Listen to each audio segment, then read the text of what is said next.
Assalamualaikum mbokk yi nuyu waat leen ku nekk sa tur ak sa sant di leen jaajëfal si seetaan bi ngeen naa seetaan Gambian Talents TV ba tey di leen dalalaat fii si Gambian Talents TV tey nag ñu toog fii nii nag di def general analysis ak fan leen dem ak fan leen dugg fan leen génn si li nga xam ne moom mooy real estate fii si real estate company si fii si biir Gambia bi gannaaw buñ jotee ay complaints si bëri from ñi nga xam ne ñoom ñooy customers yi ñoom ñooy yëngatu si mbiru jënd laan foofu si real estate si ñoom nag joxee leen complaint yu bëri ne suñ fayee seen xaalis at the end of the day duñ gis laan duñ gis xaalis mu bëri nag torop si dëkk bi parce que soo ko xoolee real estate si daal bëri na bëri boo xam ne si dëkk bi foo gestu rek dajeeg real estate kon nag ba tey it buñ déggee loolu noonu si ñi nga xam ne ñoom ñooy jënda dinañ dem nag si ñi nga xam ne ñoom ñooy jaay kër yi muy real estate company si ba tey nag dem si ñi nga xamante ne nii ñoom itamit am nañ si cër pour wax si seen waala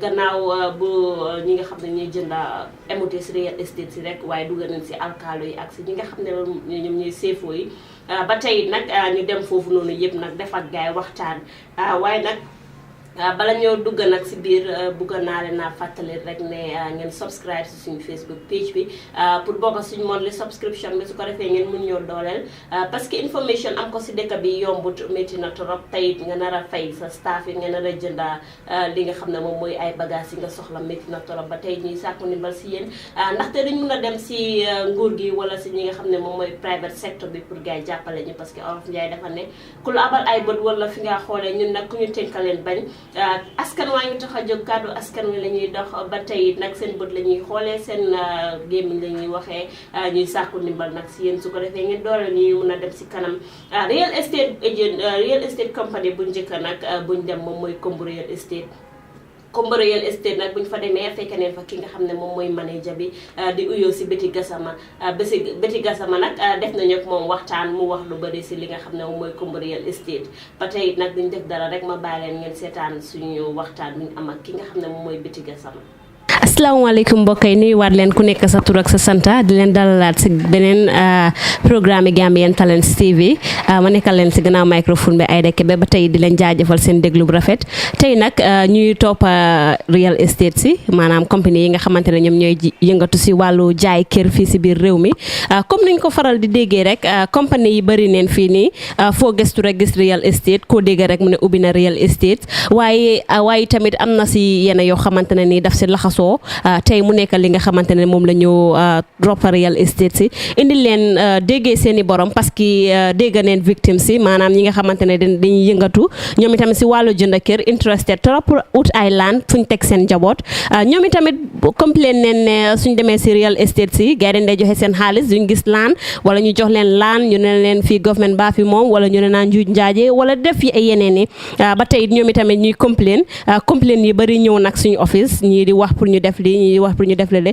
waaye comme niñ koy defee rek Gambian Talents TV ñun duñ borom benn noppa dañuy def suñu investigation dañuy def suñu research ba mat sëkk tey nag ñu ñëw nag si Kombo real estate parce que Kombo real estate ñu bëri jox nañ ñu seen complaint ne ñoom ñoo def lii ñoom ñoo def lele waaye nag Olof Njaay dafa ne leentale si làmmiñi borom ba tey it bu ñu indee Kombo real estate dinañ indi alkaali yi ak sayfo yi nga xamante ne ni ñoom itamit seen tur mention neen ko fa ak victimes yi nga xamante ne ni ñoom ñoo ñuy jox information bi ne lii la real estate si def ba tey dañoo dooree real estate si tey ñu ñëw Kombo real estate fekk fi ki nga xamante ne ni moom mooy manage Kombo real estate duñ def dara rek lu nuyu wante moom bàyyi ko mu nuyu wante askan wi bala ñoo xuus si waxtaan wi nuyu naa la.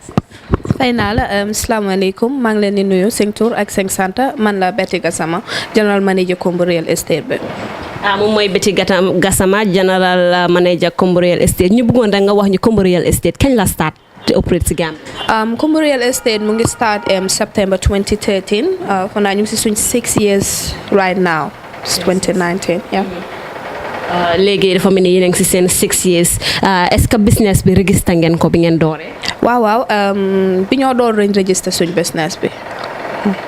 bi ngeen door ngeen register seen business bi waaye dafa am ñoo xamante ne nii ñu ngi wax ne yéen seen business bi register wuñ ko maanaam yéen da ngeen ñëw rek door di yëngatu si jaay laan ak yu ni mel loo am pour wax ñu si loolu. waaw loolu nag moom waaw ñu bàyyi leen ñoom liñ xam liñ foog ñu wax ko and then yéen ngeen ñëw ñun ñu leeralal leen liñ xam naa ne fii Kombo Real Estate si foo mun a dem si government side bi muy GRA muy foo mun a dem rek ne suñ kayit yëpp a ngi correct register nañ liñ war a def yëpp def nañ ko ak ñoom ñu ngi am suñ registration si and then suñ yi ñu war a fay yëpp yearly or whatever ñu ngi koo def so bala ngaa dem soo bëggee mun naa laa woon registration bi.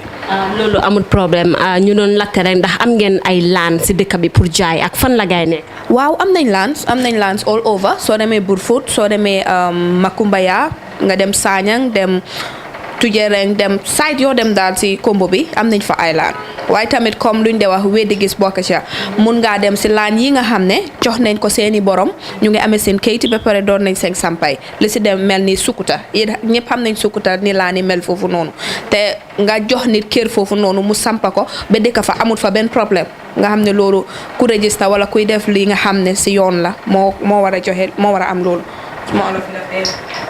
waaw yaa ngi try est-ce que dëgg la ne da ngeen dee dem si nit ñi di leen wax ne yéen a ngi am laan si boori géej bi wala place yi nga xamante ne nii place yi nguur gi la. loolu nag moom fana boobu customer yi ñoo ko war a mun a tontu because ñun ñoo nekk estate boo xam ne bala ngaa dugal sa xaalis bi dañ laa yóbbu nga dem seet place bi su la doyut duñ la ko jox ñun duñ toog nañ dañoo ko choosal any customer ne la ne jëlal fii wala defal fële wala lii dañ ko bañ ba bala ngaa door lañ laa yóbbu nga dem seet su dee ne place bi doy na la mun ngaa start sa payment su dee ne doyut la ñu yóbbu la si beneen option nga xool. waaye dafa am ñoo xamante ne nii ñu ngi wax ne ñu ngi leen accuse ne yéen da ngeen dee jaay laan benn ploti laan ngeen jaay ko multiple people loo am pour wax si loolu. loolu day yëguma ko comme nu ma la ko waxee rek nit ñi ñooy toog di wax seen wax waaye saa yu comme noonu ni ngeen koo defee soo leen ñëwee pour leeralal nit ñi dinañ waxtaan ak yéen pour gars yi xam naa ne daal bépp kër buñ joxe dañ am suñu ay sketch plan xaaral ma wala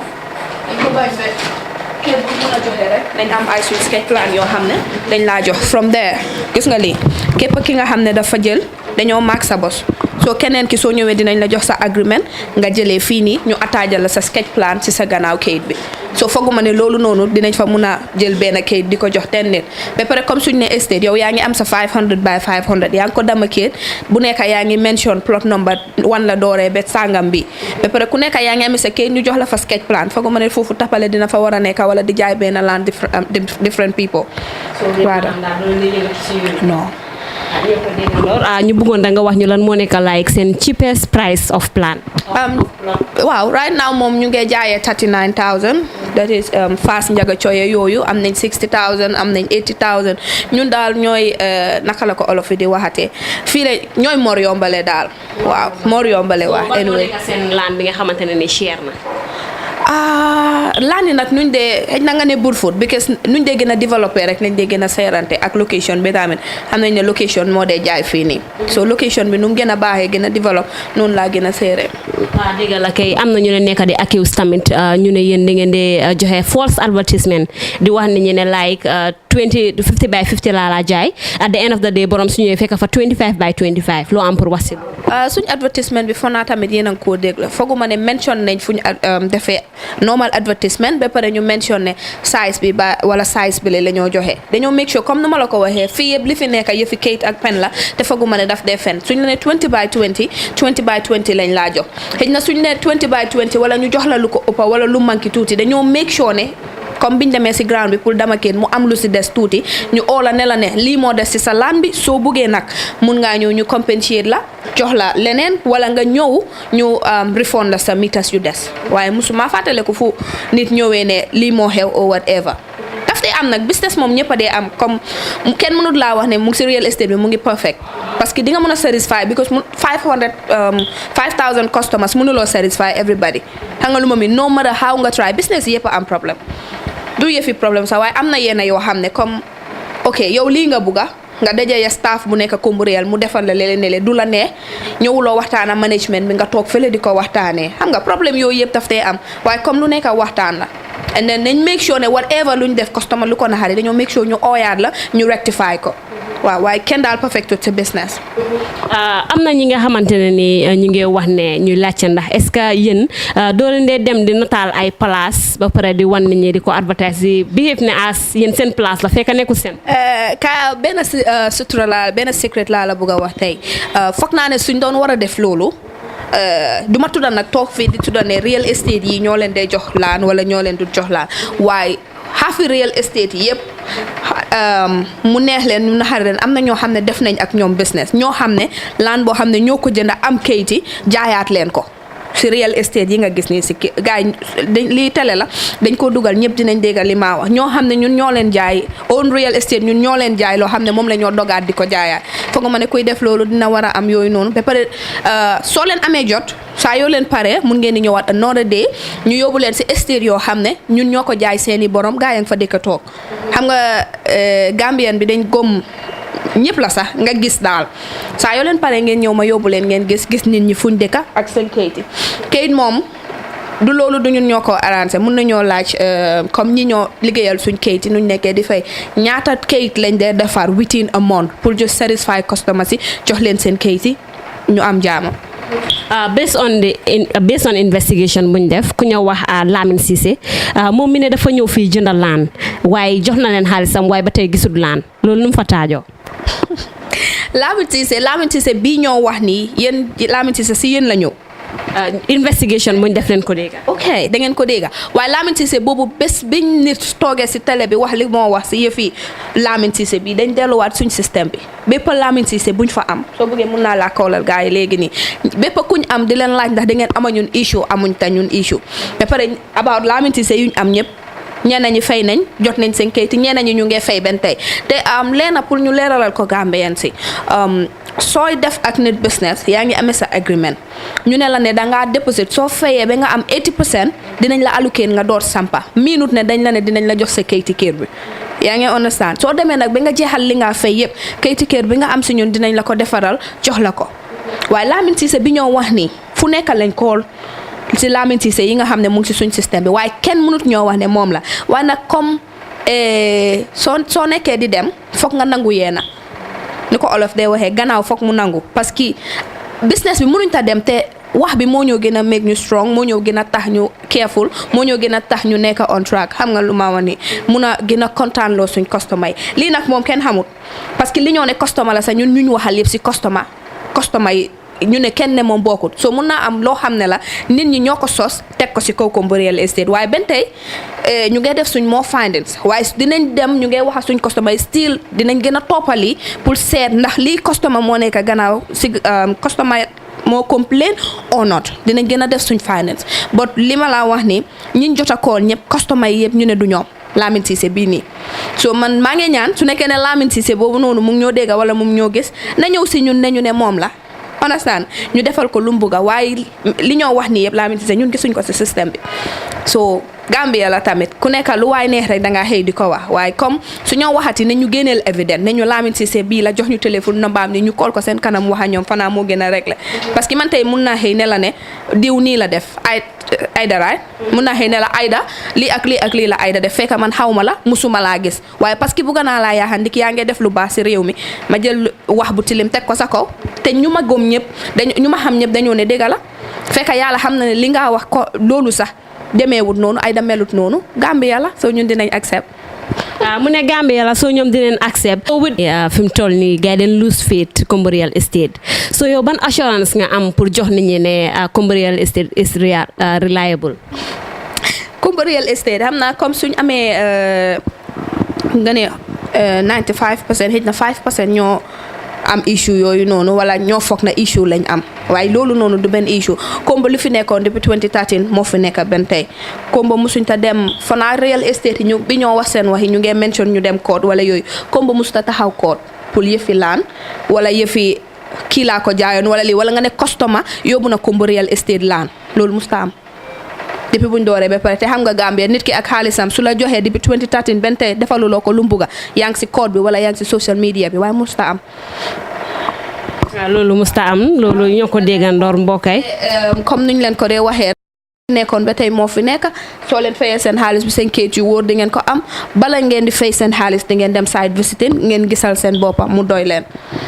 So yow ban evidence nga am pour proof ne Kombo Real Estate is not a scam company bi nga xamante dafa ñëw fii nii pour take advantage of Gambian. waaw fa naa ne loolu du nekk loo xam ne yaa ko war a proof su doon scam company fa naa government ak ngay dégg te ñu ngi am exactly what is going on ñoom mënoon nañoo def seen investigation su ne ne license amu fi or whatever or fituñ daal pour operate mënoon nañoo tëj company bi because ñaata company lañ fi tëj te still ñu ngi koo gis waaye loolu noonu amut. xam nga comme wax la rek daal wax yu nit ñi di wax ak yenn xëj na customer yoo xam ne comme the case of Mr Diouf bi nga wax ni ne gisut laanam bi or something ak yooyu noonu comme wax yooyu noonu ñooñu mun nañoo wax parce que am nañ évidence waaye ñeneen ñu si des nañ toog noonu rek di wax noonu lañ leen di bàyyee rek. mu ne ñeneen ñu si des neen toog di wax noonu la leen di bàyyee rek Kombo Real Estate nag leen ñëwoon tey ba tey comme nu ma ko waxee si njëlbeen rek su ñëwee Kombo Real Estate dañoo wax ak ñi nga xamante ne ñoom tam ñoo wax ne Kombo Real Estate lañ jox seen xaalis ba tey it amul laan ñu toog fee ki nga xamante ne nii moom moo ko nekk di manage di bétti duñ def dara rek loolu bàyyi la nga tàggatoo. waaw baax na jërë ngeen jëf di leen wax ne rek any other information jo leen bugga mun ngeen di ñëw on board ñu wax leen ko because ñun lu ñoo def ragaluñ si li ñoo def parce que xam nañ ne ñu ngi si right footing bi li óor la ñoo def ñu ngi joxe nit ñi seen kayit ñu leen war a joxe ñi ñu war a allocate ñu ngi leen di allocate leneen lu si des nag ñu bàyyi ko si loxo yàlla rek waaye keneen ku si am sa problème ñëwal Kombo Real Estate dinañ ko short out waaye Kombo daal assurance mun naa toog fuñ toog mun naa leen koo jox seen kayit yu wóor la ñoo doxee ñu ngi licence seen boppa liñ war a def ak nit ñi ñu ngi koo jëflanteeg ñoom te war ngeen di xam ne Kombo su nekkoon ne dañ fi ñëw pour def lu bon wala whatever ndi kon duñ nekk di dimbale wante nit ñi young artistes yi ñuy dem ak xam nga ñeneen di participer or something ku ñëw rek pour scam ni dégga xaalis boo jël si nit ñi dangaa daw wala sa nit ñi daw ngeen ut foo leen ko def waaye lépp li nga xam ne ñu ngi see def ñu ngi make sure ne Gambian si ñu ngi see benefit léegi-léegi ñu sponsor artistes yi léegi-léegi religious leaders yi loolu yëpp pour wan nit ñi ne we are here to stay ñëwuñ pour jël xaalis si jàmbur wala di daw ak def yëfi tappale loolu moom amut ñun ñu ngi fi daal pour toppatoo nit ñi seen soxla waaye nekk fi di def yëfi jël xaalis si jàmbur o yëfi tappale ñun bokkuñ si ak customer ñi nga xam ne ñoo neen dañ am problème wala dañ ñu jox seen xaalis bi gisuñ dara comme ni nga ko waxee feeñal leen si télé bi ngeen ñëw ñu gisante ñoom soo leen bëggee sa invite ñun ñëpp si plateforme ñu toog setali suñ boppa na seet leen waaw ba tey it dégg ngeen lu bëti ga sama wax kooku nga xam ne moom mooy Lamine Cissé boobu noonu waxoon ne moom fay na xaalisam gisul xaalis bëti ga sama nag dégg ngeen ko si gémmiñam mu ne ñi gars yi contact nañ Lamine Cissé yu ñu am yëpp waaye kenn nangu te identify boppam ba tey it rek buñ jógee si foofu nga xam ne moom mooy Kombo Real Estate dem leen nag si li nga xam ne moom mooy Vision Real Estate nag di compagnie boo xam ne nii gars yi fi mu toll nii jamono yuñ toll nii gars yi ñu ngi dem si yoon ak some of their clients fii si biir réew mi ba tey nag bu ñu fa demee bëgg a am ak gaay waxtaan mit neen ki nga xam ne moom mooy general manager bi moom muy uyoo si Lamine Touré nag buñ ko mitee waxtaan ak moom propose doon moo tax ñu dem foofu noonu moom nag wax na ne xam naa mu oyal ñu PRO bi ñu wax ak moom ba tey bu mu ooyee PRO bi di uyoo si Awa Ba PRO bi Vision Real Estate moom nag li mu ñuy wax moom mooy mënut a joxe benn kàddu gannaaw bi nga xamante ne ni CEO bi nekkul fa si kaw loolu moom mi nga xam ne moom mooy Awa Ba ak oyal ñu ki nga xam ne moom mooy administrative manager bi moom muy uyoo si Seni Bojang mi tamit bu mu ñëwee benn kàddu la wax ne gars yi dañ mun a joxe seeni kàddu gannaaw bi nga xamante ne ni CEO bi nekkut fa waaye ba tey it xaddiwuñ tàyyiwuñ ñu jox ñu number CEO bi nag ñu kool ko buñ ko koolee mu ne moom dafa feebar du ko mën a méeg waaye nag ba tey bu mu waxee loolu def naa ab report taxaw si bunti Vision Real Estate def suma report du ma def dara rek loolu bàyyi leen ngeen déglu report boobu noonu.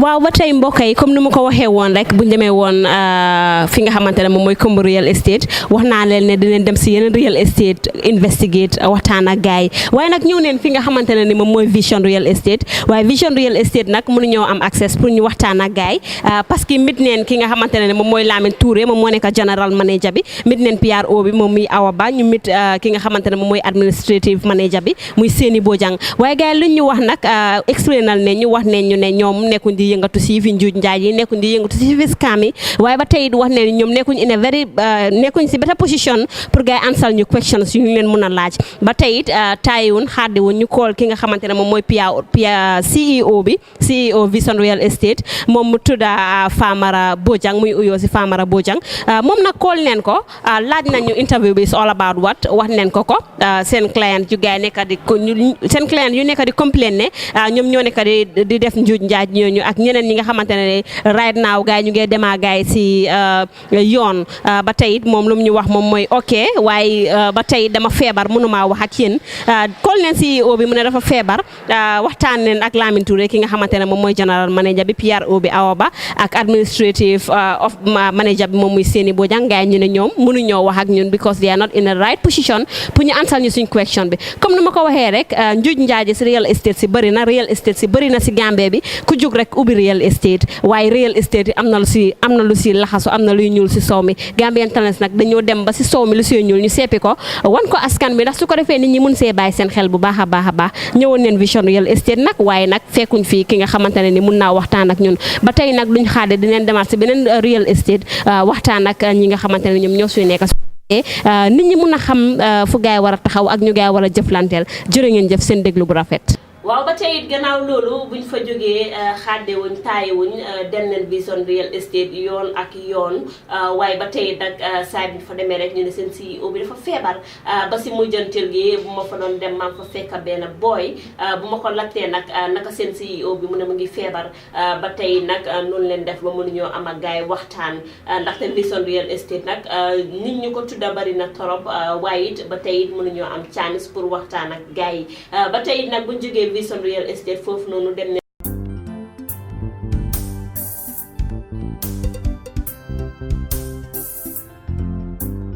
waaye bu rafet nekkal loo xam ne fii si biir réew mi ku nekk bëgg na koo am pour yiir sa njaboot ba tax na it am na ñoo xam ne tamit si réew mi ñu daal di toog rek xalaat ne réew mi su dul xaaf waaye ñu bëri bëgg neen dëkk waaye bu rafet pour fuñ yiir seen njaboot ba tax na nag ñoom ñooñu ñoo jóg seet li nga xam ne moom mooy seen compagnie tuddee ko nag real estate mu am tur yu bëri ñooñu nag di yëngatu si wàllu jënd ak jaay laan waaye wàllu jënd ak jaay kër gi nii nag am na lu si laxasoo gannaaw bi nga xamante ne nii am na si ñoo xam ne nii ñu ngi yëngatu si njuuj njaaj goo xam ne àdduna yëpp ak seen teg seen bët waaye ba tey fii si Gambia kër yi rafet yi nii moo tax xëccoo bi ngiroo bi ŋaayoo bi yëpp nekk di am ndaxte nit ñaa ngi dégg problème yi laan problème yi kër yu bëri lii ko waral ku nekk bëgg naa gis kër yu mel ni dugal fa sa njaboot yiir fa sa bopp ba nga xam ne ni sa njaboot dineen mën a toog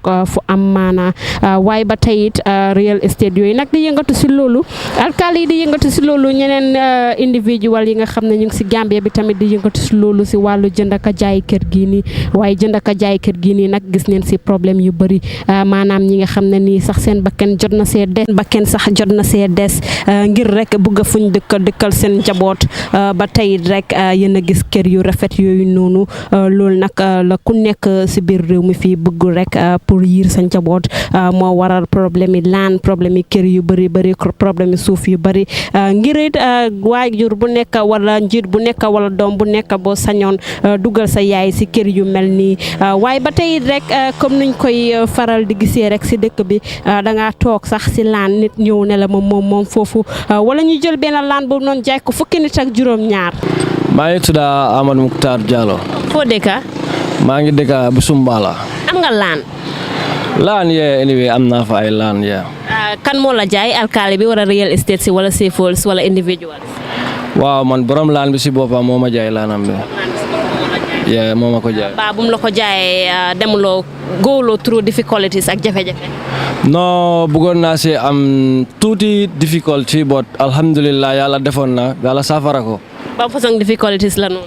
waaw dama ko jënda less than 2 months ma ñëw pour start pour def development so am koo xam ne dafa amee woon moom dañ ko mayoon laan bi according to lum ñu wax foofu so mu ñëw mu ne ñu moom laan bi so ma demee bu ma xamee issue boobu ma ñëw wax borom kër bi borom laan bi si boppam ku ma ko jaay ma ne ko really kii ñëw na fii mu ne ma moo ko moom mu ne ma dëgg la moom moo ko moom laa ko mayoon waaye bu ma ko may dafa fekk du foofu rek laa am waaye léegi comme ne yow fii laa la jaay yow nga ne fii nga bëgg ma jaay la fii léegi dinaa la jox beneen place dinaa ko jox moom si boppam beneen place na la bàyyee boobu so mu ne ma du fa mus di ñëwaati baalal ma si lu mu fa ñëw jox la difficulté boobu noonu maa ngi jégal si loolu waaw foofu la wax ji am si boobaa noonu laa continuer ma dem area council register suma laan bi start di fay suma naamo from there dama dee fay suma naamo every at bu ñëw du ma xaar kenn laajte ma dama koo fay. so laan bi fan la locate mu ngi Daaru Busumbala. Daaru Busumbala la foofu tudda. boo demee area council pour register sa laan bi ñaata nga fayoon. waaw actuellement boobu mun ma fàttale ko exactly ñaata la waaye something is less than $500 daal anyway waaw. so ñaata nga dee fay naamo.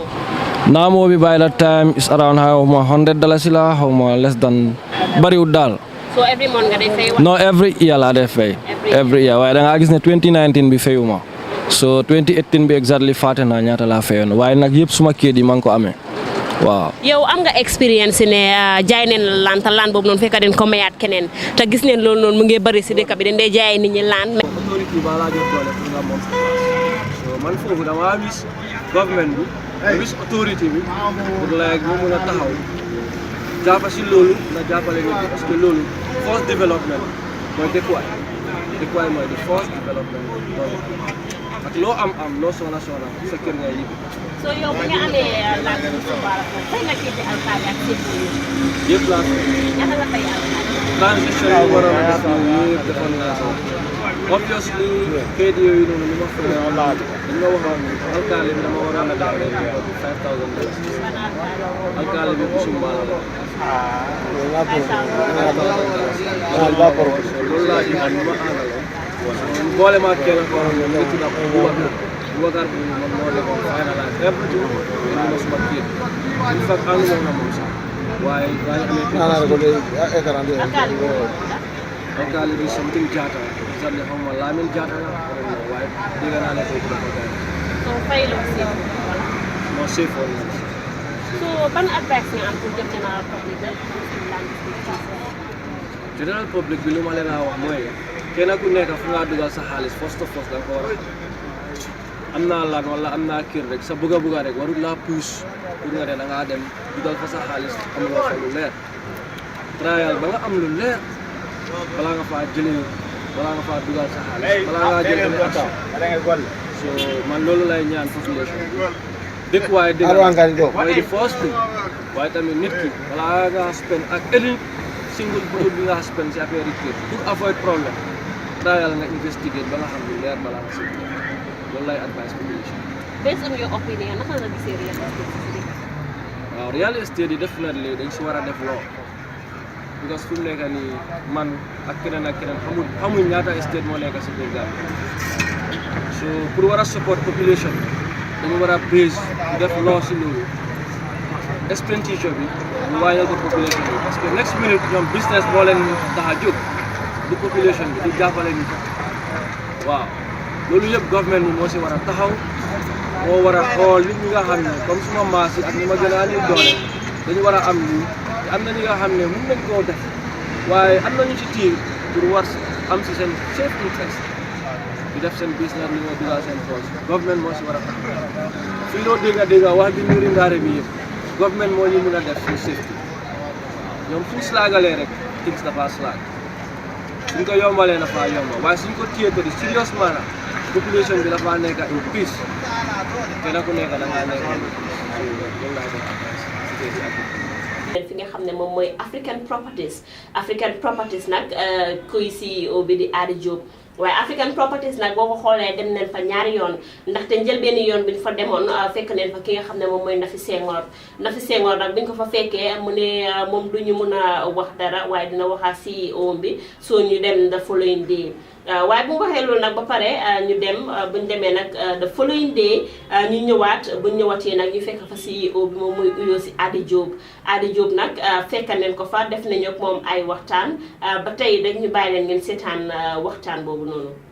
Bay change manyaka malang Ambrose Bass katimni dina na tengti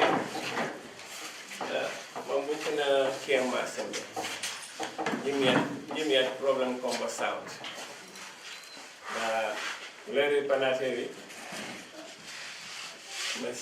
masipie punya kondak betul lihat konjam pinta kro kanata kan se ka arni ka jena shiwe kan yola kat telo mun jakku ne te gingam be mun kaw ci babu ne te neji afir ngadu leru grâce kamanere ora sama jakku jumbe parce que ko be tonye de ka choko nya anjol ma ko na te yuri combo south ko jakku tabe ka India manjaku bi dirba wu ñaka no mu do te manjaku tolo no ñu kaw banya na shi baksi ngam ci manjaku sa ngam ci manjaku ñanam na ka ciaw ci mundu anan na ta war teba problem diambi ñu ka kunat lip koy mi la mi bokku siang ni buat dan ni kan buat sudah kena tak bokro buat sudah. Kau ini lah ni buat produk. Siang ni cuma jakusa. Mesti banyak nak taruh parar cat. Am nak taruh buat ini. Muka minta buat problem di buat. Kau ni nanti. Baca mau berjati lisi, baru dah mesti tidak berlisi. Jadi ngadu yang lisi, ronun natar piang ke kesiam bani, meyo bani. Ikat ini kisah. Wah kau nak pindah pergi tena yang jejak, kaji jejak, binyak jejak, jejak ekor bani, wah kau nak cakap tinggal. Tahu sih itu, wah nak kau pergi. Asin ni lah bukan pada. Bukan ngal. Kupos Gambia pina firsa de katefti. Atani na bukini na chini. Nako don't not them the men. No, I see a counselor in America. Chirke citizen of America. No man intervening. Katefu ni jama babu ingringa karum plane puchakinja. The America. We connect to kitena bandi. Ana chef ninja. Rani ni mbapa. Binye chef. Coming KMC by me serapuna.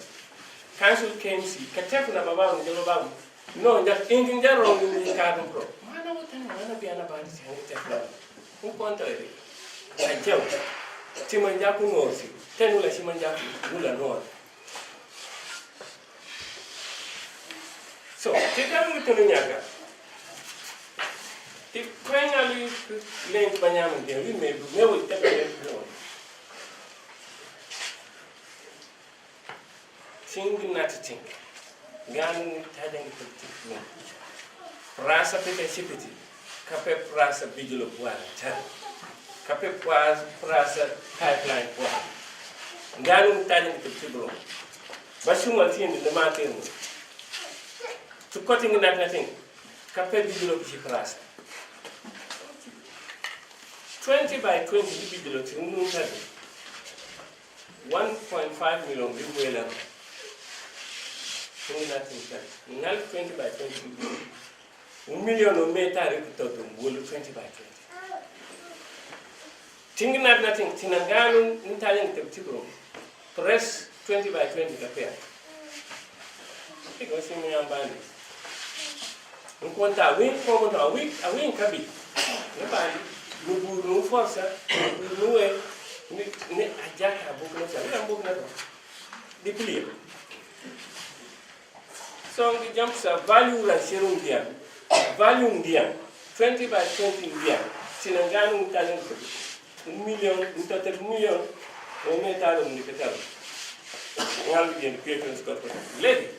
And I'm not a people of participation in Chiba City. 5 years and above. Well, 12, 15 years. And I'm for Catamina. The party can even story buildings. Big Temi. Big a new punta. Because but lawyer Tefo, but judge Tefo. Businessmen Tefo, book again, time again. Njini Kanyakaniti. Ganum Tanya was to effect. Remember, I came myself. A single jack meal of quality for super. When Terry.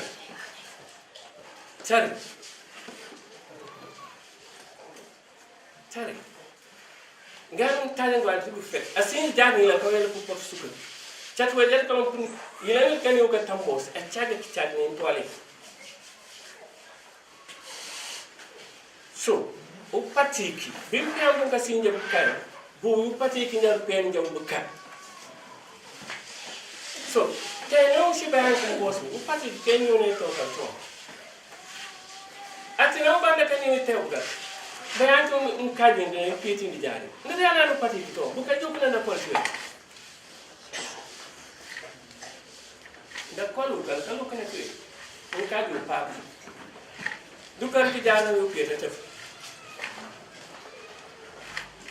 Ni, in shock lawyer because I'm gonna look at the call. So no need kapsi lawyer, kasi lawyer. Nang kapsi na doctor, kasi na doctor. Nang kapsi kombi amigo ja, di kasi. Manja ko Taylor and Chari. Barum baka millionaire Gambias. Kasi manga. Paski yen to lem, ten yen to duka.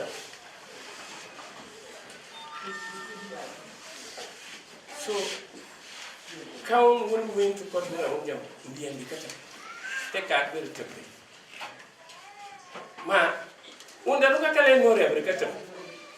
Pichap lolo ko pasit saban dian kata.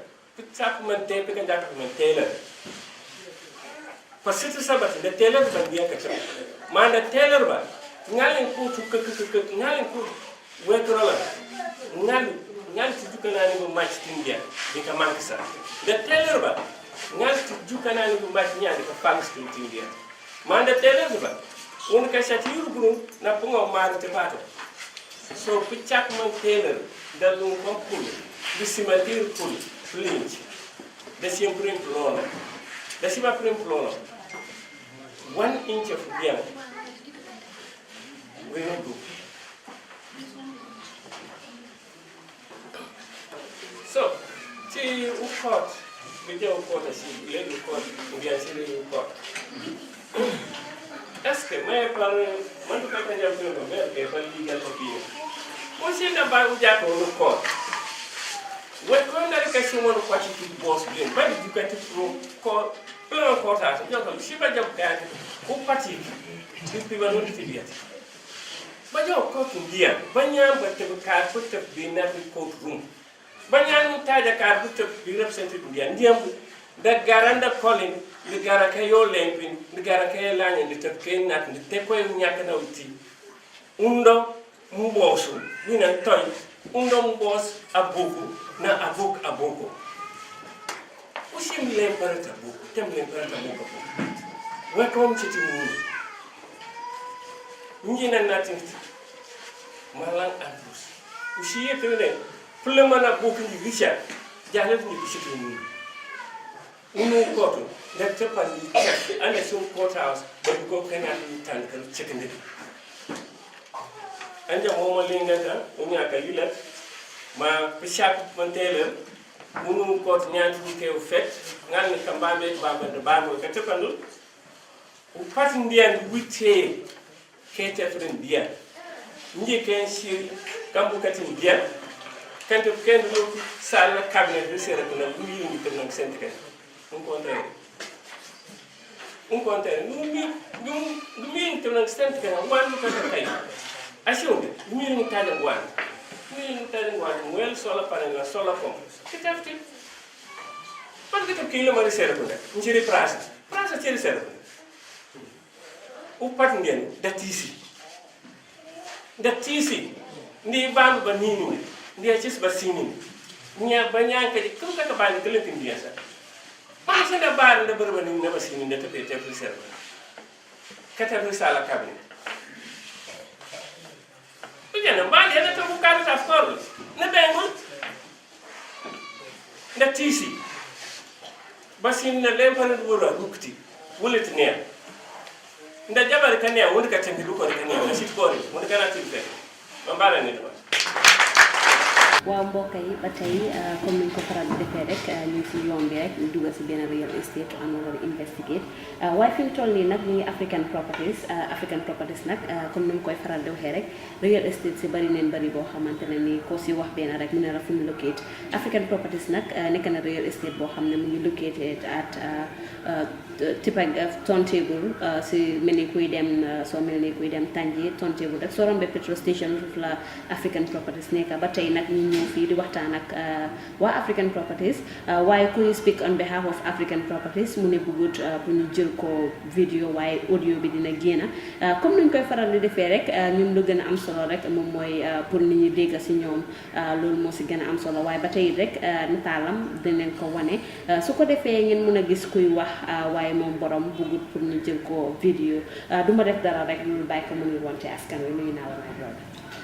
waaw fay naa la naka nga def maa ngi nuyu ñi seetaan ñi déglu ñëpp man maa ngi tudd Adi Diop am the CEO of African Properties. Adi Diop the CEO of African Properties waaye bala maa doon waxtaan bi rek bëggoon naa nga leeral ñu like am na ñuy wax Galaxy Real Estate ñu ne di wax African Properties naka la ñaari ñëwee because it's kind of confusing. waaw dëgg la man suma bopp dama di dégg ni ñi naan Galaxy ñi naan African Properties di ko boole but pour leeralal ko African Properties ak Galaxy du benn. These are two different companies. If you go to the registry today African Properties mu ngi fa Galaxy mu ngi fa separately proprietors yi nekk African Properties ak yi nekk Galaxy sax duñ benn ñi moom African waa ak ñi moom Galaxy duñ benn so we are totally different. nekkul ne dañ change tur bi nekkul ne dañ ñi bokk moom compagnie dañ bokka Galaxy ñoo fi nekkoon nekkatuñ fi African Properties ñoo toxu fa that is what happened. oh ok daanaka daal building bi Galaxy ñoo fi nekkoon waaye gars yi nekkatuñ fi mu toll nii African Properties ñoo fi nekk. exactly noonu moo xew. ok then ñu xuus si waxtaan bi ñu bëggoon da nga wax ñu African Properties kañ la door di operate. waaw African Properties door na di operate depuis mai 2017 boobu man suma boppa amoon na benn time maa ngi doon liggéeyal Galaxy before maay toxal fii African Properties te boobu fekk na African Properties mu ngi on suma company la separately ba doon liggéeyal naa Galaxy on the power of attorney for 90 days and then after biñ toxoo ñoom ñu dem man ci laa andi suma company bi ma rent building bi and then I continue paying and comme normal rek comme ki nekkoon place nga toxu keneen ñëw toxu fa. So business bi is it a registered business? If so, when do you register it? loolu laa la wax nii ma ne African Properties has been on since May 2017 is a registered company. Okay. And then ñu ngi fay suñu tax yi normally comme ni yeneen company si di fay tax it's a limited liability company. Okay. Of course. Comme ni yeneen company yi di fay tax waaye nit ñaa ngi indi rumo si ñun ne African Properties is not a registered business entity so lan mooy sa take on that. waaw loolu xam nga nit ñi ñu ngi wax lu nekk man yaa ngi ci biir office bi fi mu nekk nii foog ma ne di nga war a soxla loo xam ne doo ko am si ñun so mun naa laa woon business registration in African Properties ak trade license in African Properties wala taxes yi ñoo fay since date bi ma la wax nii ba léegi ñu ngi legally operating ba pare ñu ngi fay suñu taxi mun naa laa woon suma business registration yi business bi ma woon la suma trade license yi woon la social security GRA all the taxes have been paid from then to date mun naa laa woon yëpp xam nga loolu fan naa li ko gars yi waxee xaw ma 2 minutes du teew ñuy netaal so mun naa laa woon all the documents yoo xam ne African Properties ñoo ko moom ba pare soo demee turi registre ba léegi man waxaat la ko rek di nga fekk Galaxy mu ngi existe ba léegi and African Properties tam mu ngi existe al boppam waaw. So do you have lots of land to sell in the Gambia? Si yan part of the Gambia la nekk ban part of the Gambia? waaw man African Properties am na lands yoo xam ne bari nañ tuuti am nañ lands bu Fut am nañ land Sukuta am nañ laan Kasakunda am nañ laan Jalamba bisa am nañ laan tam Sanya these are the areas yoo xam ne am nañ laan tam Jambu these are the areas yoo xam ne am nañ fa laan present. So is it true that you go around telling people that you have plots of land to sell around the beach side or government reserve areas? Man li nga wax ni sax nekk na loo xam ne am yéem na ma trop ñun yi place yi ma la limal nii mooy place yoo xam ne ñun ñoo ko am te suñ place la yu leer la mun naa la tegal ay documents woon la ne def ni sales contracts transfer nañ ma land bi am naa all the rights pour jaayaat leen waaye comme land am nañ land si beach side beeg yooyu noonu estate bi non I am not aware te suma staff si communicate with anything like that waaye nit ñi nag moom ñee wax yu leen neex di wax fu nekka waaye soo ñëwee suma bureau office bi nii there is nobody ku laa wax si suma staff si ne ñëwal am nañ land fii am nañ fële but normally as a real estate agent léegi-léegi nit am land si boori beach bi ñu andil ko compagnie bi mu ne la dama am land maa ngi ko jaayee naa nga jaayee ma ko and then us being agents dañ nga utal customer suñ ko jaayee nga fay ñu commission or whatever and then that's it na land su mel noonu normally dañ ko la waaye loo xam ne estate bi compagnie bi si boppam moo ko moom comme ni ngay amee acquire land su mag so divide ko jaay ko oo jënd fii jaay amuñ boo xam ne ñun ñoo ko moom 100% si boori beach bi waaye nit daf day ñëw andi fii nii laanam si boori beach bi nañu jaayal leen ma su boobaa ñun dañ koo jaay as the agent waaw waaye compagnie bi si boppam amuñ any title boo xam ne ñi am land si boori beach. Okay, you have also been accused of selling land, commercial land, to multiple people. What is your take on that? Dinaa la wax lii ne man lii mooy suma liggéey bi laa jàng dama utee yeneen other businessman yoo xam ne danga xam leneen ñëw invest si leneen non man am architect am a civil engineer am planning technician understand nga liggéey naa fiscal planning xam naa ni land nga doxee si Gambia xam naa problème bu nekk si gannaaw double allocation ci understand amul kenn koo xam ne dañ koo jaay land ñun suñ boppa ñu jëlaat land bi jaayaat ko keneen amul benn customer boo xam ne ñun African Properties jaay nañ la land ba pare ñun African Properties ñu toonaat jëlaat land bi jaay ko keneen amul benn yoon sax so ñuy fekkee ne loolu nit ñaa ko wax si biti loolu waxi biti la koo xam ne gis na ne ñun dañ ko jaay laan ñu jaayaat ko keneen na ñëw si office bi fii mu identify boppam and then I'll be 100% sure ne loolu amut man defuma loolu benn yoon suma administration amul benn mistake boobu noonu ñu defaguñ ko daal waaw. So ban lan mooy kasi seen cheapest land bi ngeen dee jaay. waaw cheapest land buñ am pour jaay mu ngi nekk Kasakunda and it's costing $35,000 mooy cheapest land buñ am mu Kasakunda am si boori Kuare bi am it's costing $35,000 because dañ ko def pour at least am most of suñ customers yi ay néew doole lañ xam nga affaire yi jënd kër tam tollu na foo xam ne dafa seer ba nga xam ne du ñëpp a dee mën a am loolu moo tax ñu am ma am that estate ma ne look let's bring it as nu mu gën a cibee pour like jaaykat bi si mbéyam bi sax mën a am kër léegi si biir yooyu noonu so lii moo tax may jaayee foofu $35,000. So ban moo nekk di most expensive one? waaw most expensive one si du benn because I would say Burfoot am seer na I would say Sukuta tam seer na and these are prime areas yoo xam ne obviously every other Gambian xam ne jënd land Burfoot du yombee noonu jënd land Sukuta olam di end si kanam ni foofu tam du yombee noonu so those are the expensive areas we have.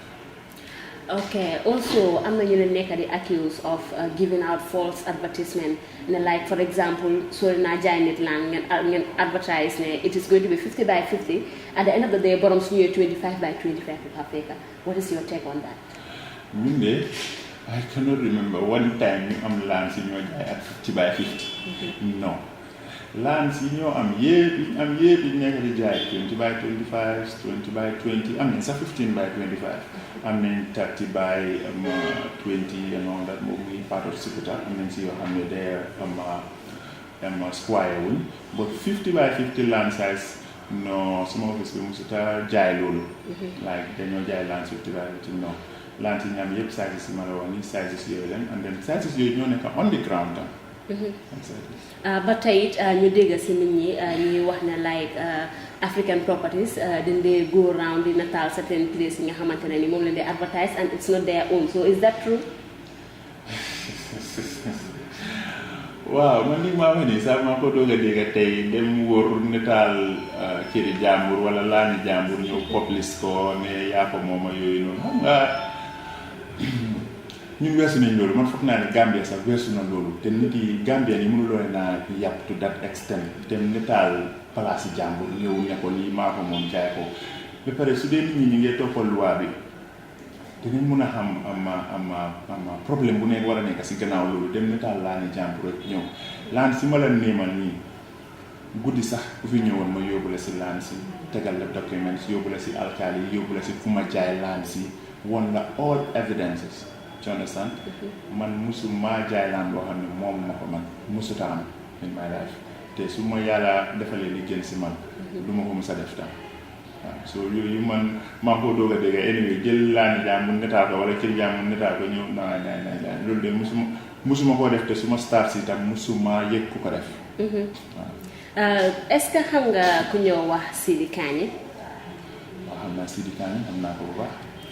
Sidi Kani moom lañ jot report am according to suñu research bi ñu def moom mi ne yéen da ngeen ko scam da ngeen ko jaay land fay na xaalis at the end of the day gisut land bi so yow lan mooy sa take on that?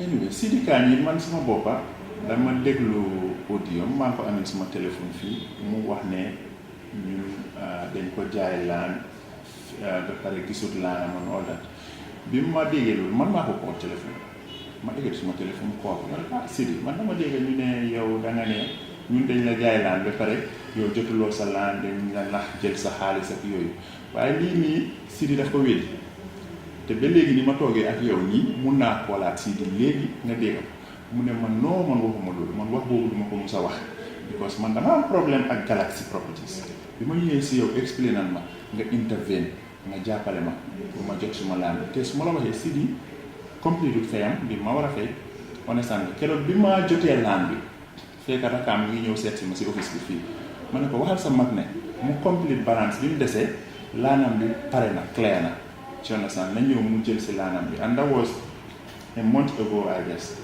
and then mu xool Sidi si boppam ma xool ko ma ne ko booy sa laan bi pare na mu dem ma booy serious ma ne ko wax mu ñaanal ma sax mu ñaanalante ñu waxtaan because xamante nañ maanaam moom Sidi xam na ma man xam naa ko before business understand ñu waxtaan ma ne ko salaam bi ko try fi mu nekk nii nga complete sa balance bi nga def sa développement because affaire yi land issue Gambia wax bi léegi-léegi daf day xala bëri waaye lii ngeen di wax ni ne Sidi wax nañu ni man suma ko jot naa audio bi waaye xam nga di si gën a interesting mooy bi ma ko koolee mu ne ma aadi man de loolu waxuma ko weddi naa ba pare mun naa koo xoolaat léegi nii assuré nga déglu ko mu ne man loolu du ma ko mus a wax man du ma mus a wax ne yéen scam ngeen du ma mus a wax ne da nga ma tapale because man xam naa la bu ma ñëwee wax ak yow sa office wax nga ma lu dugg suma nopp bi and I trust you and then you're delivering to me so Sidi in the first place jeexalu paiement balaa moo la ca laan te laanam bi tey su ko ñëwee jeexali sax mu jël laanam tey so loolu awma si benn ñaari xel su ma tëddoon guddi sax Sidi su ñëwee su dee tam xaalisam bi ma jox la soxla tam anytime bu mu ko soxlee mun naa ko jox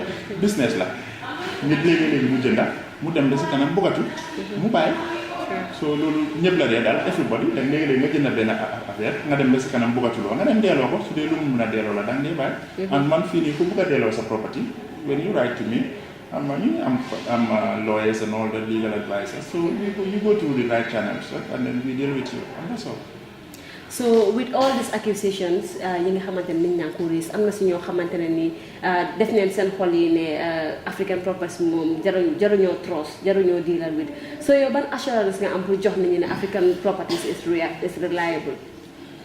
Sister dinaa la wax ne African properties bokk na ci compagnie yoo xam ne ñu gën a déggu si Gambia gis nga bi mu fi ñëwee ba léegi yëpp ay young Gambians ma fi fekk ñuy liggéey ay xale yu ndaw ma fi fekk ñuy liggéey jàng ñoo toog fii di liggéey ñun mënuñoo takkale mënuñoo wax lu bon mënuñoo def lu bon ñun si dëkk bi lañ dëkk suñu famille fii lañ nekk fii koo fi gestu di nga gis am family member am di nga gis family member am di nga gis sa goro di nga gis sa nangam di nga gis sa nangam sa cousin ak yooyu noonu man there is nobody koo xam ne man mun naa gis wax ne kii ñëw na fii tapale nañ ko jël nañ xaalisam joxuñ ko laanam jël nañ nangamam def ko nii amut man liggéey bi maa def nii dama ko xam bu baax a baax a baax te bi si nekk tam xam naa ko ñun ñëpp ay jullit lañ soo dul jullit yaa ngi nekk christian gom nga yàlla am na li nga yaakaar am na li nga gom gisuma benn reason waaye ñun ñii wala nekk fii ibi business bu mel nii si digg dëkk bi nekk doomu dëkk bi ba pare di fi tapale di sàcca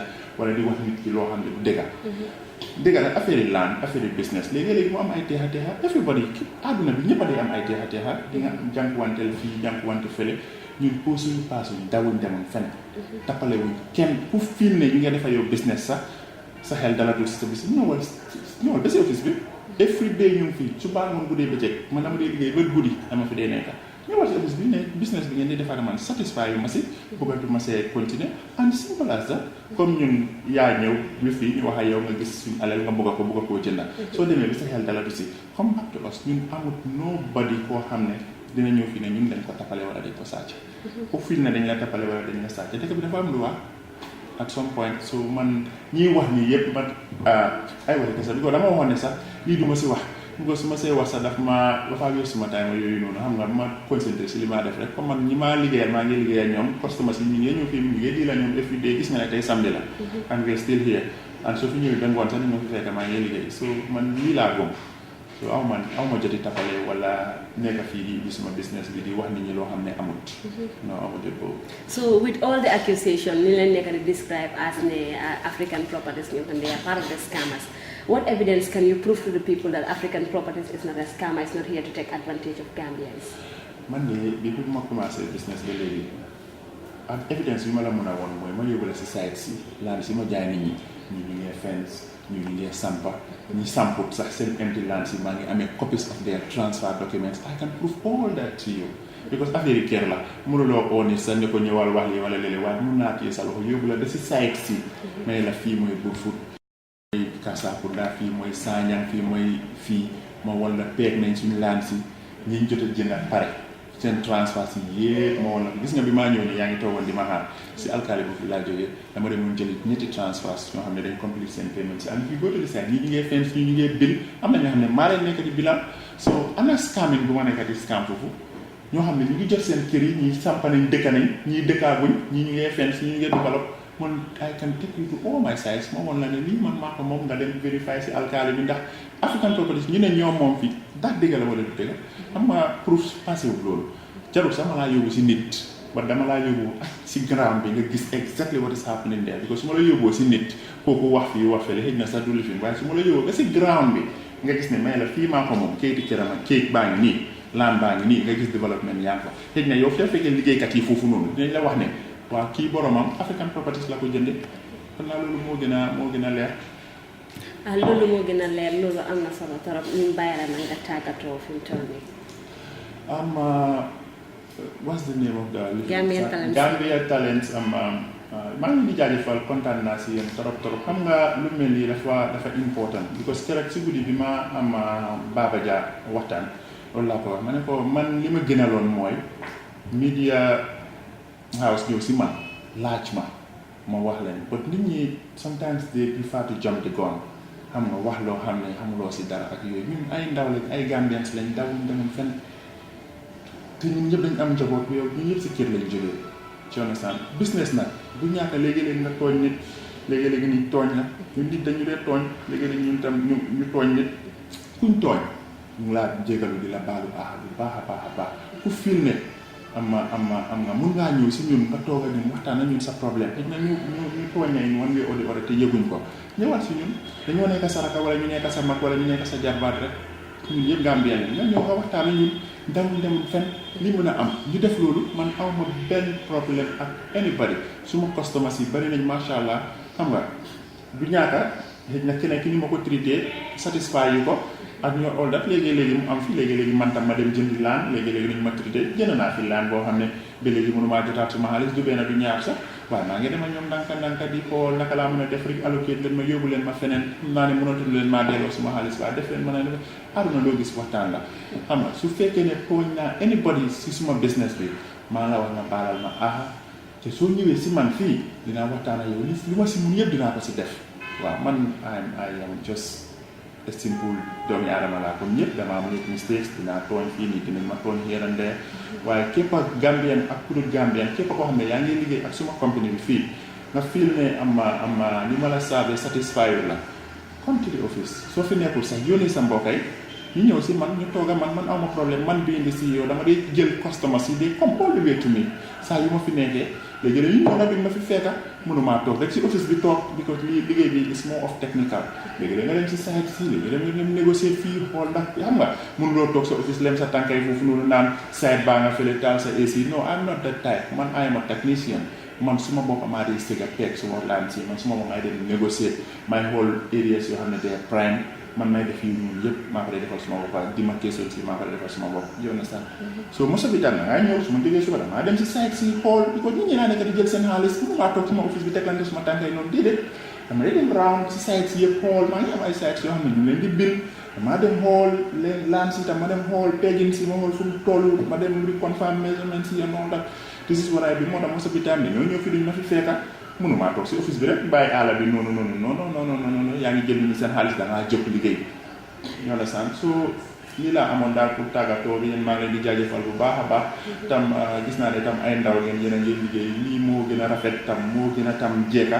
xam nga ñu ni neen la Gambie ñun ñoo ko moom ñun ñoo ko mën a defar ñoo ko mën a yaaka du ñaaka nag koo xam ne wax nga lu ñaaw si man ak suma compagnie bi baral na la aha awma si problème yonent bi dingat nañ ko yàlla saaka na doomi aadama mu wàccee ko fi mu turn out to be enemy yàlla you understand so who am I ba nit ñi duñu wax lu bon si man dinaa ko jël in good faith képp koo xam ne wax nga loo xam ne si man lu bon la xëy na man meluma noonu and all that baral naa la aha te koo xam ne man tooñ naa la tam maa ngaa jégal wala wax nga baral ma aha te soo ñëwee fii lépp loo xam ne jëflante nañ ko si wàllu business dinañ si waxtaan bu baax a baax a baax a baax waaw lii laa amoon pour tàggatoo ma leen di gën a jaajëfal waat am thank you so much kontaan naa si yéen yal na affaire bi gën a jëm kanam ñu ni neen na ñu gën a jàppalante ngeen feel free mbokk yi ba tey dégg ngeen Adi Jobe si ay waxam lu wax ak si ay kàddoom ba tey leer na point bi nga xamante ne ni bëgg naa ko mention tey am na solo torop ñuy wax Galaxy African Properties aka Galaxy Properties moom nag mi ne Galaxy Properties ak African Properties nekkuñ benn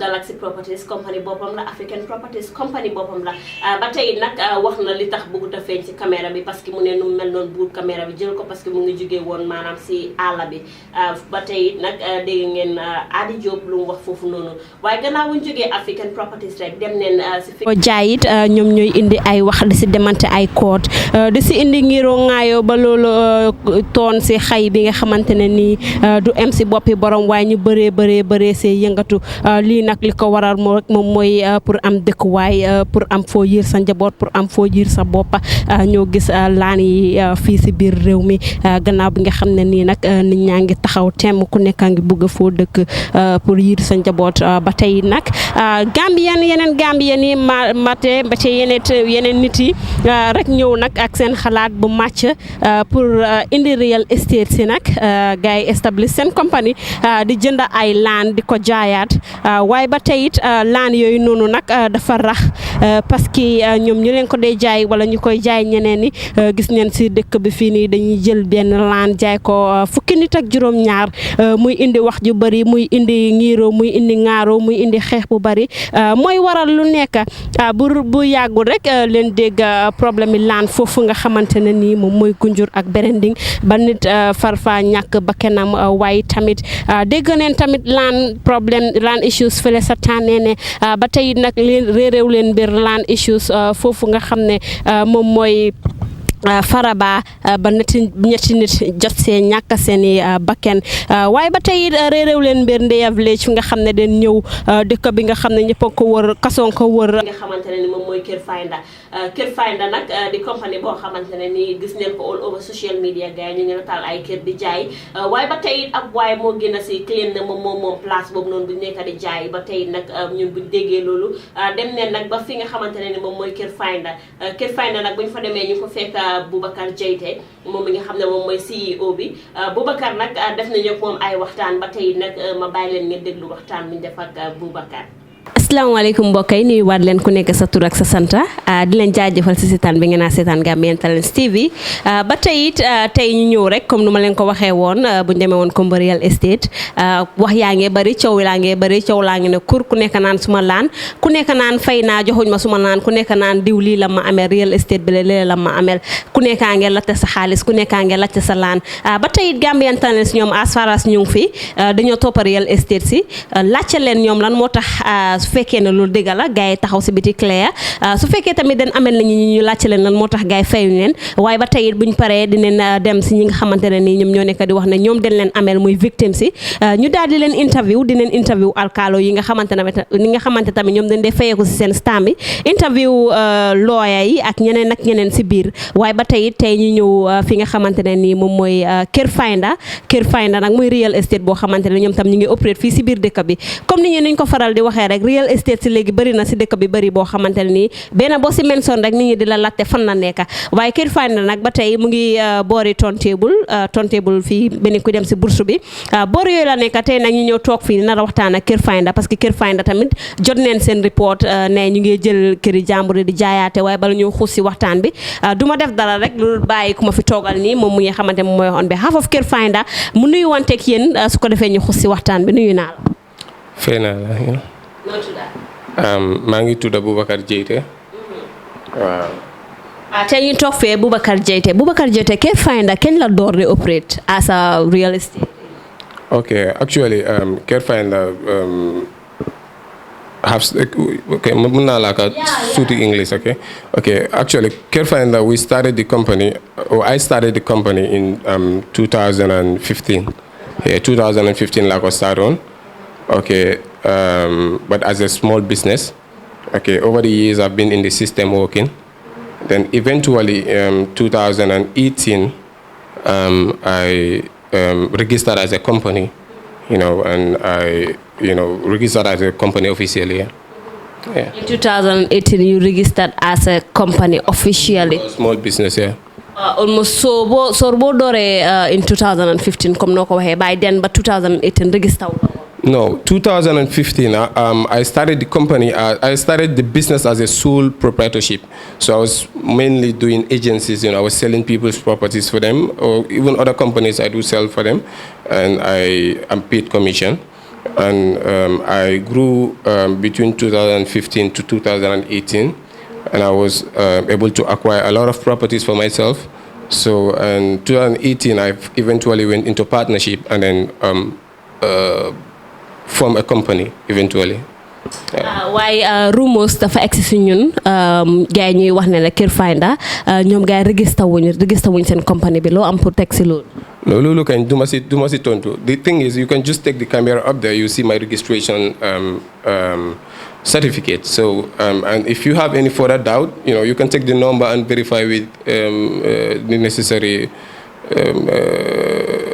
the government department responsible. Okay, so am ngeen land pour jaay si dëkk bi which part of the country la land you locate? Okay, before I even get into all that first, I will need to make a small clarification with regards to your introduction when you mentioned that we've also been mentioned as those that sell land to people that did not exist. That point I'd like to clarify. Okay, the thing is, okay, no problem. I'll wait for that. Okay, we have lands in various areas. We have land in Wulinkama. We have an estate at Wulinkama. We have an estate at Brikama Jalamba. We have an estate at Tujereng. And we have our famous estate, Sakina Gardens, at around Rumba, you understand, opposite the main junction of Rumba, just one fence from the main highway.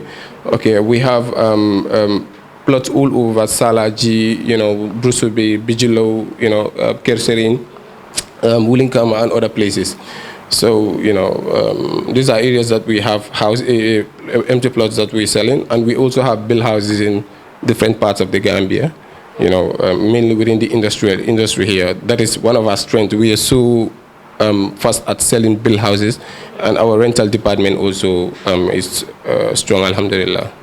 Okay, is it true that yéen a ngi dem round di wax ni ne yéen a ngi am land around the beach side wala place yi nga xamante ne ni nguur gaa ko moom? No. It's not true. No, it's not true. The thing is, I always, if I see people selling, and you go to physical, even the land office, I was at the director's office, that was one of the questions that I was asking him. I see others selling properties around the beach, and yet it is called TDA. And you go Jai, some of them are real estate companies. So personally, yes, I have properties around the beach, but I never sold them. Because I knew they are on the TD, they fall within the TDA zone. So if I'm to sell them, I'll be scamming people, you know. So I never sold them. So they are personal properties. Yes, I have some properties on the beach side of the road, but they are within the residential zone. And the evidence for this is I always produce clearance for my customers that bought it, and they develop in those areas already. Yeah. I'm not going to accuse me like in a plot of land in Korea to multiple people. What is your take on that? No, this is what I'm coming in. I think you're using the general accusation on the scammer show that has been happening for a while. The thing is, nobody accused Carefinder of selling land to many people. One, nobody accused Carefinder of paying their money to Carefinder and did not get their land or did not get the money they paid for or did not get any form of compensation. It has never happened. Not even on that. It has never happened. Go to court, you won't see any case on Carefinder of that nature. But what happened? What happened was, okay, somebody came on the show. I think wanted to show off, or maybe for some reason, best known to him, claiming that Carefinder. Okay, ñu dañ doon jaay néeg boo xam ne moomuñ ko so moom mu call leen mu ne leen ne kan moom néeg bi ñu ne ko ne ñoo moom néeg bi so mu ne ñu ne ok yéen a néeg moom néeg bi ñu ne ko waaw mu ne ñu ne ok I will take you to my lawyer because I own that house kirib karab ñu ne ko ok baalal ñu duñ ko lifin dañ ko génne foofu. So assuming that we use people's property, put it out there in the market, attract customers for it, take customers' money and lifin. So this was his argument. You understand? So okay, when it was communicated to me, in fact, when somebody told me that, when a friend called me and told me your company has been put on the show, as a scammer, the first thing my mind went to is that guy, because that was the only guy that I had conversation with, and because I live, when I try by all means, when I part with my customers, I part with them in a manner that they're satisfied, or at least they are fully compensated. So I couldn't remember of anybody who would be so dissatisfied or to go to that extent. But the sad thing is, there was no business transaction between me and this guy. What happened was, I think he saw one of our adverts through one of our freelance agents. So he called the freelance agent, requesting for my number, and he called me. And when he called me, he asked for the details of the house. I told him the location was at Kululi, and the house, is a 3-bedroom. Please tell us who is that guy. Okay. I have his number, but he's called Del. I don't know his real name, okay? I think it's Aliu something, but it's Del. I'll find out and I will tell you the name, okay? So, but what happened is, when he called me, I gave him the description of the house. He said, okay, so Nick bi yana ko mom, mena ko no momu Nick bi, why I'm not going to jayal. So he said, and who are you selling for? I told him, like, I'm not telling you who we're selling for, because you know why? We did not acquire, we didn't get exclusivity in selling this property, so anybody can sell the property. So if I tell you the person that we're selling for, you can as well contact him directly and bought from him, and we'll lose our commission. So that is not for our interest. But rather, if you need to verify the documents of the property, you tell me you're a lawyer, then we'll arrange for the documents and it will be sent to your lawyer. Since you're not in the country, he would verify the documents, and then eventually you can do your purchase. So he kept quiet for a while and said, okay, man kër bi man mako mom. Menako oye, menako menema yes. Menako sikan ko jena Nandu through Alvin. Menema yes, Nandu through Alvin. Menako okay, well that's fine. Menemane okay, and my conversation with you is on record. I said, so what? What have I said to be scared about in the first place? So he said, you know, bi suma kër la man maa ko hey, are you aware of the fact that Nandu built houses in estate forms? So the same house, he built it, 5 of it or 10 of it in a particular location, and 10 of it in different. He built these houses in Kersering. I sold it for him. Bijulo, I sold it for him. Kololi, 2 different locations. I sold, and when he built in many. He built many of them, but he built gradually. Like you build a sample house that you use to sell the other house. So when the sample house is done and the other houses are being constructed, when a customer comes, you take him to the sample house to see. So, but meanwhile, the sample house, in fact, somebody has bought that ever. So Nandu sell through Alvin. Alvin is to Nando as Global Properties is to Swami India. So they got exclusivity in selling it. So Alvin invites us normally to go and inspect the properties and sell it. So Alvin invited my marketing manager. I knew him for a while, but you know, he invited my marketing manager to go take pictures of that house. So he went, they took pictures of the house, put it there.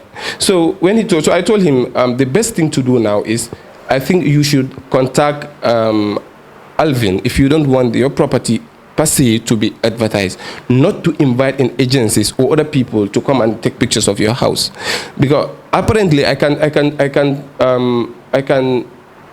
name 3 other agencies that are currently selling this house, but they are not selling this house per se, but they are selling similar houses. You understand? So he told me he made some specific changes in his plan and everything. I tell him, no problem, just communicate it to Nandu, and you know, Alvin, he would sort that out. You know, your property wouldn't be advertised. But so he said, okay, no, it's okay. I was just confirming because some people called me and said, you know, your property is being advertised and stuff. And guess what? That property and the other, they all have the same color. You cannot differentiate them with pictures and everything. So you know, we parted on a nice term. After a few weeks, this show came up. He went and called. And he did not, narrate the story as it went. He lied, for some reason, I don't know, And, when I try, every time I try listen to, watching the video, I cannot, because it's all lies, So immediately I asked my marketing manager to call Alvin and ask him if the property is still there. He called him and asked, guess what? The property is still there. I asked him to forward the same pictures that this guy forwarded to me. I forwarded it, asked him if this picture, this house exactly is there. He tell him is there exactly, and it's 2.8. Said, so I asked him to ask him if to tell him that somebody in the UK is claiming ownership of the house, and he said he bought it from you. So he asked him, he said it may be a different house, but this house is there, because all our houses look the same. So, I asked him to go there in person and verify these things and get him call this guy and clarify things with him. So he went there, this guy, but, everything that comes again is not relevant. He called him, he says he's sorry, he never, he called me, he never meant to, some things of this nature. But all those things are not important now. What is important here is, he was too loose with his tongue, and the fact of the matter is he did not speak the truth.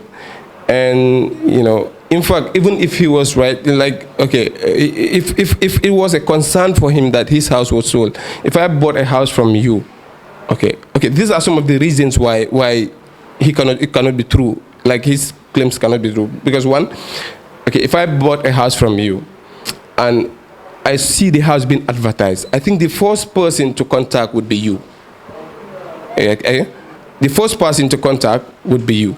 You understand? So, but he did not contact Alvin. So that means he knew his house was safe. 1.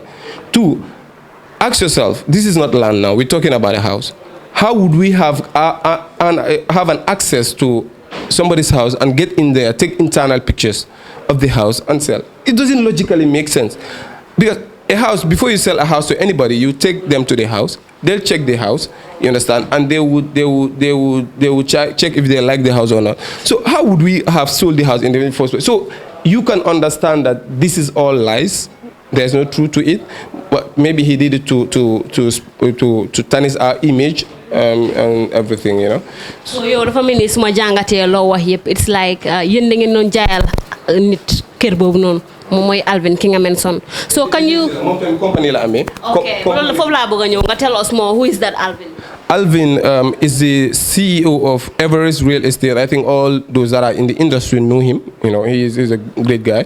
So he actually, like, we work with him, and I've been working with him since. So whenever there is, they started building on a new site. I'm one of the guys that he called, or my guys. They go and inspect the property, take pictures of the property, and then, you know, we sell for him. As we're talking, in fact, we're selling a house for him as we're talking. Okay, the transaction is still on. Somebody has to wire the money to us, and then we finally get it to him. So we've been doing business. So if Alvin gave us a house to sell, and Alvin sold similar house to him, and that house, and he felt like his house is being sold, I think he should talk to Alvin. If he is claiming to, but he knows his house is safe. He just want to, you know, mess with our reputation. You know, so these are some of the reasons that you know it cannot just be true. His allegation, and he was not in any risks. You know, he just did what he liked. You know, but the thing here is the show, the real estate show that Babaja is doing, is not meant for people like this. It's meant for victims, I believe. You know, people that are being victimized. You know, honestly, when I was told about the show initially, you know, I felt like it's a right for people to have a platform where they voice out some of these things. Because honestly, we have a lot of scammers amongst us, people that does this kind of thing, and you can barely do anything about it. So it was good. But some people also don't uses these opportunities and just to push in their own evil agendas. So I think people like Babaja should do like Gambia Talents Program. I don't know if you guys are working together, but you know, it's good that, you know, you try to verify some of these incidents prior to, you know, taking any steps. Okay, yo, like yo danga wax sa biir wax ne like ki nga mention de Alvin daf dee tabax house yi nga xamante ne all of them are similar. Yeah, right? Yeah, so don't you think that it will be confusing? Like, if on yow la sax ñu jaay la a house like that, the same house exactly niñ ko bile benen place tamit ñu jaay ko keneen. Yow tamit what you will draw in your mind is like ñi suma kër bi leen jaay. So don't you think it will be wiser to advise that person to differentiate the house? No. You go to Tufts Dalaba Estate. You have to understand what you're getting into. You as a person. Danga wara xamne neeg bi man biluma ko ñiko build, they building 5 of it already, or they building 10 of it, and you cannot stop that project. So you like it that way and you bought it. So you need to know, I have a house similar to somebody else. Like go to Tufts Dalaba, you find the same houses, and would you stop Tufts from doing his advert just because you bought a house from him? You won't. And if I am an agent that signed up with Tufts to sell his property for him and he gave me the go, do you think you can stop me from advertising Tufts house, even if you bought it from Tufts? You understand you're buying a plot in an estate, and an estate is meant to be sold. So just because you have a similar house, you cannot claim that you don't want the rest of the house to be sold. So that is illogical. Now, if you want something that is unique, take your own plan, buy your own plot out of the estate, build it as you wish. Now, if somebody comes and break the door and enter, take pictures of that house and put it out there in the media, you can you can sue him to court and you get justice in that. But this is you know, this guy was just acting, you know. He was just bragging, I believe, because when he called me, some of the things that he was talking about, man, I'm not scared, you know, I don't so well, 6 care Gambia fee, you know, but so I'm not a lawyer, as if like having a lawyer is something that is to be bragged about. You know, this guy, you know, so I put it to his face that, see, if you don't want, so what? If you don't want this to be sold, I advise him, it's very easy. Talk to Alvin, tell Alvin, see, man, I recommended some changes on my house, so I don't want my house to be, that is very simple. Now Alvin will now communicate to us that, okay, Bokar, that house that I gave you, I don't want your agency to sell it again. Now we will do accordingly. But this guy is not in a risk and anything. So I think, you know, Limosineka, and you can always verify from Alvin. You know? Okay, we will verify from Alvin. So coming back to Carefinder in particular, lan mo nekk seen cheapest price of land being in the giant? Currently, we're running a promotion on Brikama Jalamba, 59,000. 59,000. While using concept of cheap tamid, it varies from other real estate companies, because normally Carefinder, we try to acquire estates at locations that are strategic in one way or the other, because for some reasons we want to make sure that our estates have such locations that and facilities that is habitable, at least, or at least in the next 5 years is habitable. We don't want to sell you something 20,000 in the bush that you wouldn't have access to in the next 20 years.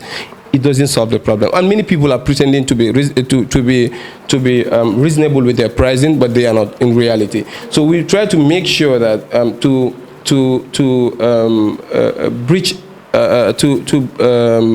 we try to make sure that at least affordability, we try to be affordable at the same time. The properties are accessible and you can use them. They're habitable. Understand? This is what will solve the housing problem. But you have now, a large percentage of the Gambians are having land, but they're still renting. It's ironical because of this reason. So we have very good estates that we, like Sakina Gardens, we're selling it for 150,000. It's just one big fence from the highway. So you can buy that literally and build a house today and stay in it. So land yi nga xamantene ni ko jaay way dafa seer, the most expensive one. Okay, that because we're selling okay, in the form of an estate, I think the most expensive would be Willinkama. Yes. Okay. Yes, and that also we're launching a promotion on it for 250, but we'll adjust the price. But as of now, we're not making enough profit. We're just running a promotion. So I would say that is the cheapest, but that is the most expensive. But we sell houses in Brusubi. We sell plots in Brusubi in Brufut Heights. So you expect those to be expensive because we're selling for people and they dictate their own prices. Okay, am na ñi nga xamantene ni like ñu ngi leena accuse of giving out false advertisement, like so la ñëwé né 50 by 50 size ngay am ci land bi ni at the next minute nit ki dafa ñëw gis 25 by 25. So what is your take on that? No, like how I'm going to put this to you is there's no single case, no single living. You won't find anybody who tells you that okay, ñëw na Carefinder, fay na xaalisam, amul lum comme he or she didn't get what he paid for, one, or dañ ko na, two, or maybe because xam nga problem du ñaaka. Yes, we do have a problem. We have a lot of problems, and we still keep on having problems because this is how the industry is like. Okay, you can try to be genuine, but you're also dealing with people, and people are not genuine. Not everybody is genuine. So in a situation where a problem comes up, we stand up for our customers. We lose, but our customers never lose. You understand? So, and I know this video is going public, and I can say this: nobody would come up so far and claim that he's paid his money to Carefinder, did not get his property and did not get compensated or did not get his money back. Nobody would say this. I made sure that because it took me ages to build a brand that I'm trying to build a brand that is incredible, genuine and living. So it costs a lot to do that because that means all the enticing deals that come and they are not very genuine, you have to push them aside. So for somebody that I had no business relationship with to come out and lie about me, it's really disturbing. It's really because man, Muslim at the end of the day, we believe that if somebody intends bad for you and you're not deserving of it, you will never have it. It will always return back to him. So we have Allah's, our living. So is it true that yéen ndax da ngeen di jël pictures of certain areas ngeen dem di ko present as yours? No. No. What we do sometimes is like you gave us this house to sell. Okay, but because we believe that most of those that are buying houses and lands are of those that are in the diaspora, right? So what we do is we take pictures of your house, we take pictures of the neighborhood, but we write there, this is the neighborhood. Or sometimes even opposite house, we take picture, we say, this is the opposite house. And sometimes we do this. So that you have an idea about the environment in which you're buying your picture, but your property. But other than this, we don't. We have to have an authorization from you, the owner, to tell us to sell the property. You understand? So this is how we operate. Okay, with all these accusations you ñu nekk di wax ne Carefinder loolu la gaay nekk di def am na si ñeneen ñoo xamantene ñu bari gaay den lose confidence in this company in particular. So what assurance can you give to people that you people are reliable? Again, one clarification. With all this accusation, we had only one accusation so far. You understand? On social media, on living, we have only one, and that guy is a lie. So, but to assure our customers, coming back to, this is the that got to us. Like, okay, the only accusation that went public and got to us is this guy. Honestly, yes. Now you can say that the only accusation exactly. Okay, exactly. So you and the media, you stand to you're right about that. So the only accusation that got to us is this. Understand? Because we have problems with, but we try to resolve it in matters that our customers would be eventually satisfied and they will be content. They normally see our genuine reaction to the problems, and we go out there solving it with them and make sure that they don't lose out, even if it means we'll lose out in the case. So we've won the confidence of our customers in those matters. So what to tell my customers is that there are a lot of real estate companies claiming to be credible, but we are credible. You understand? We are really we are credible, and we're not just pretending to be credible, and we assure them that your investment with us is safe.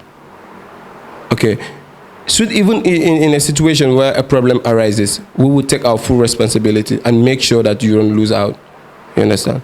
So the satisfaction of our customers is our primary concern. You understand? So that means a lot to us, and we assure them all that in fact at a certain point, like the reason for clarifying this, making this clarification, is not because I'm too afraid of the businesses not coming. Businesses are still coming to me like normal or even more, but it's always good to give the public a perception of yourself that is existing. You understand? So this guy has the light against us, so it's only good to clarify. So to all my potential customers and customers, we are to you as we present ourselves to you. So when we say your properties, you'll get your properties as soon as you don't pay, you'll get them as soon as you don't pay. And we wouldn't say we don't make mistakes. We do make mistakes. So you could always correct us, and we communicate and solve the problems. Yeah. There are certain people they already have in their mind that Carefinder, they are scammers. So what evidence do you have to prove to the viewers that Carefinder is not a scammer, or it's not a company that is here to take advantage of Gambians?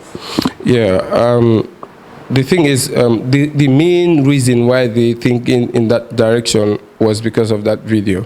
And I've refuted that video, the claims of that man, you understand, is a person that we have not even done business with. So, obviously he's lying. And I'm assuring you, like, if you can pass by and check us, or ask people that we've dealt with, you understand, that we did business with, you understand. And in general, honestly, like, we are genuine in what we do, and we try our level best to make sure that our customers don't lose out in their investments with us. So even if the property that you're buying is not Carefinder's, if you bought it through Carefinder, we stand our grounds and make sure you get what you're paying for, or at least in the bare minimum, get your money back. So I think this is. But some of these things you wouldn't believe until you experience it, or you sit with somebody that actually have a transaction with us. But to assure them, we are credible. We're credible. They are credible comme num ko waxee rek mbokk yi ñoko gisandoo tey nag ñu ngi fii Carefinder di waxtaan ak ñoom si allegations yi nga xamante ni jot neen si allegations yooyu ne Carefinder si loolu la gaay nekk di dox ba tey duñ def dara rek lu jox ko mu tàggatoo fi mu toll. big thank you to Gambian Talents Promotion for promoting Gambian talents. You know, indeed, your approach is in fact more professional than if you had a story. You try to verify from the end. You know, so I really appreciate your interview, and I wish you good luck in this good journey. Okay, I also use this opportunity to thank all my staffs. You know, because this news has been very, very shocking to all of them. You know, but alhamdulillah, they all conducted themselves. I asked them not to, you know, go wild into social media, responding to this guy and doing things that are unexpected of them, and they've all been compliant, and they've been hardworking. So I would say very big. And they've been helping me in this investigation matter. Like I said, I sent some of them to go to Alvin and do the clarification and everything. So I thank them all. You know, they are the reason why where we are right now. And I like to tell them never to. You know, they don't have to be discouraged or anything like this. So that's it. You know, thank you very much for interviewing. waaw ba tey mbokk yi dégg ngeen lu Boubacar Jaita wax mi ne ñoom dañ leen ñoom de safa seen agent foofu noonu waaye ba tey it kër yu mel noonu mandarga kër yu mel noonu kër yu bëri la si gaay am ba tey it ñi nga xam ne ñoom ñooy taf ñoom ñoo ko dee tabax waaye it ñoom ay agent leen pour ñu jaay leen fa so moom nag wax nañ ne kër boobu noonu kuy claim ne moom moo ko moom daal nekkul bësam waaye gaay leen duroo ba tey nag buñ jógee foofu nga xam ne moom mooy Carefinder dem neen fi nga xam ne moom mooy koy ba tey gannaaw buñ bàyyee ko Carefinder real estate ba def foofu noonu suñu ay waxtaan ñu ngi fi right now ñu ngi fii nii nga xamante ne moom mooy Smiling Coast real estate Smiling Coast real estate tamit as well bokk na si real estate yi nga xamante ne ni mention neen seen tur ne ñoom tamit bokk neen suñuy scam Gambian si ba tey nag dañoo dem rek waxtaan ak gaay ñoom tamit ñu wax ñu seen paat si lan leen gisee loolu lan moo tax gaay ñu def loolu su fekkee ñu ngi koo def su fekkee defuñ ko tamit ñu clair ñi nga xamante ne ñoom ñoo nekk di seetaan ak ñi nga xamante ne ñoom ñoo nekk si Gambia bi nekkuñ si Gambia bi ak ñeneen duñ def dara nag lu dul bàyyi kuñ fi fekk ni mu nuyu wanteeg nit ñi wax ñu lan mooy position am nuyu naa la. fay naa la yow tamit man la Yankuba Fati I'm the general manager of the company Smiling Coast Real Estate. Yeah. So can you do operate as a real estate company? Yeah, Smiling Coast boom dore di established is 2014. Yeah, almost now is 5 years now since Guy Boon started establishment of the business. Yeah. Same business, but they can register. So wow, can you register? The business is 100% registered, and we have all our required documents as a business or as an institution pre-established in a country. Can you register? Since that, before operating, you didn't register already. Okay. Yeah. Before operating, that was around February 2014. Why rumors exina si ñun mu xamal ñu ne yeen register wu len sen business bi so lan mo nek sa take on that? Yeah, okay, like maybe comme ku ko rumor bobu nonu ñu ko nek di jotali moy maybe they don't have any clue on the real estate, because to me like so we are having almost 17 staffs here, so ñun du ñoo ñu register ñu ne dañ ubbi business whereby that business is not registered, and we are paying everything as requested by the states. So obviously that's a business which is established and registered. Yeah. So do you have plots of land yi nga xamante da ngeen ko day jaay ci dëkk bi? If yes, where and where? Yeah, sure. Dañ am come right now real estate bu nekk under Smiling Coast Real Estate, that's Gunjur, Kunkujang and Sanyang, and we have whereby you know is just like a 12 plots, 13 plus estate. Because to me, why I don't mention those one, because to me like 12 plots, 13 plots estate is not that as we call an real estate, because it's a area whereby maybe nit mun na fa def settlement, but estate is 50 plots above.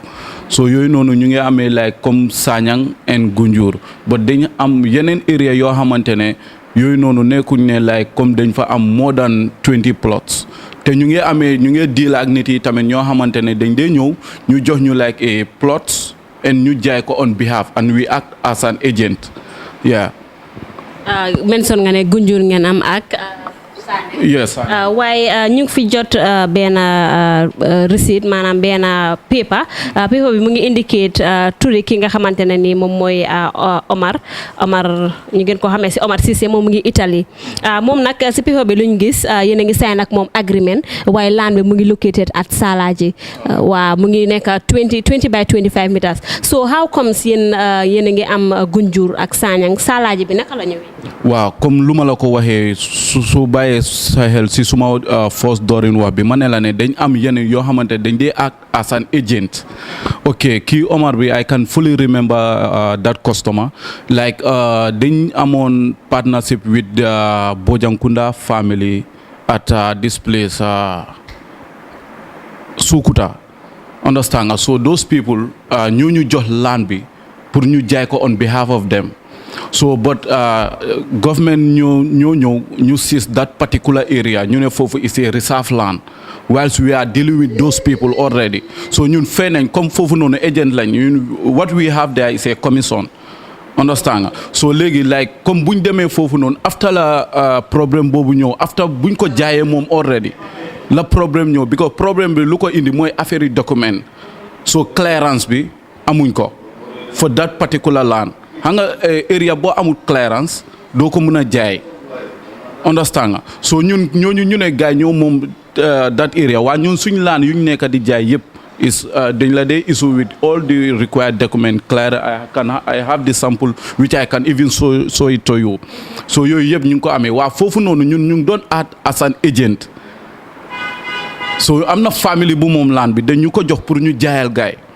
land booy is almost like 8 plots understand nga so moom dafa bokk ci victime yoo xamante ne ñoo mënut a receive document at the right time and which ñun tamit like there is a one even suñ office bi nii ñooñ seen lawyer bi ci kaw la nekk Cheikh Tidiane Haidara so mooy woon ñooñ seen lawyer bi pertaining about to claim that particular land because dañ joxoon guys this thing clearance after it was revoked by the state so hanga ñun tamit like it's not like we are scammers or we are doing something that's illegal because ñooñu dañu jox authentic document alkali transfer and everything so suñ ko starté di jaay so that doesn't mean that ñu ñoo dem ñu jël that particular land ñu ngi koy jaay whilst we don't have any document or any agreement with that person.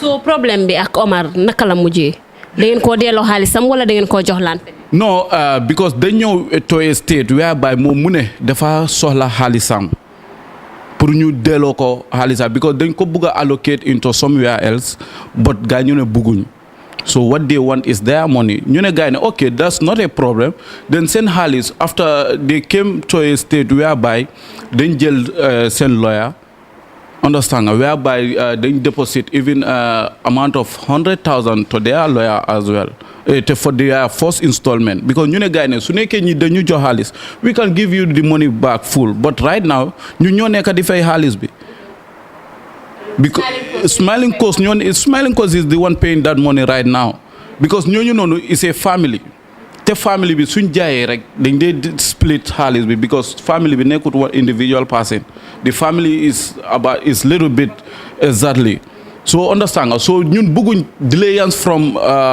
his side loolu moo tax ñun we are trying to make an effort so that ñun ñu settle ko mu des diggante ñun ak ñooñ anytime clearance bi su génnee then they are going to give back the plot as agreed because da ngaa gis ne léegi Smiling Coast ñoo moom land bi not the particular person anymore waaw.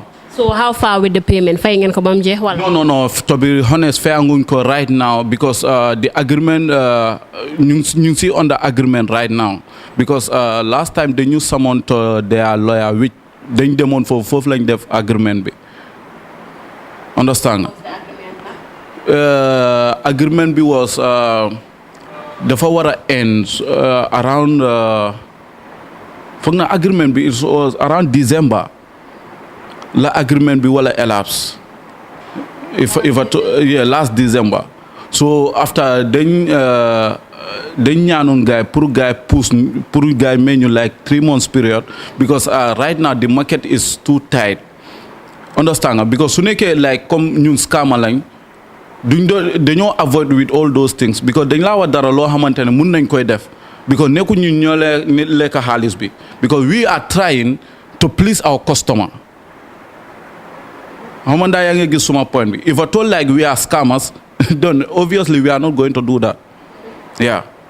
So coming to Smiling Coast Real Estate in particular, is it true that they them round the one you have land around the beach site for sale or placing a hamantene ni ngurga ko mom? No ñu musu ñoo def lolu non because da nga gis na ñun suñ issue bi yépp suñ land issue bi is only at one area, that's Salaji. But ñun amuñ ben issue from any other place ñu ne dañ jaay beach site which Smiling Coast ñoko no. Ñun suñ issue bi yépp is this Salaji issue. Yeah. So am na tamit ñu leen nekk di accuse ne like benn plot of land ngeen ko dee jaay to multiple people. No. So how about that? No. Loolu ñu ko nekk di wax rek dañ bëgg maybe okay like mun nga xool nit am na lu mooy def and that person is moving. Understand nga maybe yow bëgguloo gis loolu noonu and you want to bring a problem or xam nga ay jafe-jafe to those people. But here at Smiling Coast, ñun musuñoo encounter such kind of thing. Comme ñu ko wax na gaay ñëw ñu indi proof ne ok jaay nga ma land bi jaay nga kii tamit land bi jaay nga kii tamit land bi non loolu amut as Smiling Coast ñun musuñoo encounter such kind of thing. So ban area wala ban plot of land moo nekk the cheapest plot of land bi nga xamante yéen a ngi koo jaay? That's Gunjur Kunkujang. Because around December yooyu noonu nga dañ dee def promotion boobu sax dañ defoon promotion ba almost around 40,000 yooyu noonu. Okay. Yeah. So what is the most expensive one? It's Brufut Ghana Town. Yeah. Boobu 350 lañ ko nekk di jaay. Ba tey it am na ñu leen nekk di accuse of false advertisement ne da ngeen di advertise di wax nit ñi ne 50 by 50 plot of land leen naa jaay at the end of the day gars ñoo gis 25 by 25. What is your take on that? Non loolu tamit amut. Le I can 100% kuma oo rek mun naa dem foofu noonu o ku munti nekk soo ñëwee I can attest to that loolu musutaa am ñun musuñoo jaay nit ñu ne la ne yow 50 by 50 lañ laa jox ñu dem jox la 20 by 25. It doesn't make any sense. So is it true that yéen da ngeen dee jël pictures of certain areas ngeen present ko as yours? Non te loolu tamit ñun amuñ loolu xam nga like ok ñun suñ way of business balaa ñu laa jaay dara balaa ñu la koy jaay dañ la dee wax ne comme soo fi nekkut sax dañ laa wax ne soo amee relative na ñëw ñu dem site visiting ñun musuñoo jaay plot without our customers seeing it or with their representative seeing that particular land. ñun loolu musuñ koy def te kenn du musa wax ne like comme ñun dañ ko jaay laan te moom parents saam yi o guardian saam yi o relative members yi gars yi musuñoo gis that particular land non loolu tamit musutaa am.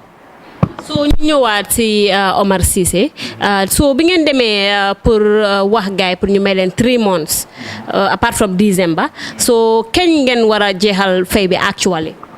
Yeah, Omar, comme nous la ko waxee we are on that process as I'm speaking right now pour ñu xool naka la ñoo mun a settle with because like comme da nga gis ne ñu ne comme nuñ dee wax benn saaku pompiteer su nekkee benn doomi pompiteer su nekkee si saaku daf dee mun a yaaxa di res so ñun tamit bëgguñ one customer or 2 customer even ñu ñëw pour bugg a tani suñ image because ñun tamit ñu fi nekk suñ suturoo bi fii la nekk anything we do is here so ñun tamit duñ stand ñu gis lu koy yaaxa just like that no.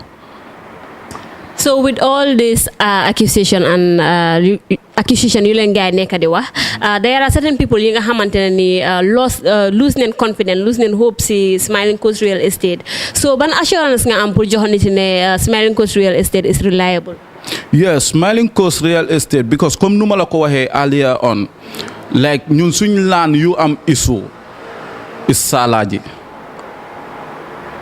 only salary, but after that there is no particular land on the Smiling Coast bo xamantene mun ci problem, because comme numa la ko waye salary, there is no estate company ko xamantene like the day am a lot of plot. Maybe da nga dem nga negotiate with a family member, guy jox la maybe a portion of a land, then nga start diko jaay. Hanga bobu nonu you don't hanga comme lan moy scam, comme nu ñoy wax ni, like to me nga dem nga gis a particular land, yo orna la ne fi yo land bi momuloo ko xamloo ko mom, nga dem di jaay that particular land.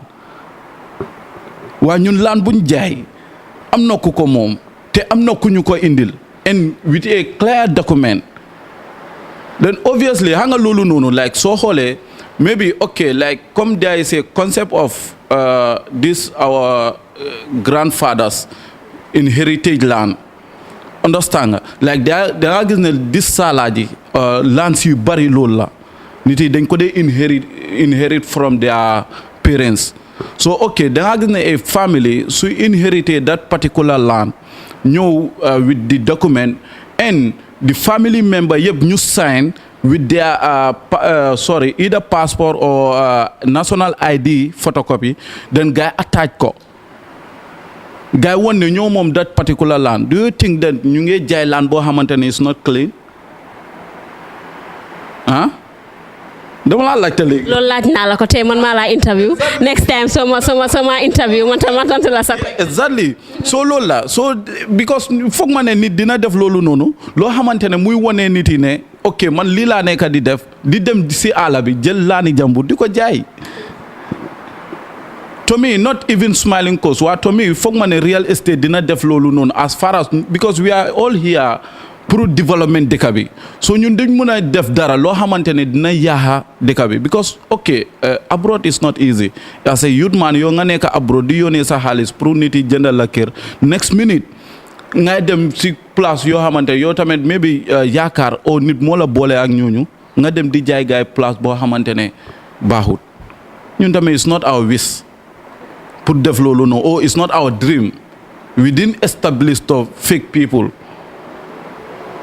Understand? So that's the point. So and the other thing, lumay our customers, moy Smiling Coast, buñ déggee Smiling Coast since the day of establishment nu mel, and still now Smiling Coast is greater than that part. So if I told like okay nit yi ñoo nekk di wax ne okay Smiling Coast is this, Smiling Coast is that, Smiling Coast ñu ngi fake nit yi or Smiling Coast ñu ngi do advertisement boo xamante na gaay génne advertisement yooyu noonu or na gaay génne flyer boo buy indicate ne this is from Smiling Coast and amut. Understand nga? So that's the point. So ñun anything we doing ñun ñu ngi koy teg si yoon. Waaw xam nga comme doomi Adama da nga def dara waaw comme at the end of the day ndogal yàlla su fa génnee rek it's not our wish pour loolu am. Yeah loolu noonu to be really honest it's not our wish and it's never our wish pour façon yooyu noonu am. Ok si sa biir wax nga ne like foogloo ne other real estates dinañ ñemee def loolu noonu jël laan boo xamante xamuloo ko sax nga jaay ko because yéen ñëpp da ngeen fi ñëw pour bokk si ñi nga xamante dañoo contribute towards the development of the country. So contributing towards the development of the country in what sense? Yeah like okay for example one nit yi yëpp xam nañ ne comme Gambia nu mooy demee land is expensive and without real estate ñoo introduce this mortgage system in land whereby ngay fay ay $1,000 yi ay $1,500 for a period of 3 years. Xam nga yow tey doo nekk sa kër nit nga am particular land nit ñoo bëgg la koy fay loolu doo ko accept. So only real estate are do te ñooñu ñu ko nekk di def rek they are the one ñoo xamante ne obviously ñooñu ñu ngi try pour ku nekk mu am fu mu fooy dëkka.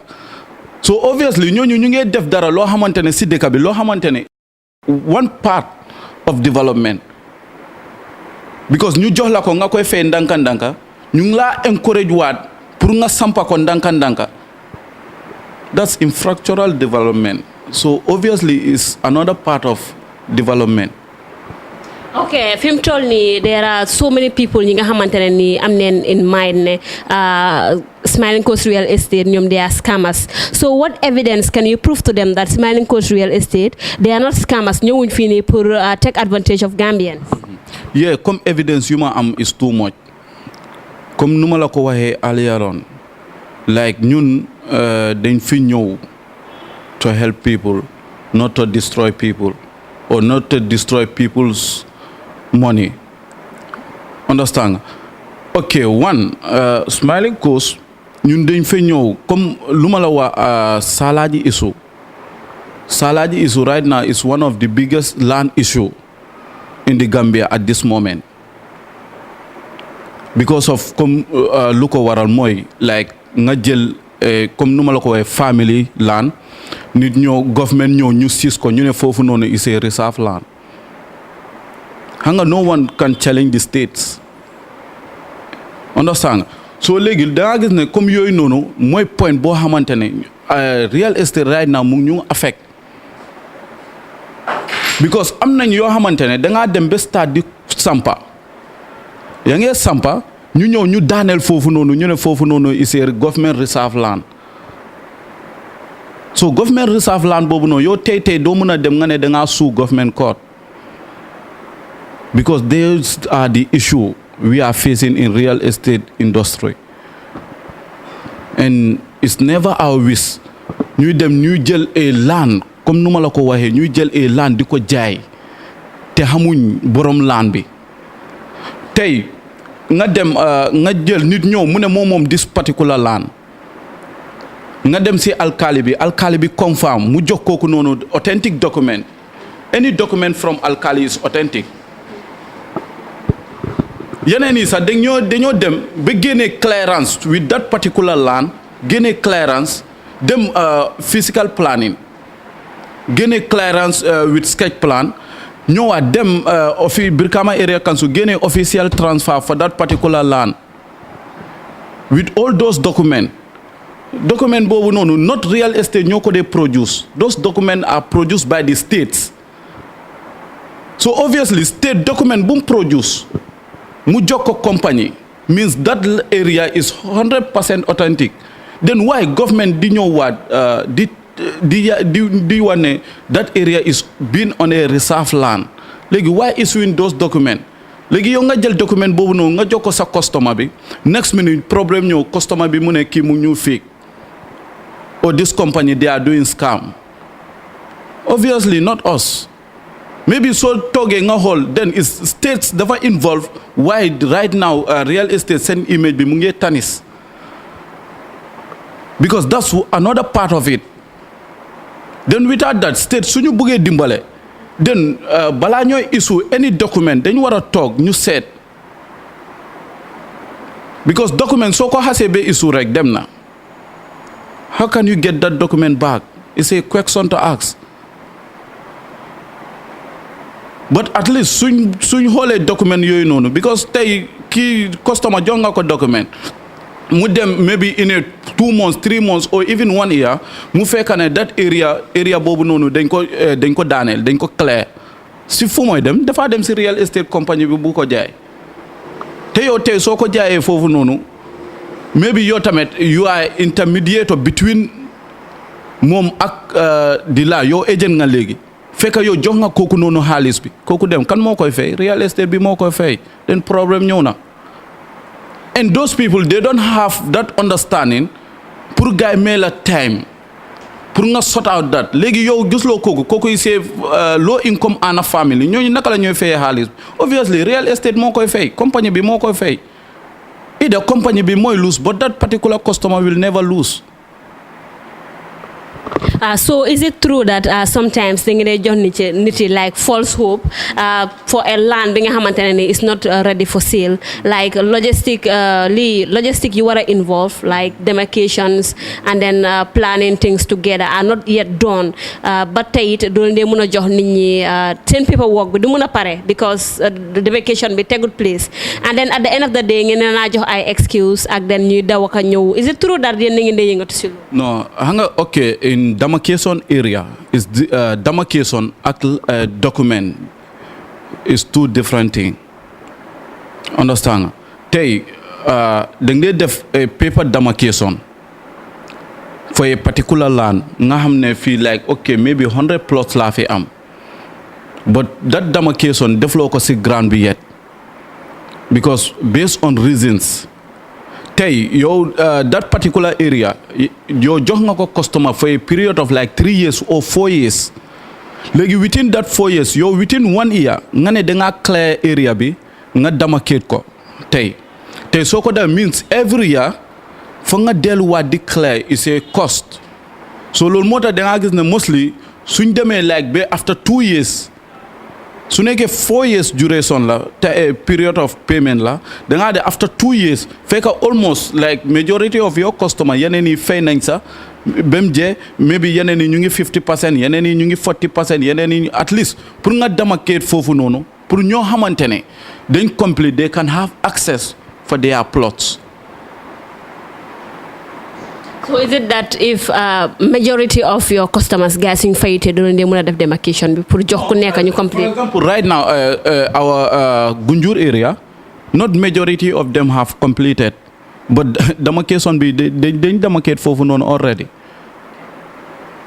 So loolu dafa des xam nga comme sometimes am na business nga yaa ngi def business so da nga seet ok lii not ok few people ñoo jeexal ba nga demarcate rek dem da nga gis ne ñooñu tamit xam nga customer yi tamit dañ dee ñëw ñu ne la ne ok man dama bëgg a sampa demarcate leen area bi da ngaa dem nga demarcate even koona sax duñ ko gas because they just want to see the area they are right. Waa comme as a business la nekkuñ ne that particular estate waxuñ ne comme area bii nii duñ ko demarcate maybe understand xam nga boobu noonu soo signé agreement with a company that agreement doesn't state that ok demarcation bi dafa war a def this time frame loolu nekku si agreement bi so xam nga ok su nekkee yow dem nga ba soxla sa land bi amuloo ko it's very difficult for you to have your land da ngaa ñëw si compagnie ngeen toog man jënd naa fii land bi waa lan mooy issue bi lan mooy problème maybe when loolu su la satisfied mun ngaa wane ok now su nekkee yéen doole mun a demarcate bale ma withdraw xam nga léegi that particular compagnie duñ nangu loolu noonu because yow soo withdraw keneen tamit ñëw bëgg a withdraw keneen tamit bëgg a ñëw withdraw compagnie bi du nangu dañoo try by all means then ñu demarcate area bi.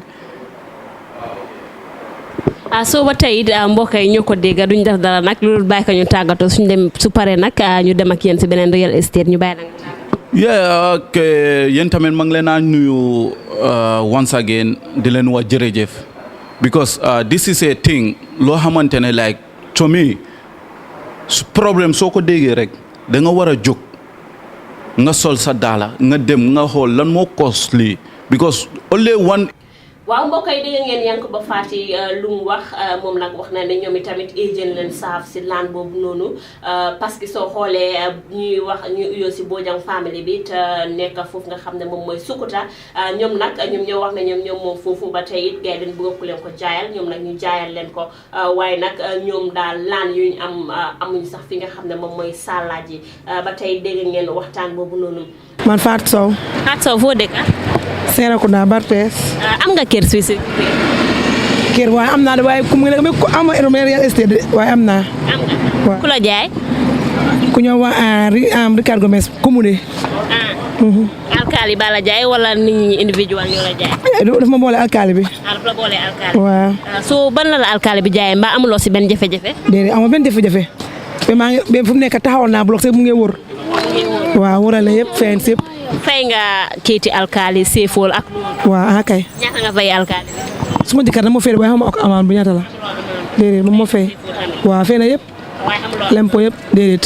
so ndax bi ngeen jëndee laan bi da ngeen dem rek si saa si ñu jox leen seen kayit wala da ngeen am pour dem ak a ñëw bala ngeen a. amul même problème dañu dem ñu jox ñu. da ngeen dem rek ñu jox. waaw. so gis nañ ne fi mu toll nii problème yi laan mu ngi bëri si dëkk bi yow lan nga naka nga ko gisee. xanaa de kenn mënut a understand de doy na waar problème laan dafa des si nit ñi ñu bàyyi seen xel su fu ñoo dem ñu dem direct si alkaali yi mbaa ñu dem foofu óor ñu jënda understand nga waaw soo jënda da nga dem place bu óor jënda waaye boo demee jaaree si loxo ay comme background boo xam ne ay dukula yooyu noonu daf laa indi problème ëllëg si biir da ngaa toog sa kër ñoo génn la sa kër gi nee ni ko jëndee du noonu on sanga fekk amul correct papers dañ laa ñoo génne te suñu la génne dafaa ñaaw racha nga dem direct ci ñu ko war a jaay CFO bi alkaali bi noonu ñoo la war a di jox nga jaay la ñu jox la sa kayiti kër jox la yëpp mu correct waaw. so yow ban advice nga am pour jox nit ñi ñu seetaan. nit ñi de xanaa maa ngi ne advice di leen aider ñu bàyyi seen xel fu mu nekk jamono neexut waaw nit ki de si loo dugga da nga xam ne du doo si lu óor ëllëg si bi bu ñu la indi benn jafe-jafe problème waaw. jërëjëf. waaw baax na jërëjëf. nga koy faral di gis nag at bu ne balaa nawet bi di joor di wàcca si képp ku nga xam ne am nga laan da ngay gaawlantu dóor sa blocs ba mun a tabax sa kër am foo dëkk ndax nawet bi su ñëwee nga mun faa suturlu fi mu toll nii nag liggéeykat yi bëri nga génn si laan yi di tabax maanaam di sampa su ko defee seen i borom mun faa ñëw nekk waaye ba tey nag si biir sampa boobu nag ñu bëri dañuy dégg ne suma laan bi sampa naa fa ba pare waaye nit moo ñëw mu ne ma ne moom foofu noonu waaye ba tey it rek su ko defee loolu mooy indi wax ji loolu mooy indi coow li ndax tey it métti na torop nga jël sa xaalis jënd sa li nga xam ne moom mooy ciment ak ay suuf nar a ñëw sampa sa kër nit jógee foo xamul ñëw rek ne la moom foofu noonu ba tey nag ñu bëri ñu ma interview nag ikati neen seen kàddu daal di wax ne kii nga xam ne moom mooy nguur gi nag war nañ see def seen gestuwaay balaa liy raam di àgg si ñag bi tey it bu fa amee place taal fa waaye ba tey it déggaguñ kenn ki nga xam ne ni moo ñu mun a wax li dalal xel si wàllu nguur gi waaye ba tey it nag nit ñaa ngi si kawam ñii roogee ŋaayoo gaa ngi bëri si biir réew mi ku nekkaa ngee wax moom place bi nii dangaa jékki-jékki rek nit ñëw indi ay machine am di daaneel sa place di wax ne moom foofu noonu waaye ba tey it interview yu ma def yu bëri nit ñi dinañ si daal di sànni seen kàddu tey it jàngee ngeen si déggee ngeen si waaye ba tey it rek du ma def dara lu dugg si biir dëkk bi waxtaan ak nit ñi si li nga xam ne ni moom moo lëmbe réew mi si wàllu laan fii nag nga xam ne moom mooy Salaaji Forest bi nag nekk na place boo xam ne caw li bari fa la nekk caw li lu muy kurkur am na yoo xam ne nag mi ngi fi ndaxte boo xoolee compagnie bu mel ni Smiling Coast Real Estate buñ leen interviewé ñoom nag problème buñ am ak ki nga xam ne ni moom it seen client la te nekk foofu sa Italie moom nag fii la ko gaay jaay laan waaye it ñoom buñ ñu wax si seen waxtaan buñ am ak ñun ne laan bii nii buñ ko jaayee ko nga xam ne moom mooy seen customer bi moom nag wax na ne laan boobu noonu nguur gaa ñëw teg si seen loxo ne ñoom foofu noonu reserve area la maanaam place boo xam ne nguur gi leen ko fa bàyyil waaye nag ba tey it gannaaw buñ jëlee xaalis si moom nag bi nga xam ne moom mooy Omar kooku noonu di Omar Cissé nekk sa Italie moom nag wax na ne soxla wutut laan si gaay yi moom nag xaalisam la soxla waaye ba tey it rek ñi nga xam ne ñoom ñooy Smiling Coast Real Estate ñoom nag ñu si seen biir wax nag ñu wax ne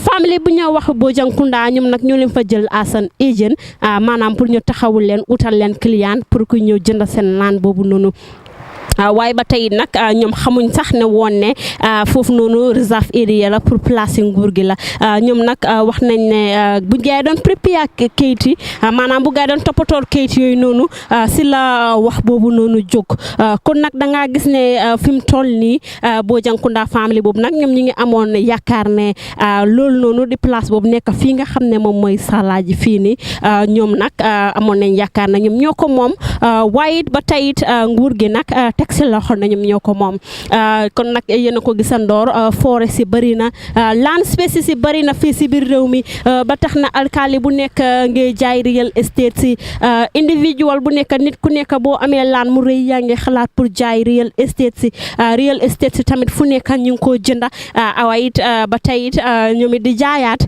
waaye buñ jaayaatee ñeneen ñëw nag maanaam famille buñ jógee jaay real estate bi jaay individual si nguur nguur gi génn ne foofu reserve area la nekk na loo xam ne ñu bëreen koo jànkuwanteel fii si biir réewi Gambia ba tax na it foog naa ne li nga xam ne moom mooy nguur gi war naa génn wax ak li nga xam ne ñi nga xam ne ñoom ñooy citizens si ñi nga xam ne ñoom ñoo dëkk si Gambia bi xamal leen fan moo nekk seeni place maanaam fan leen réserve parce que am na yenn famille yoo xam ne ñoom seen place yu ñu am ñu ngi yaakaar ne ñoom ñoo ko moom ndaxte boo xoolee famille bu mel ni Bojankunda nekk foofu sa Sukuta bu ñu leen waxoon ne fii reserve area la duñ ko gëm ndaxte ñoom it ñu ngi am seen gëm-gëm ne ñoom ñoo moom foofu noonu ba tax na it ñu oo li nga xam ne moom mooy Smiling Coast Real Estate ñoom it pour rek ñu taxawal leen foofu noonu utal leen client Salaaji Forest fii nii nag ñu bëree see am jafe-jafe ndaxte ñu fi am laan teyit nguur gi gën a seen fii reserve area la wala ba teyit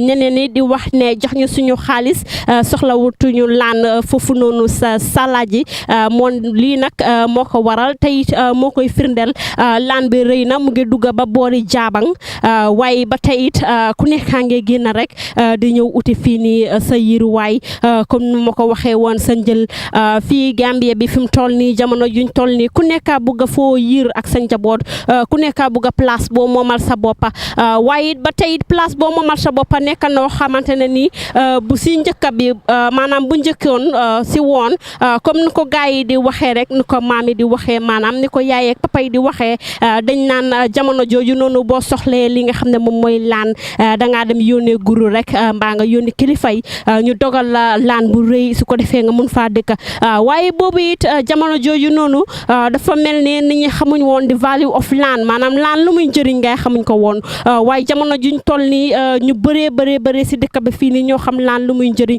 ndaxte nit moom loo am amoo kër rek maanaam sa am noo koy gisee des na waaye ba tey rek fi mu toll nii ku nekk xam na lu laat ni njëriñ ku nekkaa ngee daw di xëccoo ku nekkaa ngee ngiiroo ku nekkaa ngi bëgg a place boo yër sa njaboot waaye ba tey nag lii nekk loo xamante ne nii bëri na torop waaye ba tey rek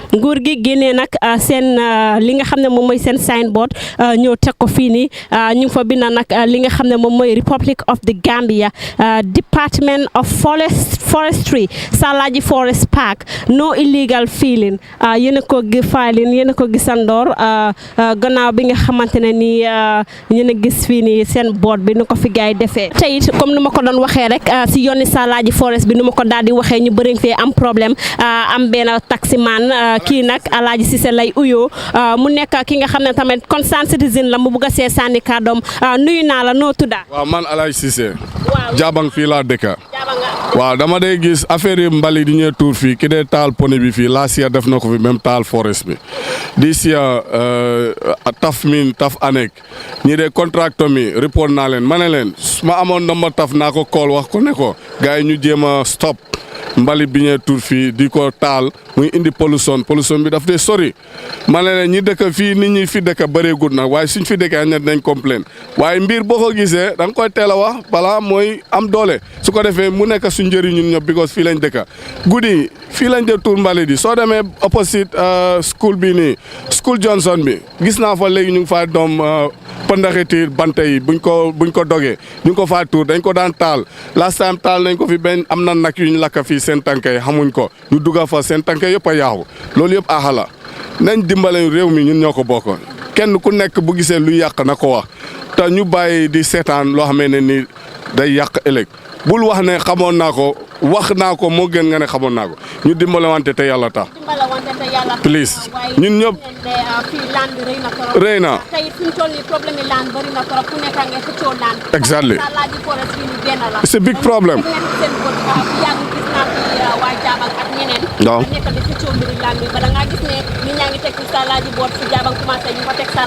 dëgg la non affaire yi laan bi léegi man dama ne woon pour lu ñuy mën a dimbale fii nguur gi li ko dalee si tali bi jëm si biir 100 meter ñoom waroon nañ fay créer dara bu demee ba si gannaaw na le li fa des ñu fence ko ba pare jël seen boot yi ñu def ko peg to peg ñu xam ne fii nguur gi moo ko moom waaye développement fii nii tamit dafa happen waaye ñu ngi bloc fi mu nekk nii développement fii nii tamit te dafa tax problème gën fee bëri affaire yi land problème ku nekk ne suma tool yi bàyyi la kële ne suma tool yi bàyyi waaye su fi nguur bi plané dara immediately ñu xam ne nguur gi moo ko moom am lu mu fi def li si gannaaw mu fens ko mbir nag boo ko moomee da nga koy yeew ku ko gis xam ne fii am na lu ko moom waaye soo ko bàyyi noonu taatu neen day indi problème loolu rek la nañ try ñu def loolu ñoom tamit nguur gi maa ngi leen a jox message boobu noonu ñu dimbale wante ngir yàlla. mais na ngi am gannaaw bi nga xam ne ni tali bii nii defar nañ ko fii tali bii dem ba foofu nga xam ne moom mooy Janjanbureh ku nekkaa ngi jóg nag fépp fi nga xam ne mus nañ la faa joxoñ ne fii may naa la fi laan gars yi daal ñu ngi jóg taxaw teemu ne ñoom ñoo fi moom waaye comme sëñ bi nu mu ko waxee rek mu nekk lu am solo nguur gi war nañoo fenn sa fi nga xam ne ñoom ñoo moom def fa seen boot si peeg tu peeg koñ ba koñ su ko defee nit ñi mun a xam ne fii place nguur gi la real estate yi nga xam ne ñoom ñooy saaf as an agent wala ñoom ñoo fi am laan tamit mun a xam ne fii place nguur gi la fii nekkul place bi nga xam ne nii war nañ ko mun a jaay ba tey it nit war na faa mun a dëkk parce que government du saaf laan la waaye ba tey it comme ni ko waa ji waxee rek nga am sa place especially nguur gi bàyyi ko taati neen noonu cover loo ko defuloo ko dara buñ demee nit ñi buñ demee ba gis développement dañoo ñëw ne fii suma place yi yaay la wala fii suma place yi baay la wala ba tey ñu ne fii suma place yi maam la wala fii suma place yi broda la wala fii suñ place la loolu nag mooy waral ñiiroo bee ŋaayoo wax ju bëri ji xëccoo laan bi fii si biir réew mi ba tax na it foog naa ne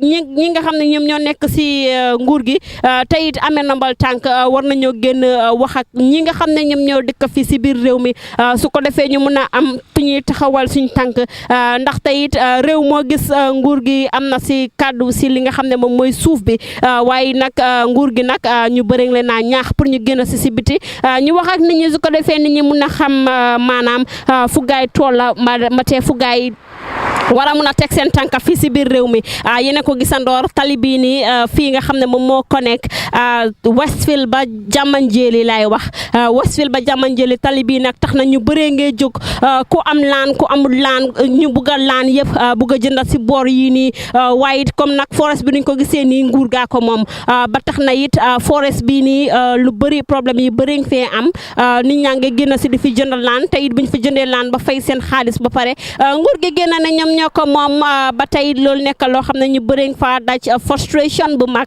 frustration bu bëri boot bi nga naa gis nii ñoom ñoo ko fi taxawal waaye it ba tey boot bii rek doyut parce que xam naa am na yenn side yoo xam ne si biir a biir amul boot amul dara tey it soo fa demee rek di nga foog ne nguur gi place am si kaw tali bi fii rek la am waaye lum ko va bëri na te rëy na rëy boo xam ne foo ko na ta weesu na ko waaye ba tey rek ñoom it foog naa ne seen responsibility la pour ñu génn si biir dëkk bi taxawal li nga xam ne moom mooy ñoom fuñ moom ñu daal di ko cover parce que gis nañ ne fi mu toll nii ñi yëngatu si wàllu jënd ak jaay kër bëri na torop si réew mi real estate si bëri neen torop si réew mi doomi Adama Njaay yu nekk Gambia fii nii bugg a laan bëri na torop si réew mi ba tax na it ku nekk foo gëstu daj real estate nga def fa sa tros nga xam wax na ne real estate bi foog ma jëflanteeg moom mu jaay ma kër parce que it óolu naa leen waaye ba tey it buñ la jaayee kër ba pare place yuñ laa jaay yeneen saa yi ñoom dañ fa dee saafasan agent tey it nu muy mujjee mooy nguur gaa génn ne fii suñ place la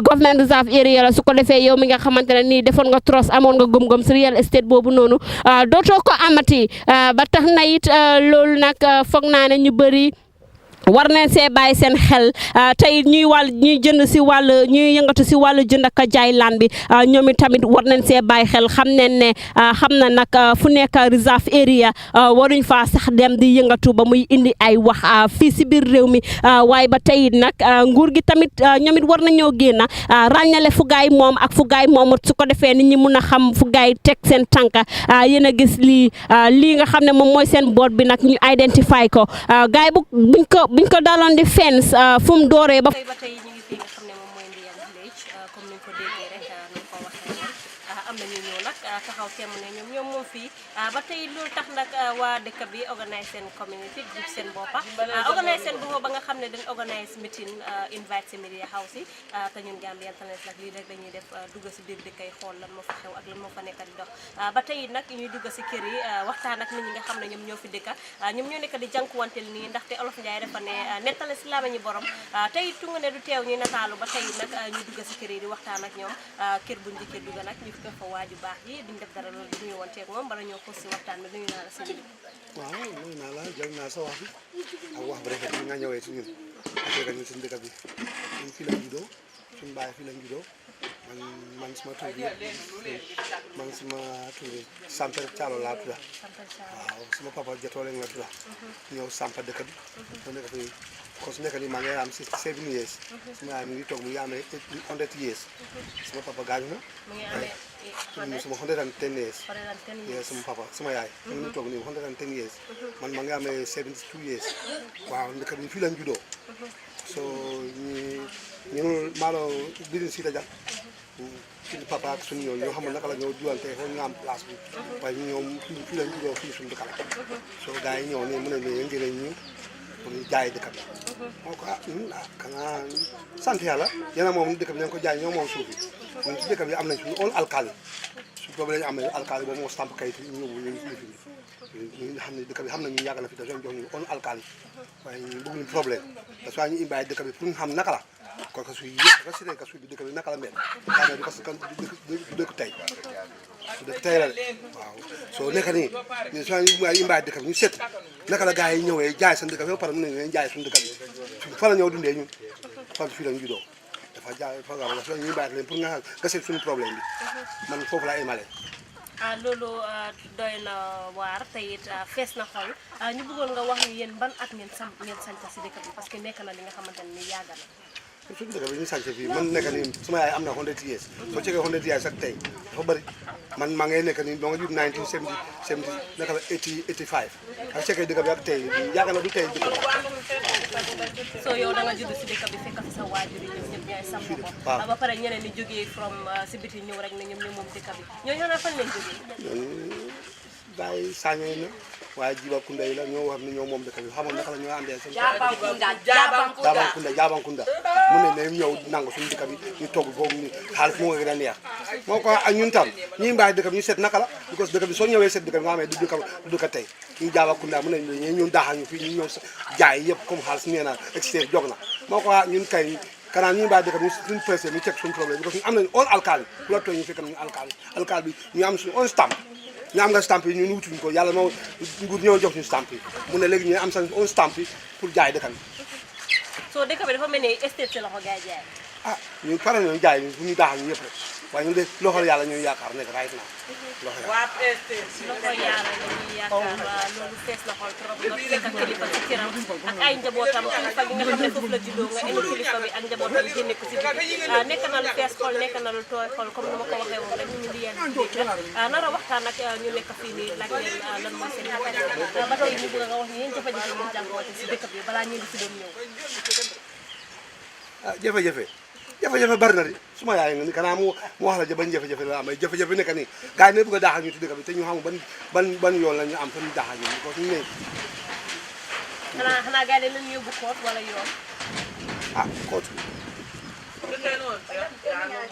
bi ñun koot bi ne mokk musuma taxaw loxo koot musuma taxaw di loon koot kenn musuma woo ma dem taxaw si boobu koot ñoo dem seen koot bopp rek ñu yéen ne win koot bi ne taxaw pour jël dëkkat waaw mbokk yi na ko dégg ñoom ñoo dem seen koot yi boppa taxaw rek ne ñun ñoo win koot bi tey it ñoom jël dëkk bi loolu nekk na li nga xam ne nii fees na xol trop ni ngi den dee faral di wax ba doola yaa sonna waaye ñu am alal sonn tey it maa ngi ko soog a gëm tey waaw ba tey nag comme nu ma koy faral di waxee rek Gambian Talents ñoom nag dañuy def ay gestuwaay yu mat di def gestu teg ko si yoon ban jaar yoon ba nga xam ne askan wi ko dégg di nga xam ne waxi ñor la ba tey nag buñ déggee si ñoom itamit seen side ba tey dinañ dem si Jaabankunda bu gars yi wax noonu ñu lakke leen ñoom fan la gars yi wéer pour ñëw jël dëkk bi ne ñoom ñoo ko moom oncle ñu bàyyi la nga tàggatoo. waaw ni dëkk bi ni nga xam ne ñoo ko moom because nga xamee ne ñu ñaamee suñu on kayit stamp bi mu ne léegi nekk ni nguur boobu jox ñu stamp boobu gën na dañ bëgg a jaay ñu doole because ne nguur yaay jam moo jox ñu stamp yi léegi nañ bëgg a jaay doole pour jël dëkk bi because ñoo moom dëkk bi ñoo soosay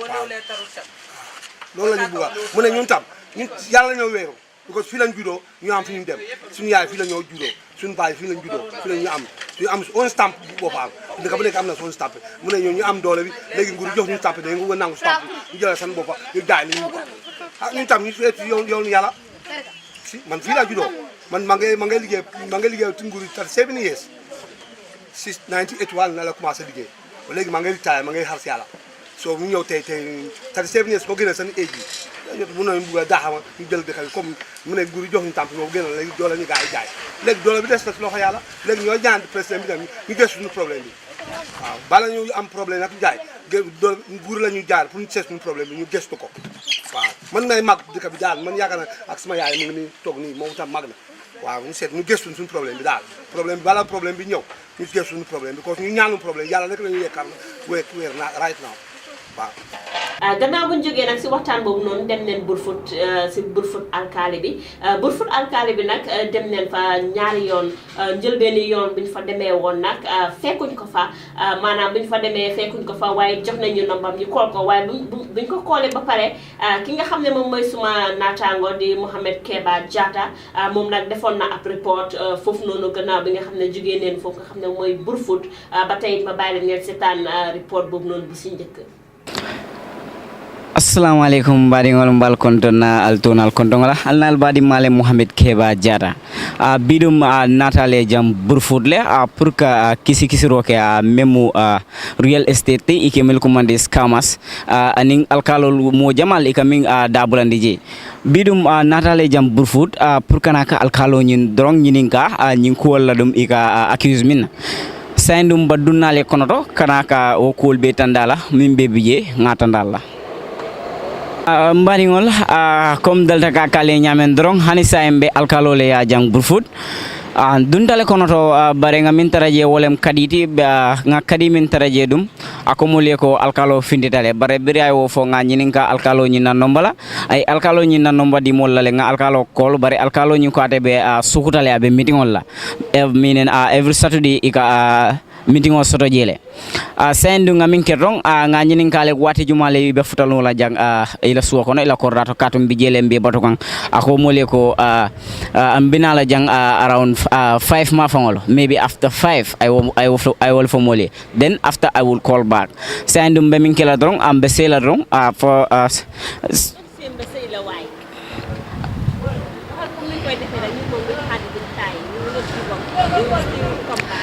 okay woda hani sen rong nte batala ala kula mba kiskisro nyin continue lale comme dalta kakale nyamen drong tol Gambian Talents TV drong ko mi yalon ko wolbe nokunding mbol damale bonni lanali ni ala sonta signa fulan jango nyin nabe dia kacha sotolale ko nyina waaw mbokk yi gannaaw buñ defee report boobu noonu ba pare tayi wuñ delluwaat neen fi nga xamante ne nii moom mooy Brufut buñ demee Brufut nag si second time bi fekk neen ko fa waaye it balaa ñu ko fa doon fekk toog neen lu yàgg xaar ko waaye ba tey liggéey baa ko laaj tey dañ koy def ba mu mat seeg parce que askan waa ñu tax a jóg gannaaw buñ fa fekkee nag buñ ko fa fekkutee nag ñu toog xaar ko bu mu ñëwee nag moom Brufut alkaalo bi moom muy uyoo si Mamadou Lamine Mané nag buñ ko fa fekkee jot nañoo am ak moom waxtaan gannaaw bi nga xamante ne nit ñi wax neen ne ñoom dañ dee fay $10,000 pour am kayiti alkaali moom nag def nag ñun ay waxtaan ba tey it ma bàyyi leen ngeen seetaan waxtaan boobu noonu nga xam ne Mohamed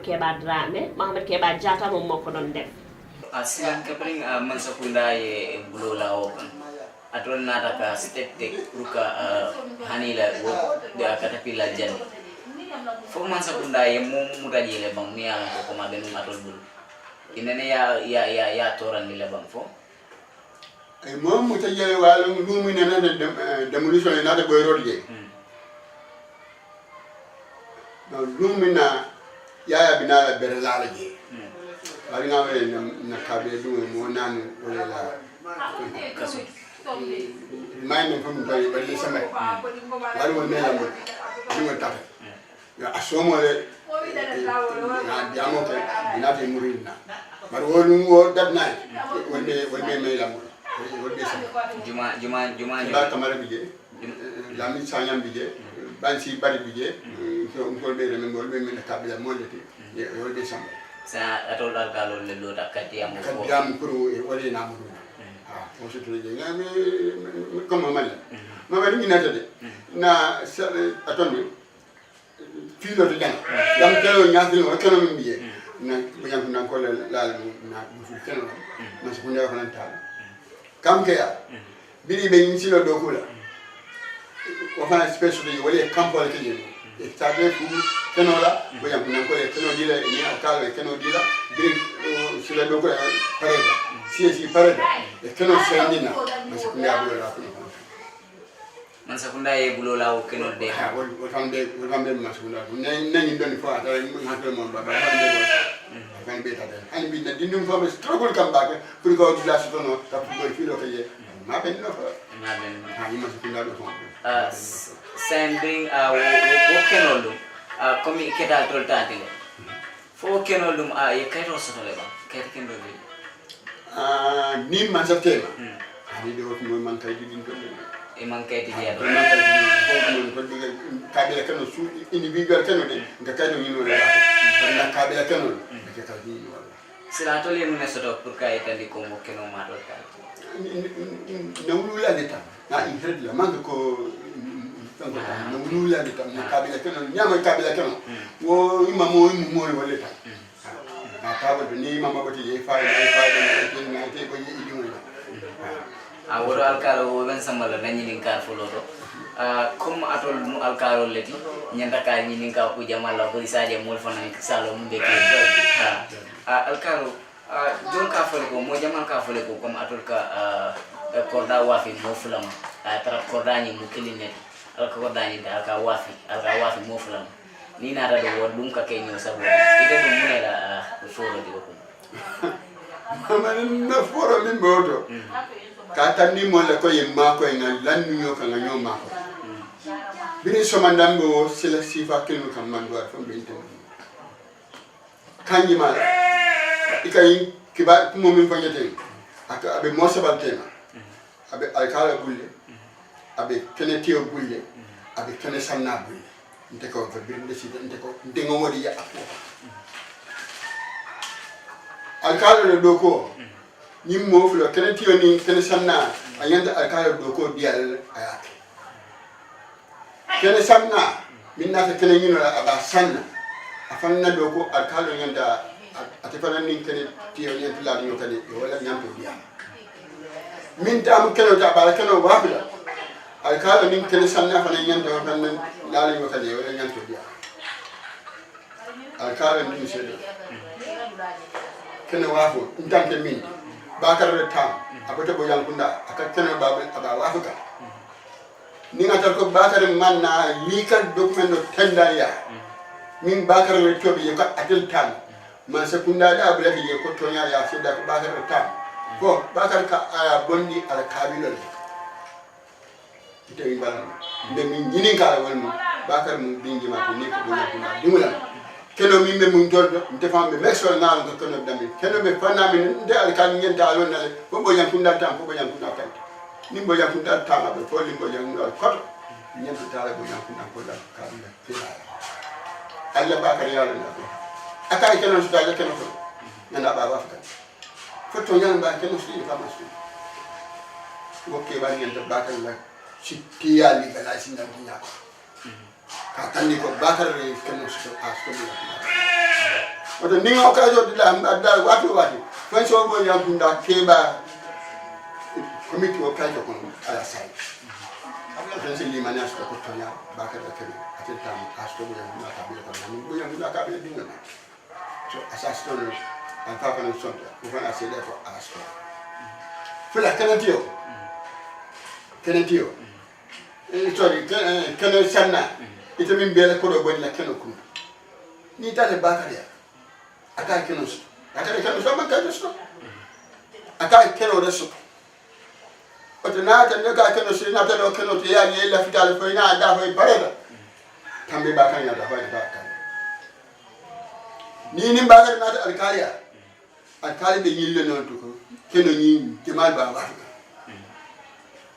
ko ma argat na do ko keno ni sutu to nyami fa yo asine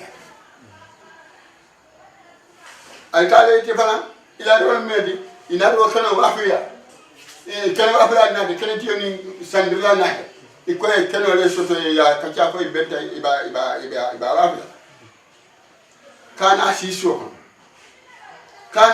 ko e in ka to dila ite fa manta keno gibe nyala ta keno gibe nyala yaani ko keno mi mimpo abijele ma imam ku suti akono ko min ko buli dole ba ko ya ko so nyam ko ya ni ko buli ba mara tilibo tiligi ni mini na eta ibe ya ko indi ko to nyala min ka yinkeno ba ko dole na na neta atenta ita kala fan ba kan puru soma nin do na ta esa mo kan ko da fa hani ko bakar na bi gene enke kay to dai oto bi ni defa murno kan ko ko ban nin ci da sokon bakar na ta ko kan ba mun do ako wulin man ko yo na bi mod na ta ko kan ba mun ko mun do wulin ba na ta ndi man bo bakar ni mod ba ni kene kinu ko wa ko ñu kan ndema ba man na man ga jele ni tali le pala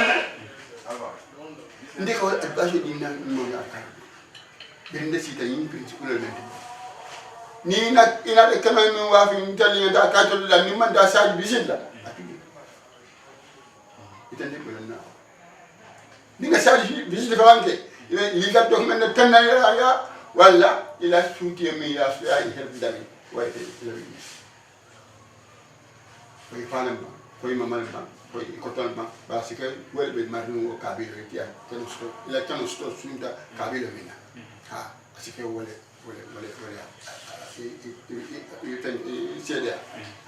wala furka faham doron comme ni momo e keno soto nyanda sedo soto nyanda sedo ko soto min koy ani la kayti ko wala kayti ko tende ya mi ya ligala sindi ko ide tam kan ha tani ko mi mantambe akal kayto la ide kan sula nan ko aton officiel transfer officiel planta ni be koy doron wala be ya ko itele ya ko process ikali maniaso ko mari fo si fa lunga soto janne ko ite banna hani mo han me dafta wonde banna mbe wor ko non rom ku fa ni fa tambita wala o bata sa ka kene kinu ye aka wafu ko sinyana ni nyadi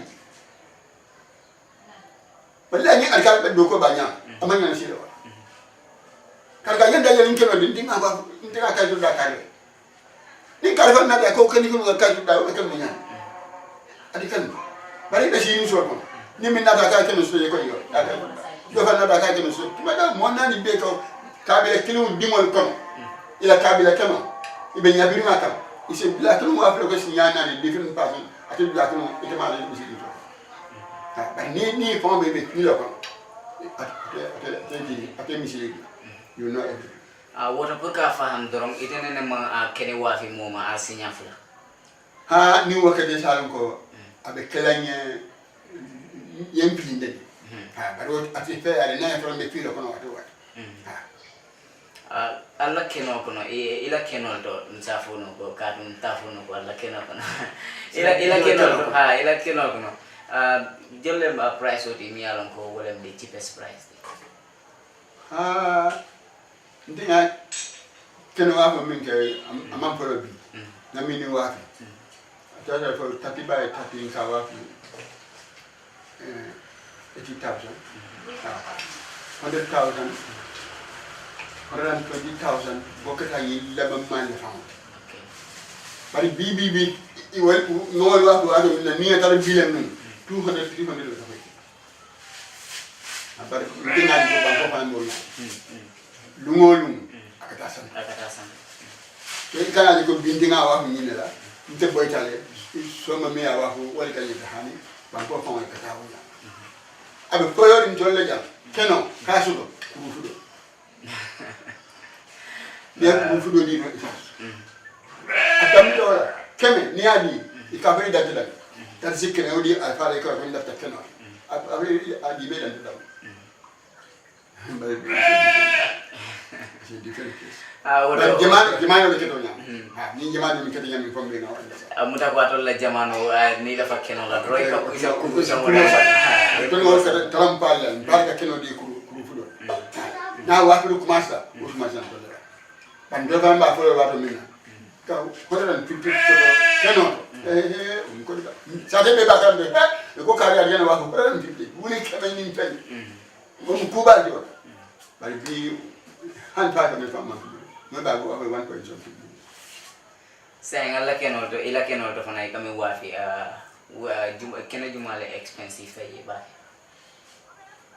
tele guide no balde japo keno expensive tan ngami ne ka no bare ma amanja fa sura ba iko wa fi jël ya nga wa no horan 200 do 200 jëlu bay kala ken tala jimaji ma 25 by 25 ba ke tawo yi tati ba tati 25 by okay na ken na demarcation demarcation measurement 25 by 25 ka wata ba ha kamin ñinin ka do wolem ko mi la kenol be kono min da jaw ya tay be kono dimalem kenen namin wa da jaw ya tay ko do namin wa kenen na wul ma bada wolem jelu bay je tuti tati ba tati yow wa fi yel do mata 225 wo be min do wulen ba tantan ko okay woto atol comme alkalo comme pour nga understand do atol ka kenol dimbe wafi comme aka kele kenoti mi yalon ko atol le tam manam ite yalo ite mu burfut alkalo ti telam burfut alkalo ti sen be damin do tendi pour nga understand do atol kenal be mi wafi kan alkan mek sole pour ay kenoti mi yalon ko ko etal mali kenoni e kayti kendo silan wokon fo anena sototale momi yalon ko nata to liya comme amam ayatra man kayti seno mo soto fo ka pare abe kenoni wati kan anene o mo sifa mutale ma wata minal be nyim fi mo sifa mutale mutale hande fa na stambo kono ma ye mo ke do ko ke minimum mini na stam na kato man kliya bandin tala police sa be fa fa na sute ko mari bi ta katara agent le bala ani watula ni demme bien baki ni ite kene sanna imam bele ya kayto noka ko ya to kene watula do nebu asi atabe suran ko do ngana yaay ko do yengul ko do sabla no popu kel asi fero pere kene min satna atabe la ko dan ni ata ke sandi dra mo bula da ko noka yaani kayto ne do alkale ibe ma be rinje wala momi ila ta la be ko to min bula ma be rinje nte be o mi sebo to wol ma ba be be to faro silandum wasifa comme nali muda eka munne ke je ka mun stamp sifal ke je ela stampo banko stamp ko bien stamp craft okay eke ela stampo ni ne ko hay ko craft ni mo saku bimbi ngam ko mo la fere na pare kay tol fongo ela signature ke hani bon ta ka foje ba ni lo do fu ko ngo hani to badon na kay to na da yami hani to be ta ba ta dikelo ni be skete do lo ta be ta sutero ko ni manka ta manka sila nale o musifa muda kawul kenya da lo wali ya de ma ba bi fan position de ni ka chonka je bari fan ka be ni ka ni de ma ba ki kan kon la mo pon dolem na ba di sutum ika to wala akam na ka to di ka je ko sila hande kon na mura ko ka na dan na to fulanya Ikan mereka ada banyak kan, so enggak ko ni te ko dia mana ka dia mo ni fa awada ni boda wala se ni nga yalom ko moja mal ka fole ko kom ika cordal advertise le mi yalom ko kom 50 by 50 lem ni pare dai ko itol ko ite kaminje wala 25 by 25 ye mun jabe la soro pro mo sifa Monica cordal ni yalam na kalam tarol fatato Monica keno ni mo 100 by 100 pa ikani cordal ya di le cordal 100 by 100 mo ko cordal when you see the for 1 year 2 years 3 years wala 4 years long ikana yo mini yo sto le ikana kuntum 20 by 20 ka kuntum ko de ta wa ma asike ite sandre ite wa frila wonje manu na tala tala balu asike ndi miso bari karam daro kenya karam daro kenya wali be siad na jimna jam mini na karam daro be dori nyato se kelo ni ke bulu ko mi ta ke gadi no wala ni ta ke ku ta tara mu ta ha ni parete ya kuntum ya ko korda tu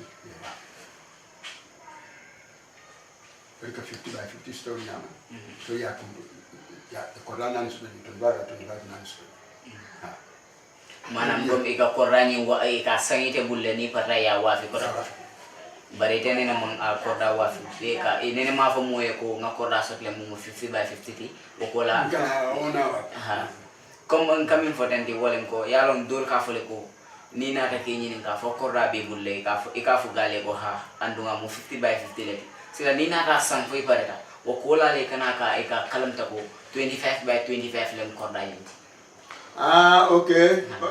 Obe kela no ya ni mo option da gode ni mo option da obe kela konka mominga alkawo mi ya ko ni na ibikata site kan ndeke da site ngani hani ni la scale plan na nte fa ni na field coordinator secretary abitali ya asuma na fa I make sure ko mi be scale yo ba 25 by 25 I make sure ko wale bi kan ko kama mo kala da bari kana aka mamman ite si 25 bi ina ne yo mimbi ase du kan perimeter ni on de kan perimeter so to ke ni ta da suma ko mata 25 sila ni perimeter ba de yo bari ni ata te be ka to la wa to minna ita te asuma apa wanya mimbe on that moment ni mbije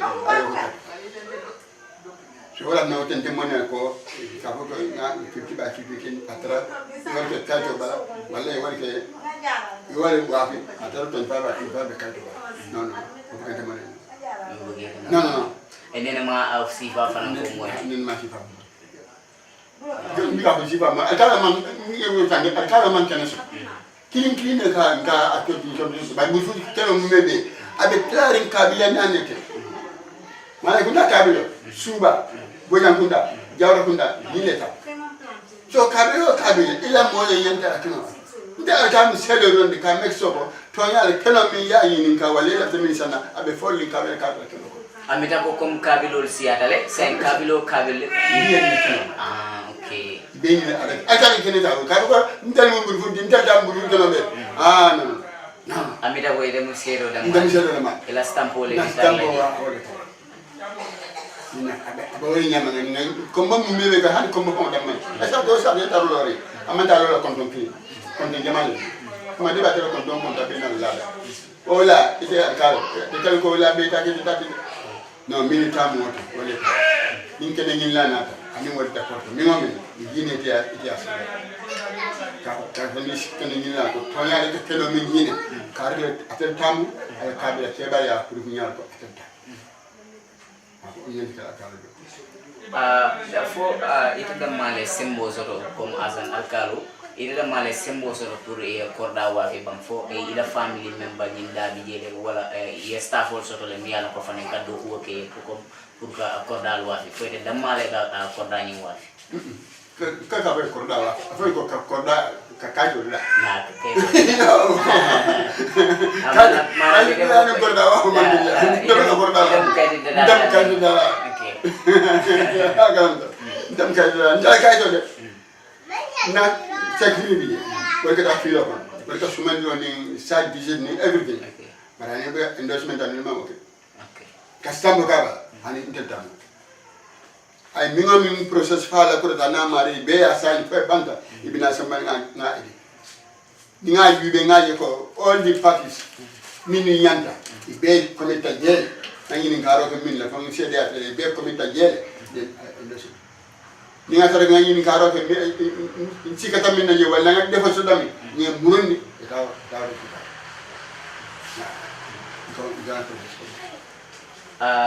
na kiskisiro do nga jibele ya comme e kap stampo min fotenti 500 ko e ka small charge as stampo ni 10,000 naira stampo ni ka jar 10,000 ne ba stampo ka tabi 10,000 ba me ka percentage ni ka ne ko ram me wa la 1 something million ndele ba garanti na stampo ba garanti pour amari son ka 1 something million ke me ma mari jar 10,000 naira ita ba ya fanya de balna what yo na no me ka do ko na mi bani Kenya studio awo question nga fay jiber la do ye ni gawa mi yaron do mata jabiro ken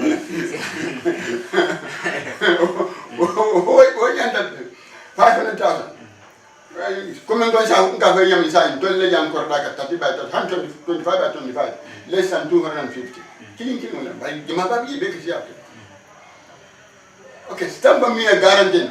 Look at the for Ibo Minka, a quarter, penalty. 10,000 new money. My percentage, Ningo percentage 200,000, 300,000, about 20,000. Ni message ko message ni imanta wafla manta marché ko imanta wafla ko ita tam hani ba barka ni mu ita fana pam imanta wafla ni ata yana ni be siri na lunda mu ti message ko ni be siri dar da na ko long ni na ta ko ko ni 5,000 2,000 3,000 ba ni mi be marché ko be wafla ko business is business. The ordinary agent to me and go handling problem of winter. A cardiac attendati di ferro, I call it for the non sample. You can't tell somebody, look at that possibly. Well, agent took 20,000, I got 40,000, I got 50,000. Nothing can do it. 10,000 near low can definitely be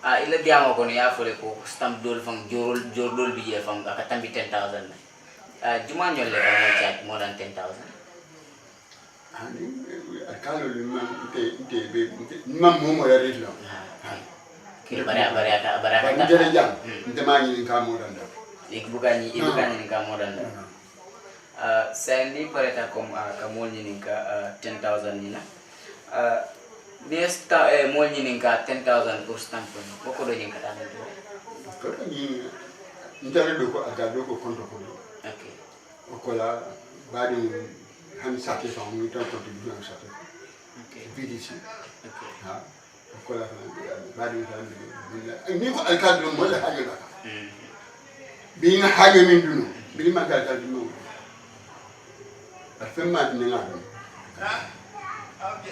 bi ci le ka ba ma duwa nim na kritanti every day ni nga fa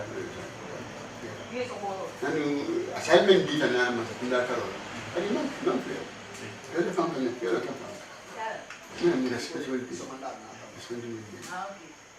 amda o 10,000 ni o kata min do alkalo la kondo senad na alkalo ni na kondo alka distribute nyani la ko wala ka ki atol la joroti ko la joroti masa bunda ko ka tan da kan to yoni ni kami for one person na mi yoto o banta o ma ke no o man ke no amda ko ne sang mebe kan titi 5,000 sang mebe ko man ti joro amda ko atol ka stampol mi wafi alla joro na la ko de tarawol kono na buda wala fana comme sate nyim fana ikela contribution on yinta every month contribution alkalo do ay kule senian di Gambian ko ay mo jamal kumpal awoto jibera lombal hakilol bulan lako hansen rom alba Gambian Talents TV le jibe kan neneta wadala rom ka ni fengol kamanale mimu alkalo la ni land issue ni meming investigate kan senten din rom ni burfut alkalo le be diam kan tenting awora alkalo senyi ni ka na question do ni na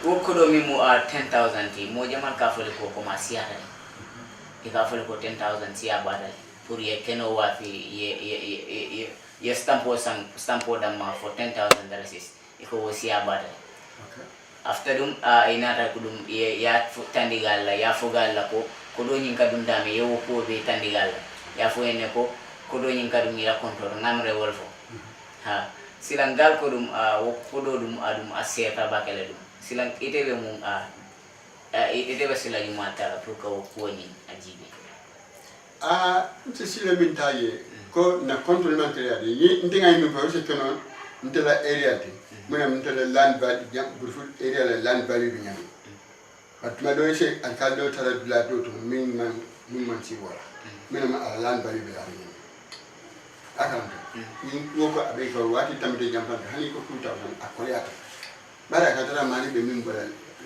land sana min man tambe 10,000 dan man 10,000 so moto o chakle but near ya sita in ko jam be tambo ni 20 by 20 above 200,000 300,000 sita so ni FMI chelia wala ya guarantee to ni 20,000 200,000 guarantee wala 300,000 guarantee nde ko mamira abe gele geri nyala min si kolya ka 10,000 dio o guarantee pra fana ya hajo nani nimbara manda ka ko kajo be mo de nyama ko sun ko ngako ne sabe kajo bi sabe dum la kajo bi ne lun tan ci la kajo bi ide min fana ko na te hanni ata imman ke sabe dum bari imman ta wafla ide ta ay ta ke to yina sijan mo fana kata wol ben man place to wol ben kala ngai brazo mum boy nyati yama ci brazo sila nyim price ol bang for fixed price le mial ko kom atot alkalo be ya kacha bang am dago alkalo bilal edel ba okay le edel ma mo dem bi ni mo ko be ko da wa fle bakaw igita min tara bakaw alkalo yoro on kam da ko men bakaw be 1.5 bi be ko raso bakaw te ma ne 1.5 million la 2 million la 3 million baka alga 3 million guarantee ha mari limani asto abeta to akinta senata baka alga 10,000 dinga ayesho mara yibe ayesho 3 million adere guarantee bay limani asto ko yajo to ya to ya ite fa ani ame chaja ite yende pendila de famna mi sa de man dusona woto alkalo yekkumo ko miyal ko mi wiye fanne sene andi kanja woto jiberlal combat fokali nyamen rom gufut alkalo le be diam ganden ding lamin le be diam ganden ding biduma ko duma ba tandilal lale abe tonya abe jabo woto lale abe jabaka abe kese bola jabato pour que tonya adam ma fintindi isaje molia lombe kiri woto ye adama tipo faylan ada mati profile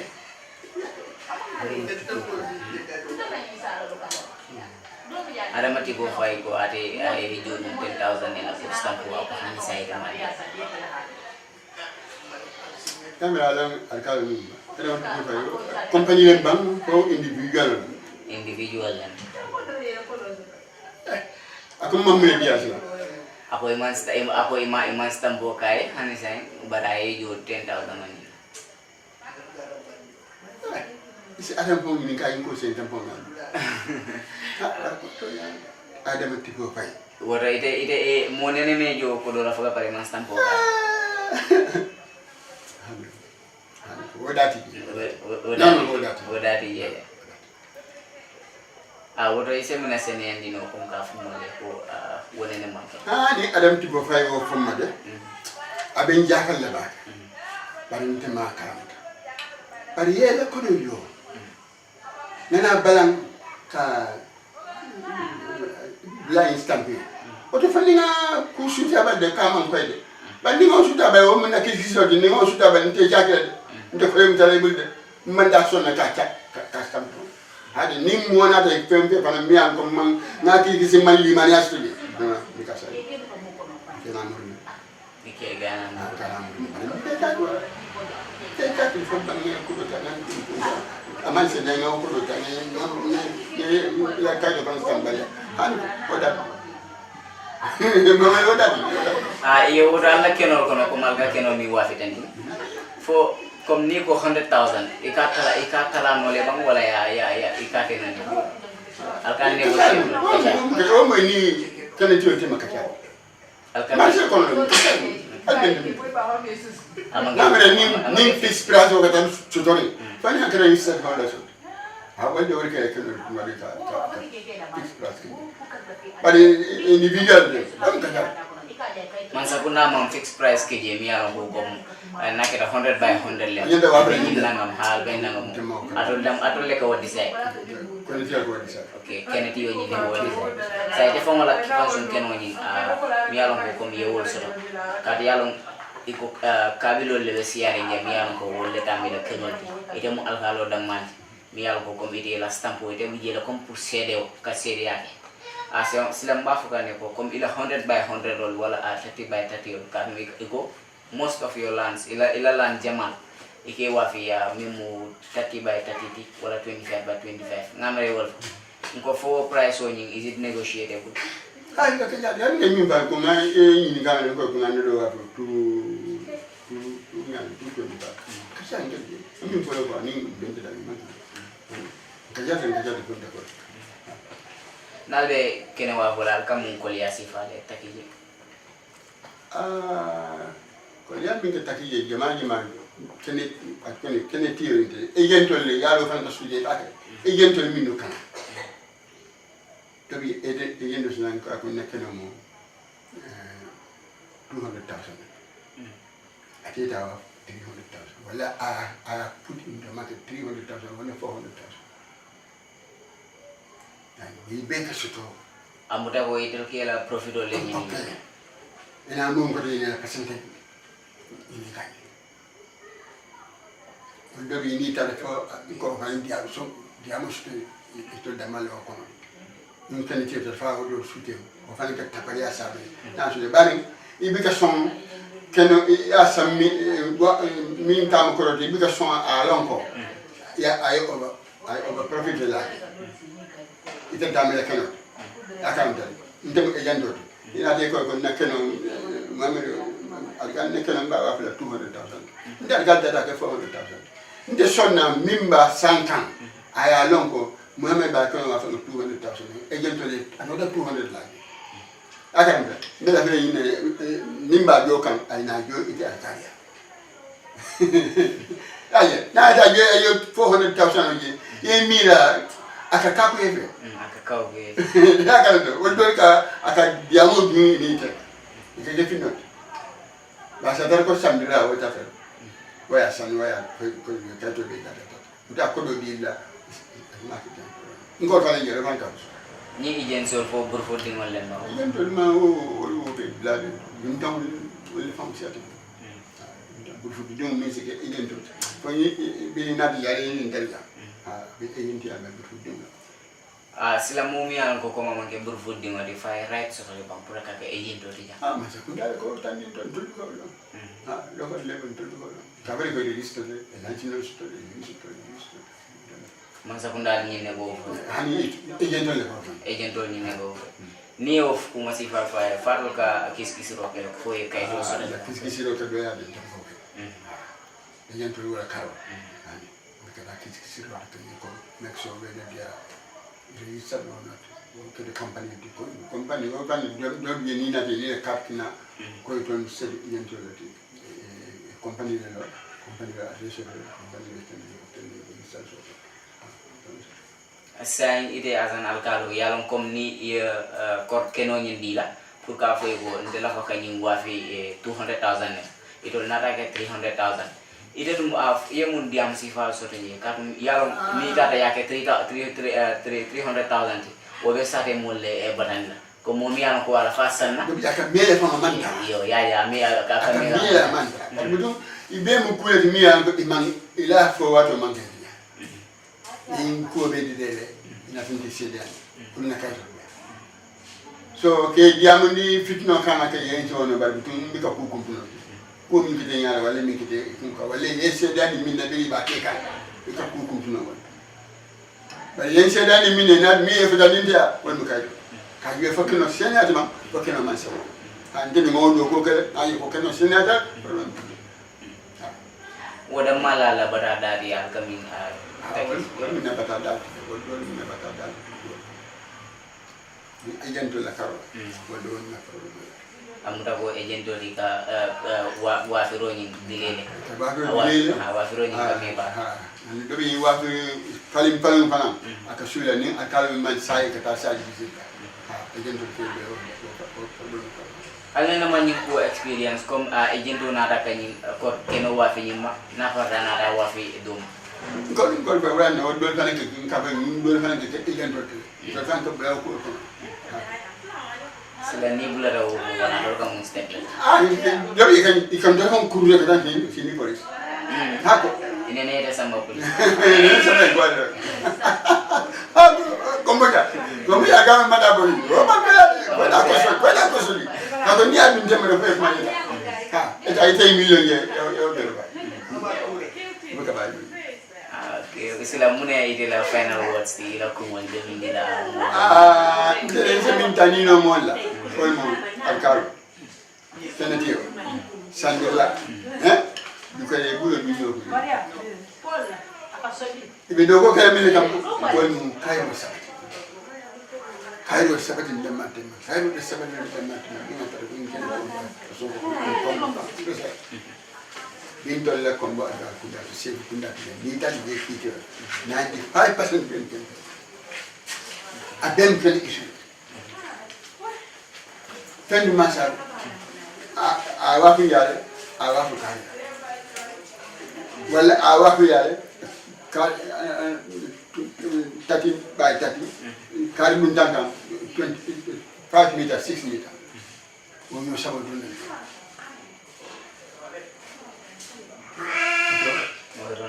ka yimmo sabo ka wala ba akoko ken min fiyo da ken ka sa ken tiyo ba ken wa fuka al ka be sheria mo de yimmo sabo le yo ka e dogo ke tu yada sina bara adasho warre mini kamba mini me ko ko kana kuro bin bilati man min no ka yaji ka senya kana si so kontro mo ka to to be to be na ka to dile ko ka ta asike na yimi ni ko aka ka ma ka ta e fere do si ko ina ta fe ya tani ko ka ta ite bi da su je ni mata be bi da su je min do ni ta ko polisi ka ko ti tante ni ko ha di ka ni je ta ni ko ti tante ali yo se ko fe ta ta si ali ko ibe problème ya il faut un problème bari ni abe dila min ne il faut be ma be ringe non pas ni ko ka ka ko mo bari ma be de yenu na mun ko ni mo shenkan to ya kata ba sandila ya kata ba ile tempen sanna make sure ya follow up ko min ko ita bi ko kon ita sandilo kali ba sula ko na ko do mtanya ita so ko na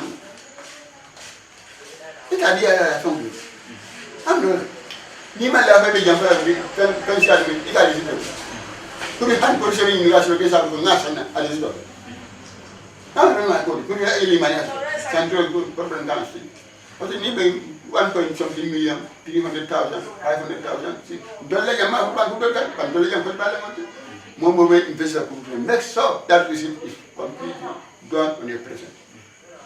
It's completely prepared on your present. But not a killer absent. Okay, problem of creation. Tumbo advice on the Kenny Sana Fana, the Bulan of Kenetio, the Kenno was in that. Alcalo, Alcana, Kenan Deda, Alpha Malon Kunta. Altalia Loy Kunta Ayegi. Alpha Suma. Kutian Ayago on paper. Nini Kada. Ma fa ko be banara be tara ba bari ngilla ke bari anyoka ibe sirin sokon wala ni ka sirin sokon man amanda akara dama min be sandro kana kana si sokon e ko mo be be kono sanne ko be di mola ito be sirin sokon re man taji man telle ko ina tay do ci ga ya bi ko tal ko akanya ala ko rek nga fa stampo on craft mo mo so dama so ni o dila fere tiwore woni da ha ite ba kalam tawa to mena nin kiti aussi ko ni kala par ne akide fon nyaal al kala ta ne ay ko bi ni e fon nyaal akade nyaam ni ba to si so kon al kala si so ta ke si so kon sandira kama si so kon ele ka to de fon ta ma be ka ni be no de ke ma le fon ni mi se ko ta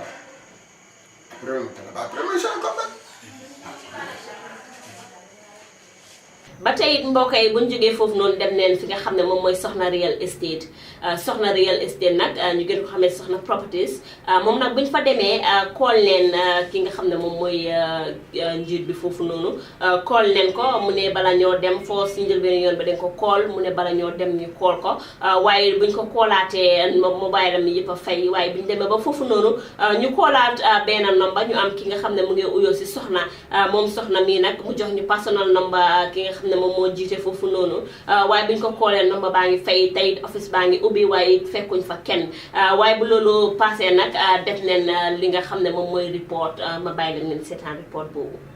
waaw ba tey comme ni ko defee rek comme ni ko waxee ñu ngi si real estate seen verify information leen interview certain allegations yi nga xamante ne ni ñu wax leen ko ñu leen ko laajte ñii di ansa ñii di bañ a ansa am na ñoo xamante ne ni su mel ni vision real estate bu ñu fa demee gars yi dañ laal asamaan si laal suuf si ne ñoom seen si boobu dafa feebar soo ñoom gars yi dañ mun a wax ak ñun try leen fa ak approach leen for several times waaye ba tey pour ñu am access to leen ba tey comme ni ñu ko gisee rek ñu ngi fii nga xam ne moom mooy soxna properties nag yàgg nañ koy ñëw dugg nañ si biir fekkuñ fa kenn waaye maa ngi call benn lady bu ñoo wax soxna moom nag wax na ma ne gars yi dañ dem si fiir bi ba tey it rek ñu ñëwoon fii soxna properties waaye fekkuñ fa kenn ba tey it ki nga xamante ne moom moo ko jiite moo xool ñaari number bi yëpp ñu ngi off waaye ba tey comme ko waxee Gambian Talents TV duñ xaade duñ taay ba tey dañoo xuus rek dem indi information bi nga xamante ne nii moom la suñ viewers si soxla moom la Gambien soxla moom la dëkk bi soxla ba tey it ñëpp di joxañ li nga xamante ne nii moom mooy Galaxy Real Estate nag nekk na loo xamante ne tëj na bopp nit ñi bëri ndaxte ñu bëri ngay wax ne ñu ngi leen ameel ñu bëri di ko jaawale ak African Properties ba tey ma interview CEO African Properties muy Adi Diop moom nag mu clarify ne Galaxy Properties is different from African Properties waaye ba tey it may def investigation si Galaxy Properties most of their staff ñu ma contact gars yi li ma wax mooy Galaxy Properties is not in existence that means Galaxy Properties nekkul di dem parce que information bi nga am mooy Galaxy Properties CEO common dafa génn dëkk bi fi mu toll nii jamono ji ñuy wax ak yéen nii mu ngi foofu noonu si diwaanu England ba tey nekk si waaye Galaxy Properties ñëw di fonction ba tey yéen ñi nga xamante ne yéen a wax ne Galaxy Properties ñu ngi leen ameel xaalis wala ñu ngi leen ameel laan bañ leen koo fay maa ngi leen naa xamal ne Galaxy Properties ñëw di operate right now fii si biir Gambia bi ñu ñëwoon nag soxna Properties nag fekk nañ ko waaye duñ taay di leen follow seen manager bi di ko xool saa bu ko amee rek ñu ñëw indi leen information bi nga xamante ne moom ngeen soxla jërë ngeen def seen mbokk yi ba tey gannaaw bu ñu jógee soxna properties dem leen fi nga. maa ngi tudd Susan come from. foo dëkka. maa ngi ordinary dëkka from Abuko. yeah. right now foo jógee si Gambia bi nga jógee wala abroad. yow mi nuru nga semestre. nuru ma ko moom. ban dëkka nga nekk. okay yeah. Welcome back to the Gambia welcome ne la suñu ponda yeeg suñu naaj tànga. thank you so much. ñu doon def ab doxantu nii rek di def vox pop di laajte nit ñi about land issues parce que gis nañ ne land jamono bu mu toll nii Gambia bi bëri na ba ku nekkaa ngay xeex ku nekkaa ngay xëccoo ngiroo ngaayoo baa ngi bëri est-ce que am nga land si Gambia bi. yeah maa ngi am benn Bafloto. Bafloto. yeah. kañ nga fa géej pour dem seeti. 2 years ago. 2 years ago. yeah. waaye gisoon nga ko. waaw. kan moo la jaay. si suma yaay la jaaroo si alkaalo bi. si alkaalo bi. yeah. so bi nga demee si alkaalo bi yan transaction nga def pour jot sa kayit. well suma yaay moo def yëpp by the way so léegi fu mu nekk nii so this year bu ma gisee land issue bi mu ngi xawoon a bari tuuti so ma call maire bi mu ne ma ne anyway daal try su dee mun ngaa ñëwaat xam nga delluwaat so ñu mën a dem foofu noonu ñu dem seet naka waaye anyway mu ngi safe because every year daf lay fay so xaalis boobu loolu daal dañ ko la jox receipt si ak everything so pour lease ko so lease na ko tamit so right now ëllëg laa fa bëgg a dem by the way pour dem seet maa fa sampoon salle ak cabinet by the way so pour nit mun faa nekk ak moom pour secure land bi so léegi fu mu nekk ne ëllëg laa fa bëgg a delluwaat waaye dama fa bëgg a def wanak ak wàññi yooyu noonu pour nit mun faa toogaan pour secure ko waaye gis naa ne daal is a big issue right now fii in the Gambia so ku nekk daal because ñu ne they try a lot down there pour ñëw daal pour invest fii def lu nekk waaye we are seeing that things are not going right with this land issue so I think government bi daal dañ war a jóg si daal dimbale ñun mi nga xam ne ñooy def so pour affaire si mën a yomba si ñun. parce que sa biir wax nga ne every year da ngeen dee fay ñaata ngeen dee fay ak kan ngeen dee fay. si suma kii naka laa di sa landlord naka alkaalo bi foofu la suma dee fayee nag. so dama koy waaw every year daf dee fay alkaali. maximum about thousands. Yeah. Every year. Yeah. So dafa mel ni alkaali bi ngeen dee fay every year waaye am na ñu interview ñooñu tamit am nañ laan waaye ñu ne ñoom Brikama area council la gaay dee fayal lempo so dafa mel ni yéen alkaali bi ngeen dee fay mu yóbbu leen ko fa wala alkaali bi ngeen dee fay mu téye xaalis. si alkaali bi leen dee fay mu téye xaalis bi so ëllëg laa fa bëgg a dem ëllëg daa pour dem set up everything ñu seet naka la so duma mën a depend foofu waaye sax I don't even know what is going on beneen side bi so that's the only thing I have to do tomorrow. Yeah. So yow soo demoon foofu ëllëg fekk ñu jaayaat ko keneen what will you do? No, I'm not sure jaay ne ko because dafa am yeneen neighbors yu nga xamante ne suma mbokk lañ we are just neighbors to each other so you know they are there to look after the land waaye maa ngi déggoon ne maire bi mu ma demoon year before last year gaa ñëwoon nañ side boobu na pour ñëw seet waaye after si la gaa call maire bi suma yaay so suma yaay mu ne ma ne anyway daal gaa ñëwoon nañ foofu noonu waaye foog naa gaa laaluñ ko so the best thing daal because kër gaa ngi fa ba pare so the best thing daal bu fa nekk danañ try ñu fence ko waaye mu fa lii daal xawma grillage lañ ko de waaye I don't know something like that so noonu la ko defee daal so maybe tomorrow if you go but I'm sure ne daal laaluñ ko. dañ dee faral di dégg ne alkaali yi soo nekkee Europe dañ la dee charge xaalis bu bëri pour jaay la laan ñaata leen la jaayee sa laan. Laan boobu we are the first person pour jënd laan foofu noonu we are the first person pour jënd laan foofu because for now it was around 400 or 500 something like that. Yeah, something like that anyway because maire bi moo doon doxala woon process bi so it wasn't expensive by that time so maybe daal moom mën a explain daal how things go waaye xaalis bi daal si moom la daan jaar. si moom la daan jaar comme moom ndax mus na laa wax explainal experience am si lu mu jànkuwanteel si land bi dem ak a ñëw bi ak frustration bi. By the way moom daal the only thing lu nga xamante moo ko frustrate woon time boobu noonu moo nekk daal pour sampa def foofu noonu néeg pour secure so that's the only thing bu nga xamante moo loolu la doon try pour def so ma try daal sampa ko benn sala cabinet foofu noonu pour mu secure land bi. so naka nga gisee land issue si Gambie bi parce que bu yàggul dégg neen Gunjur ak Brending gis neen fi tamit exemple yi Taneene ak yeneen dëkka naka nga gisee problème yi land.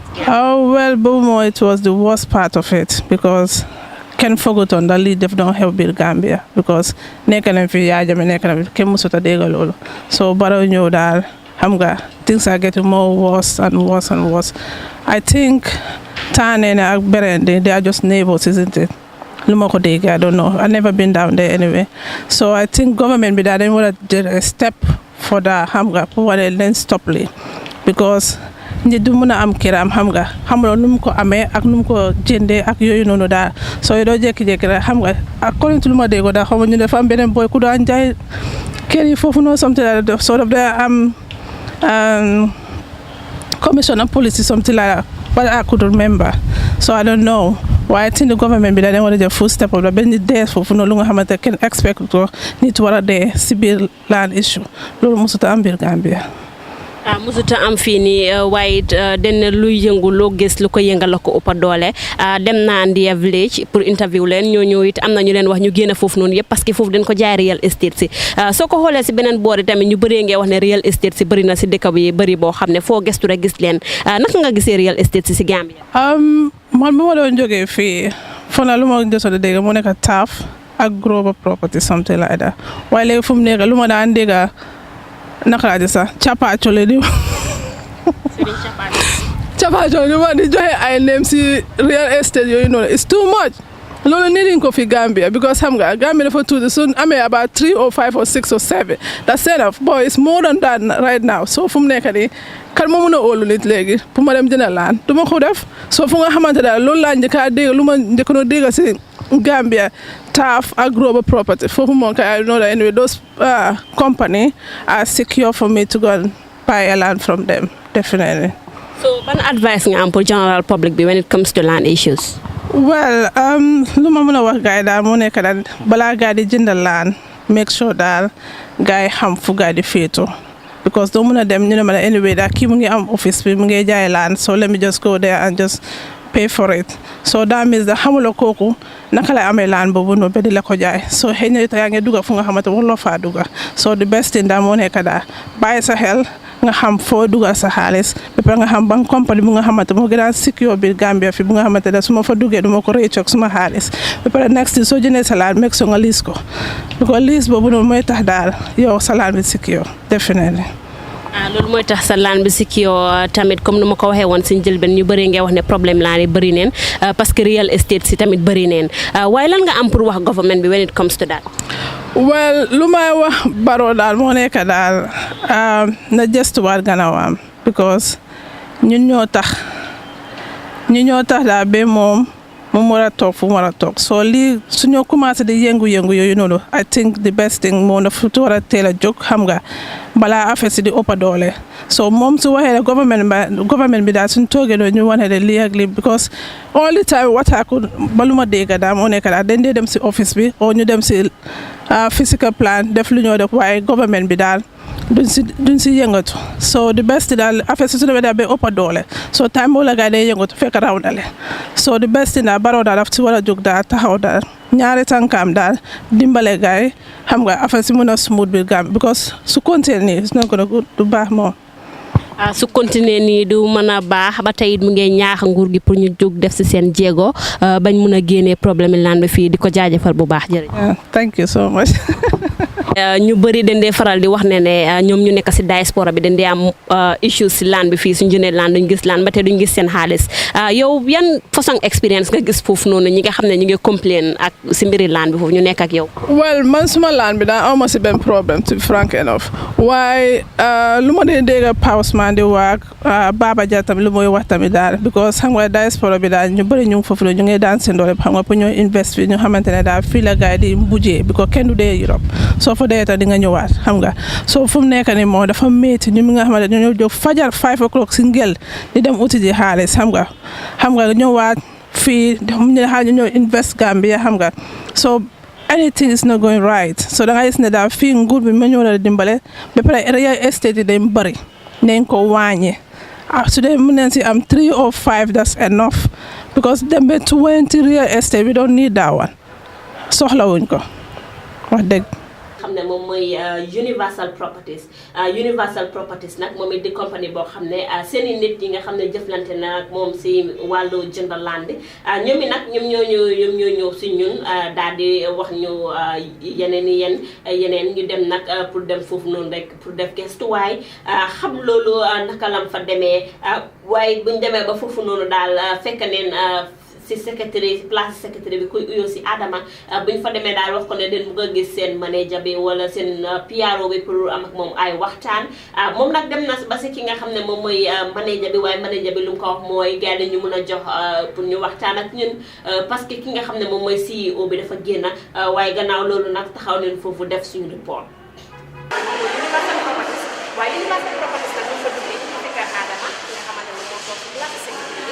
wax ko leneen lu am CEO bi matee directeur waaye bu demee tamit ci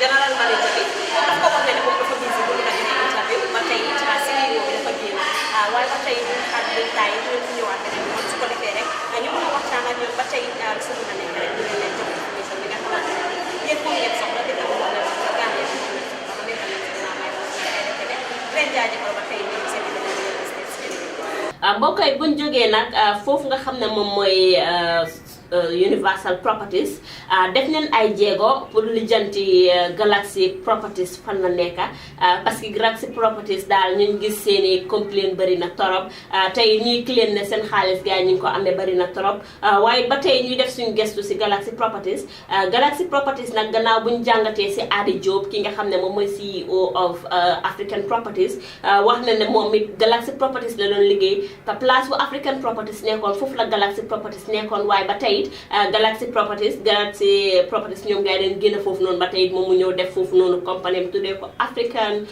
Properties ba tey contact leen Galaxy Properties benn number bu gars yi post seen Facebook page bi number bi nag ab waay moo ko uyu bu mu ko uyoo moom nag daf ma laajte ndax dama bëgg a laan ma ne ko ne dama am lu ma bëgg a wax ak Galaxy Properties mu daal di ma xamal ne Galaxy Properties is no more in existence moom foofu la doon liggéey waaye fi mu toll nii mu ngi liggéey QCell moom nag wax na ma ni ne Galaxy Properties ki nga xam ne moom moo ko jiite di CEO bi nekkul si dëkk bi jamono juñ toll nii dafa génn dëkk bi mu ngi foofu nga xam ne moom mooy England kon nag Galaxy Properties loolu leen fa jàngatee gannaaw bi nga xamante ne ni ñu bëree ngee wax ne ne ñu ngi leen amel ay xaalis ñi naan ne ñu ngi joxe seen xaalis gisuñ seen laan Galaxy Properties nag amatut fii si biir réew mi ndaxte ki nga xam ne moom mooy CEO bi te jiite ko mu ngi foofu noonu sa England.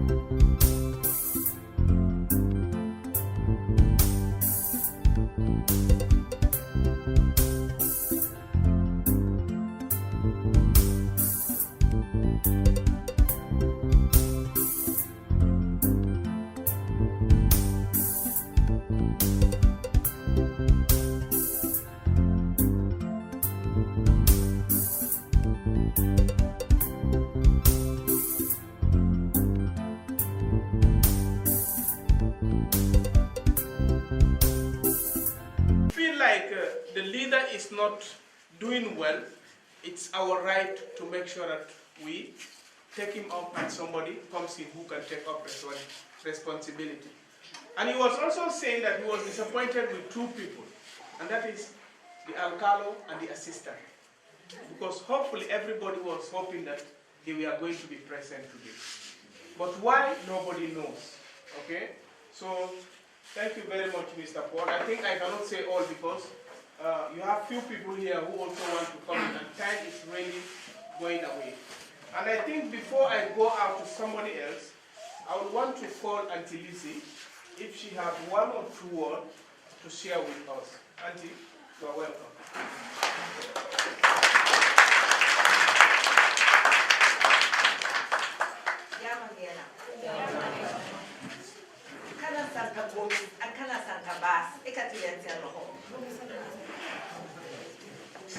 Man suma maam mu ngi tudda Sablo Ba suma beneen maam mu ngi tudda Isabel waaye loolu taxul ma ñëw fi tey.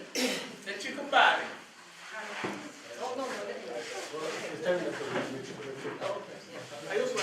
Okay. Loolu taxul ma ñëw fi tey. Li tax ma ñëw fi tey is because man Gambian laa. Yéen itam Gambian ngeen. Te fii Gambia la.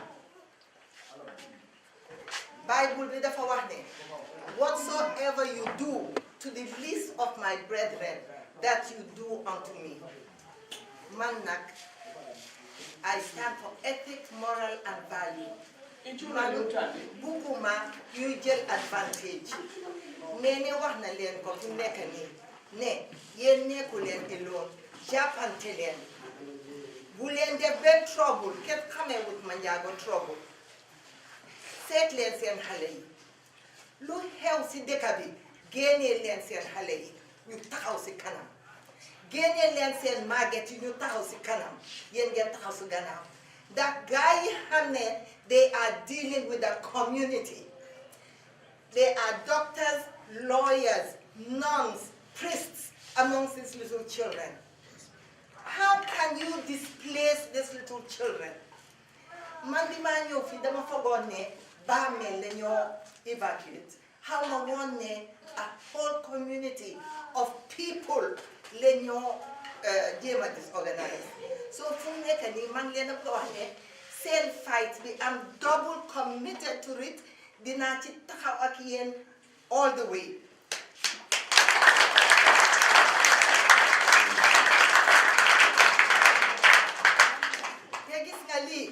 Lii moo tudda mobile.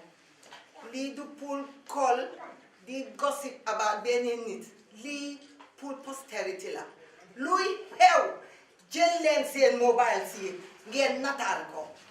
Luy xew lu warula xew jaay ngeen vidéo ko am ngeen ci seen kilifa yi ñii ñooy seen kilifa yi ngeen jël seen nomba yi kenn waxu leen yéen pour ngeen nekk leaders yi def loo leen warul la def loo leen war a def da ngeen koo teg si yoon seen leaders yi ñu ngi fii ngeen jël seen numbers yi anytime ngeen call leen they are your leaders ñu leen a ñaanal yal na leen yàlla may xoli muñ bi ngeen mun a konka lii xew nii li te ku ñoo wax ne ñu ngi laa daaxal ci sa kër sax dafa bad enough aftement ku ñoo wax ne seen village bi yëpp dangeen faa génna li ma laaj nguur gi mooy ñii video please take a shot of these children and these people soo leen génnee fii fu ñoo dem that is the question.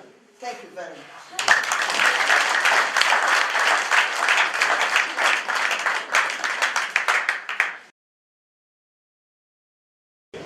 For your kind words.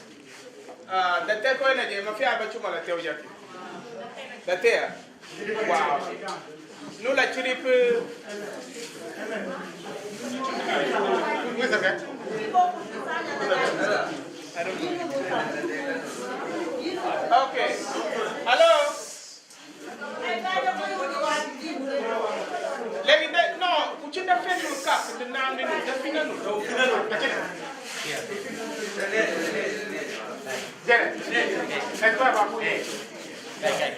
Hello? Legi Mañeno, legi nari, please.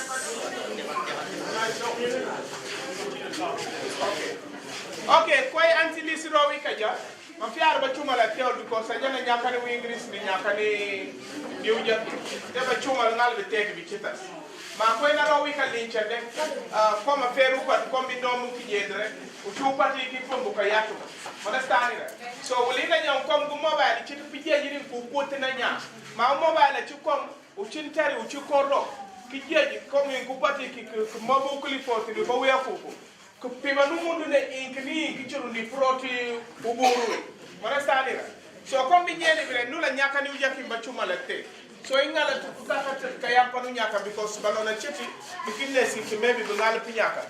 Legi balandu kakanduna no mangal pro unchi sister Reverend Sister Madeline Mendy nulpubi chuna na sister na chakiti Gambia kajako Sister Madeline Mendy. So sister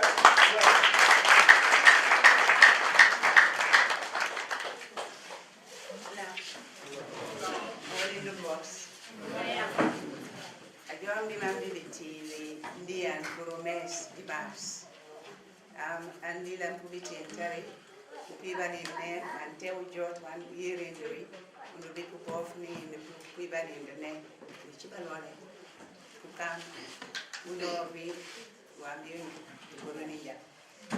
And I want to join Nene in saying how come it's always the Manjaro community that is intimidated, marginalized and threatened. How come? That's my only question. waaw ba tey it mbokk yi bu ñu defee gëstu boobu nag dem neen fi nga xam ne moom mooy Brikama pour dem seeti Brikama CFO bi gannaaw moom itamit bu ñu waxee ne nag day charge li nga xam ne moom mooy $10,000 pour bugg a dem rek verify loolu noonu bu ñu fa demee nag fekk neen fa ki nga xam ne moom mooy Kotu Bojang nag di mag si ki nga xam ne moom mooy CFO bi waaye Kotu Bojang nag daf ñu xamal na ni ne ki nga xam ne moom mooy CFO bi ñëwul bés boobu noonu waaye mën nañoo jox nombam bi pour ñu call ko gannaaw bu ñu joxee nombam bi nag bañ call Brikama CFO bi nag moom di uyoo si Keke Bojang gannaaw buñ callee Keke Bojang wax nañu nag ay kàddu waaye suma naataango di Mohamed Keba Dramé moom nag def na fa ab report ba tey ma bàyyi leen rek ngeen déglu ko. Sandung bi nata jane Brikama pour que moje mi yalon ko wolem Keke Bojanti mu Brikama la CFO leti bidum manna tara jang keke nga kolle akadum ate fintita sare nyin kono le ngamin taraja wolem kotu bojanti mimma kotomati ate dum ko ate abita kan ka meeting ol soto ye congressol soto bi ini vice president woni ngajele fanga be finti kan kata dulato mi yalan ko wolem congress o nyinti bari hani ka birron mambata mansila molbita kono le doron ka jibale mimbije albula mol no marro nyata don Gambian Talents TV lem ala baraka nga sefo dum kolle sefo ko ate be bisiri bagele nga nyinin kale fo telen lu mba jenole akodum itul ka bisile ka emergency sotole bare hani ka bidron nkayenne ko tenen lu ron mba fere kelale nge kol nga je kol nyimbe tembe da minto bare hani ka bidron albula mol no marron mba kibarol kamalanale mi yalon ko wolle be dendi nyin ko wala ala baraka waaw ba tey gannaaw buñ defee report boobu noonu comme nu ma koy faral di waxee rek taay wuñ xàddi wuñ ba tey rek ma koolaat ki nga xam ne moom mooy Keke Bojang nag bu ma ko koolaatee def nag moom ak waxtaan ba tey nag loolu audio la ba tey ma bàyyi la ngeen déglu audio boobu noonu Keke Bojang moom lan la si wax. Hello, assalamualaikum. Hello, assalamualaikum. How are you, sir? Hello, fine, thanks. I am Aida Kebe of Gambian Talents TV. Last week we came there. Yeah, so we want to come to your office right now for an interview. I am in court right now. What is your problem? What do you want? We received some complaints here concerning clients of real estates that they have been paying money to CFOs and alcalos concerning the paperwork. You have complaint from where? From real estate clients. Hello? Hello? You said you have complaint from where? From real estate clients, real estate customers, that they have been paying their monies to alcalos and CFOs for the stamp. They have paid their money to alcalos and CFOs for a stamp. Which real estate client? Which of them? Many of them. So we are. Any problem? Let them go and come on to the CFO or to any other person. Am I not speaking to Birkama CFO? Am I not speaking to the Birkama CFO? Yes, I am the Birkama CFO. Which of the real estate clients? It's so many of them, not only one. What is their problem? Sir, I said that they have been paying money. They said that they have been paying money. Like the alcalos and the CFOs have been charging them $10,000 for a stamp. So we are going around to confirm that information, whether it's something that is real or not, before we publish it. So we give opportunity to CFOs and alcalos to come out and speak to the general public and clear the doubt of people. From which authority do you have that? Our authority is the governor's office. Can you come to the governor's office and get that complaint? We will be going there as well. Come to the governor's office and lay the complaint. We will be going there as well. It's not a complaint. We are from a media house. A media house? Yeah. Okay, my immediate boss is the governor. I don't talk to the media house about my work. So can you give us your? In my work, I talk to the governor. Okay, can you give us the number of your governor? Governor of West Coast Region, Brikama, come there. We'll be going there as well, sir. Sorry, we'll be going there as well. But we want CFOs and alcalos in persons to come out and speak to the general public. My work is between me and the governors. They are my superiors, from the governor to the Ministry of Local Government. And that's it. So is it that they are the one that issues the stamps, or you are the one that issued the stamps? Hello? maa ngi tudd Ramatulaay. foo dëkk? maa ngi dëkk Manjaay. am nga laan si dëkk? waaw am naa laan kay. foo amee? maa ngi amee boori Daaru Busumbala. kan moo la jaay real estate si wala alkaali? alkaali ñoo ma jaay. alkaali Busumbala. waaw. boo jëndee laan bi yan jafe-jafe nga si jànkuwanteel bala nga doon jot sa papers? man nag laan bi bu ma koy jënd dew ma woon suma broda moo demoon jotoon na see am ay jafe-jafe waaye after takkul nañ ko because fi mu nekk nii léegi affaire yi laan isu yi nii comme dafa bari si dëkk bi bari bu nga xamante ne nit yi ñu ngi see am ay jafe-jafe man dama dee wax ne sometimes dama dee wax ne alkaali dañ dee def waaye real housing estate yi tamit ñoom tamit dañ dee def because soo ko seetee da ngaa gis laan bi nga xamante ne community yëpp ñoo ko bokka ñu ñëw jënd ko next minute loolu dafa jur trouble ba pare alkaali yi tamit dañ dee def si beneen boor bi ba nga xamante ne ñoom tamit dañoo jël benn laan indi si ay njuñ njaay jël benn laan jaay ko ay ñaar ba si ñetti nit su ko defee ku njëkk a ñëw doo xam kan moo am original kayit bi next minute case bi du dee mujj a fen mu nekk li nga xamante ne fu mu nekk nii lu nga xamante ne man dama koy jox ki nga xamante ne mooy ministre bi nga xamante ne moo féetoo si wàllum lands affaire bi xam nga ñu defaat si ay saytu jàngaat lii bu baax a baax ba pare comme man li ma wax real housing estate yi fi mu nekk ni bari na si dëkk bi bari bu nga xamante ne foog ñu toppale because soo ko seetee yow da ngaa gis ki nga xamante ne real housing estate lay liggéey amut office amut dara jël ay nitam rek ñuy def seen marketing nga dem ñu yóbbu la benn place wax la fii nii next minute nga jox leen seen xaalis nga am si ay jafe-jafe ba pare kon man lii ma kenn bu mu jëndee si real housing estate yi laan waaye su ñoo jënd si real housing estate yi laan tamit ñu seet ban real housing estate la ñoo dem because soo ko seetee right now nii real housing estate yi bari nañ bari bu nga xamante ne mënuloo seet ba na ba pare léegi real housing estate yi sax problème bu mag mu ngi fi balaa affaire yi kayit yeeg yëpp di ñëw sax because man am na yu bari yu nga xamante ne gis naa ay nit di ko jànkuwanteet dangaa dem sax di fay wala nga nekk outside di fay Europe di fay su ko defee soo demee ñu bindal la fake receipt wala yooyu noonu wala di la wax ne bindal nañ ko si système bi next minute soo demee ba nga xamante ne dara desut pour nga jot sa kayiti laan wala ñu naan la sa fay bi mutut wala lii wala suñ kaasiya bi fi nekkoon nekkaatut fi wala loolu yëpp mu ngi commencé sa njëlbeen bala moo taxit képp kuy jënda laan ku nekk na nga dem fi nga xamante ne comme ni ma ko waxee woon parce que wax neexute si télé laay jàkkaarloot lépp looy wax rek si Gambia bi fii da nga ko war a xam bu baax ngir nu ko gaay di translate nuñ ko waxee ëllëg waxuma kenn bu mu jëndee si real housing estate yi waaye nañ seetaat fi nga xamante ne foofu la ñoo dugal seen xaalis yi am na real housing estate yi nga xamante ne lépp lu ñoo def ñu ngi koo teg ci yoon ba pare comme ñu defaraat suñ dëkk bi man loolu laay wax parce que soo ko seetee laan jarut xeex suuf jarut xeex parce que ñun ñëpp a bokk ndey ak baay te Gambia yëpp benn la kenn mënu koo xaajoo ba pare tamit comme communauté si tamit ñu bàyyaat suñu xel bu baax a baax te xam ne ñun ñëpp ñoo bokk ay maam ba pare soo gisee affaire yi laan issue di am nii soo ko seetee bu yàggul nii Gunjur laan issue bu fa am mu daw yaram lool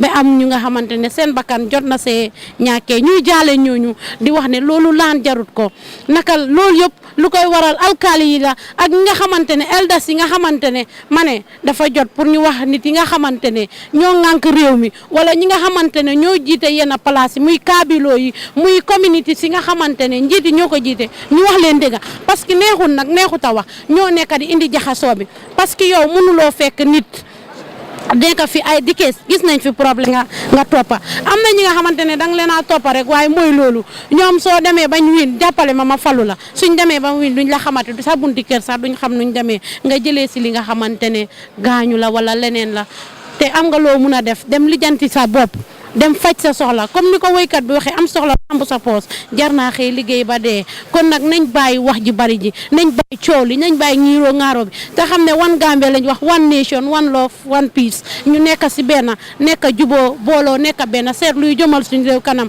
parce que nguur kese si beneen wàll ba nguur kese mënut a yóbbu réew ñun ñëpp a ko war a booloo liggéey ko comme ni ma ko dee waxee saay nekk bala ngaa wax sa réew lan la defal yow li nga defal sa réew am na solo mu nekk lu nga xamante ne képp kuy doomi Gambien rek war ngaa bàyyi sa xel bu baax a baax Aida maa ngi laa jaajëfal parce que xam nga waxkat boo ko taalalee maay moom tooñ nga ko te kuy odooraamee soo noppee rap te ñu ne séntu asamaan jarta boo xante bàyyi ma bàyyi suma yeneen morom ñoom it xam naa ne gis nañ lu leen naxadi si dëkk bi su ko defee ñu jël seen wàll rek parce que dëkk bi ñoo ko bokk nañ ko pencoo duñ ko paacoo jërë ngeen jëf am na solo trop di la Gambian Talents yëpp nag suma fans yëpp ñi nga xamante ne ñooy faral di topp Gambian Talents nañ dimbale Gambian Talents te xam ne Gambian Talents rajo askan bi la télé askan bi la te xam ne Gambian Talents mooy rajo bi nga xamante ne wala télé bi nga xamante ne moom mooy wane lépp li nga xamante ne si réew mi lépp li nga xamante ne lu ñuy nëbbu la amuñ dara li ñu support leen wax naa leen ne comme ni ma ko daan waxee rek suy benn $5 wala £5 wala €5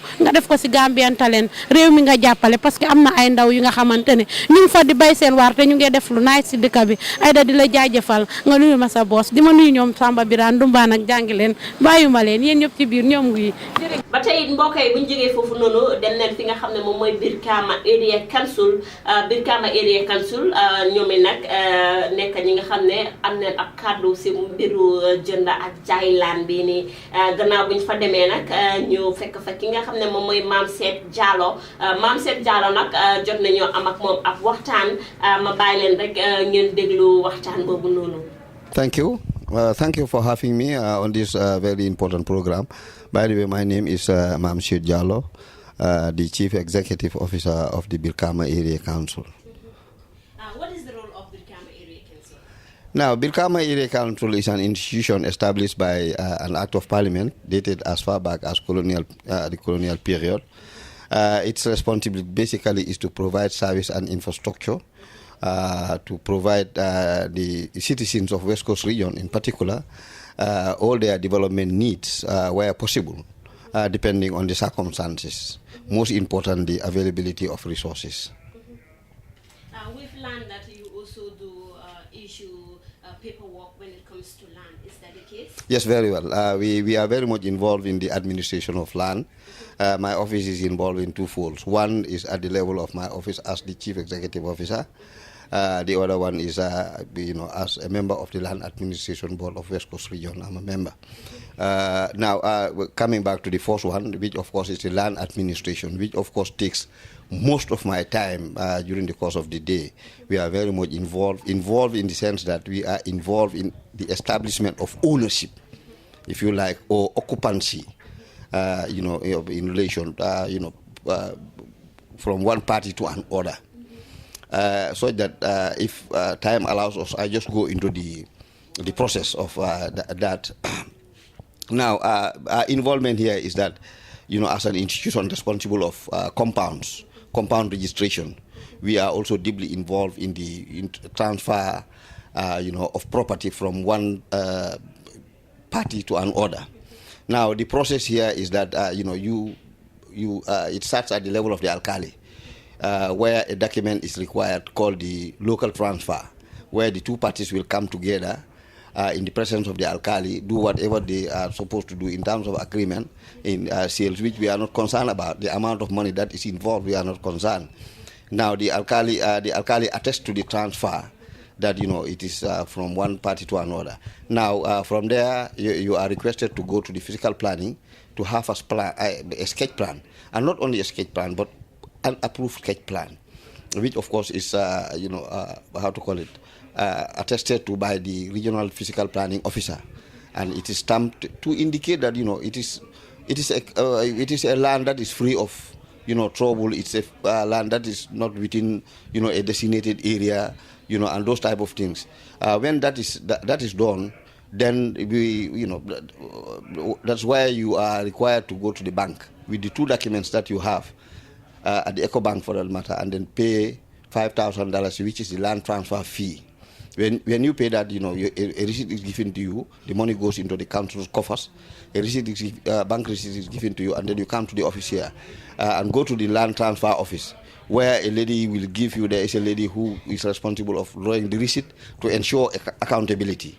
A receipt is drawn for you, and then the other lady will input all the information in relation to the transfer, from one party to other, which of course will, contain the information in relation to the land, the location, the size, and everything, telephone numbers, and then the two parties that are transferring with their witnesses. There is a portion where the alkali is supposed to sign, and of course the chief, and then the chief executive officer to approve, and then the chairman will endorse. That form will be retrieved and given to you. All right, in its numbers, 5 or so. Then you go to the parties. The parties will sign, as I said.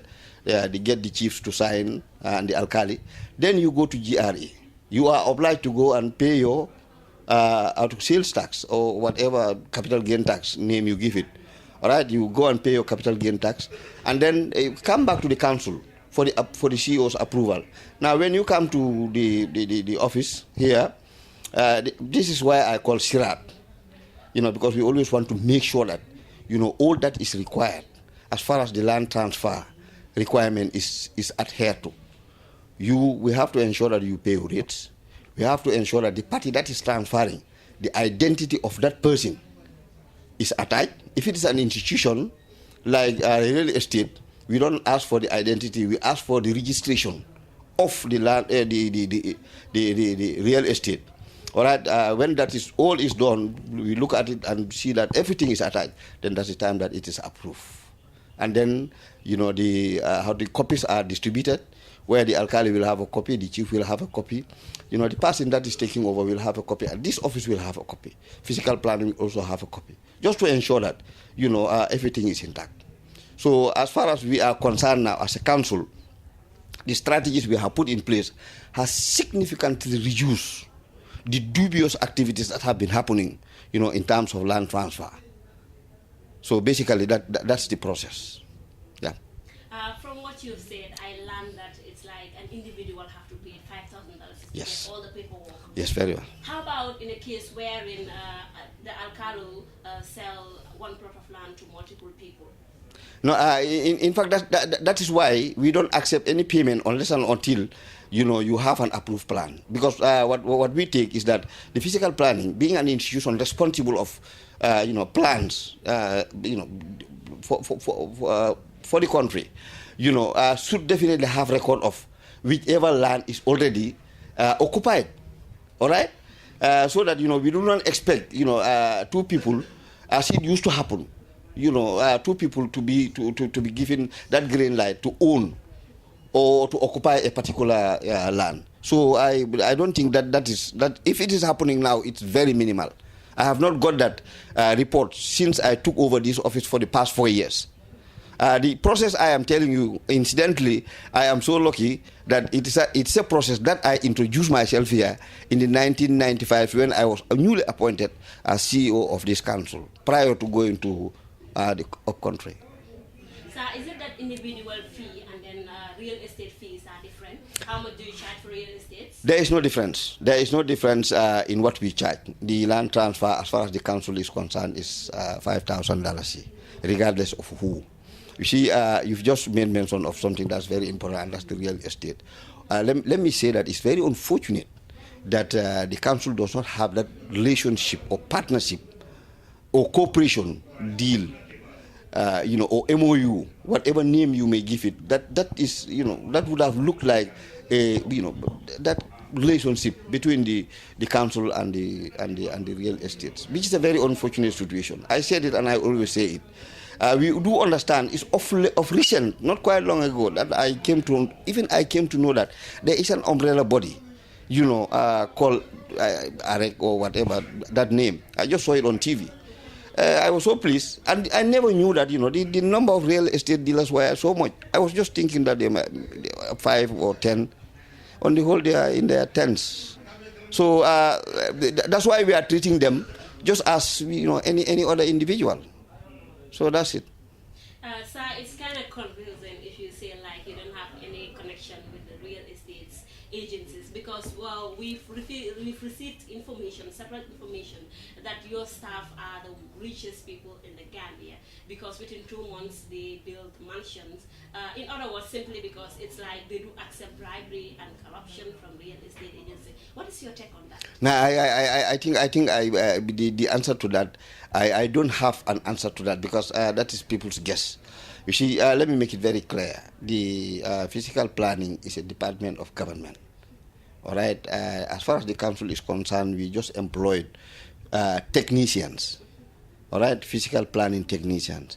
We thought the physical planning department, as an institution of government, is not well equipped in terms of technicians. So we thought, as an institution, we should be able to increase or support the department by employing those people.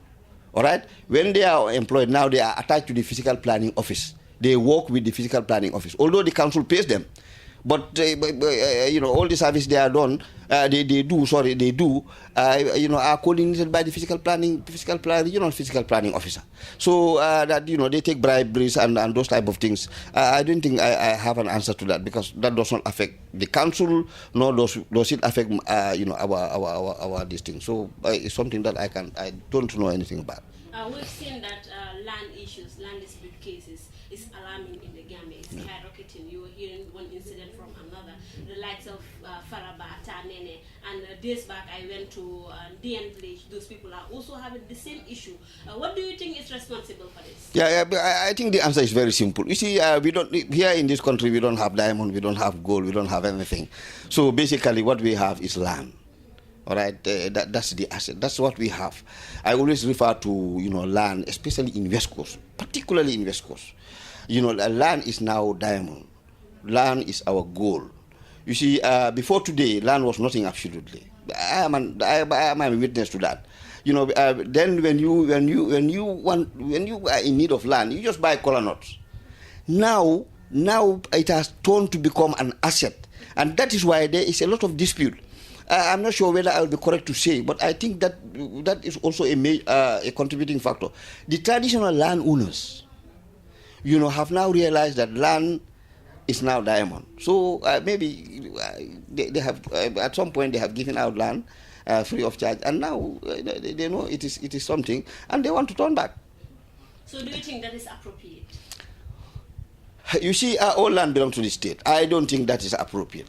But it depends on the circumstance. Let us be very clear here, and let us be very careful as to what we, advocate for.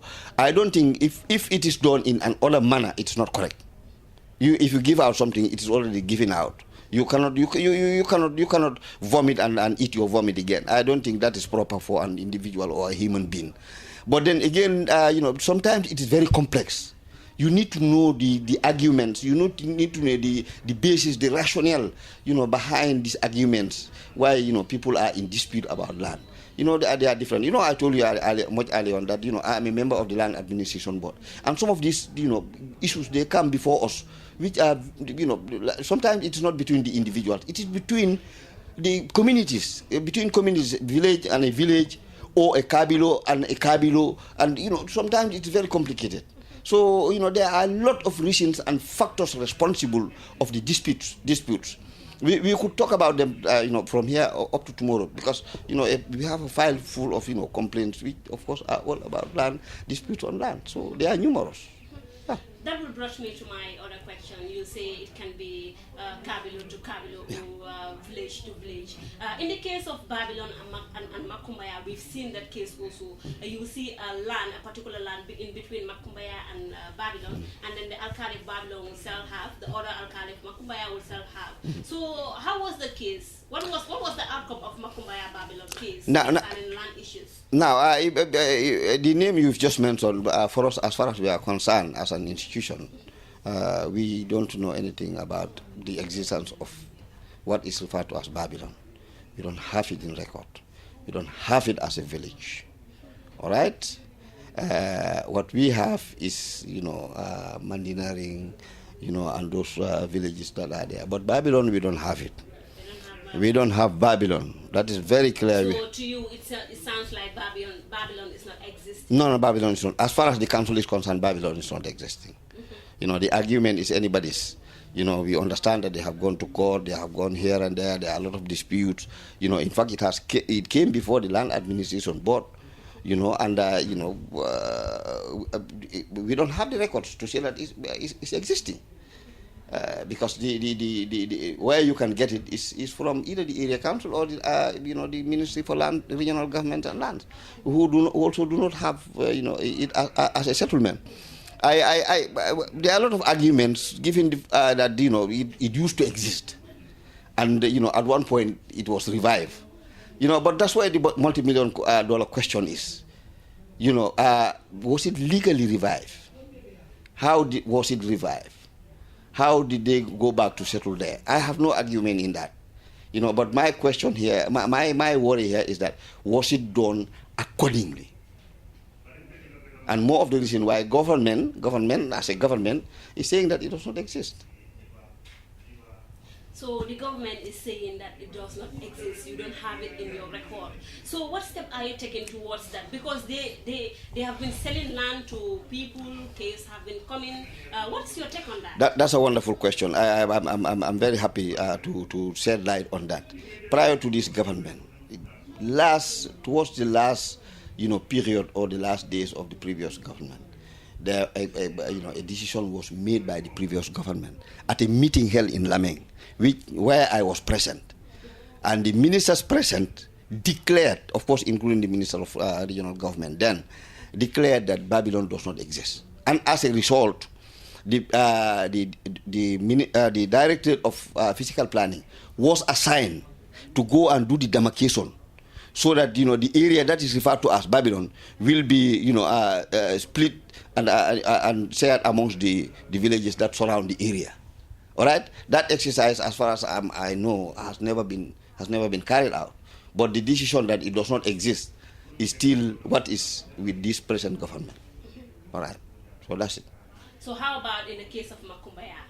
Does it exist in your... Makumbaya, we have Makumbaya as a settlement. All right, as a registered settlement. We have Makumbaya as a registered settlement, and the alkali is legally appointed, and that's it. Yeah, but Babylon we don't have. Okay, so we've seen the issue of land.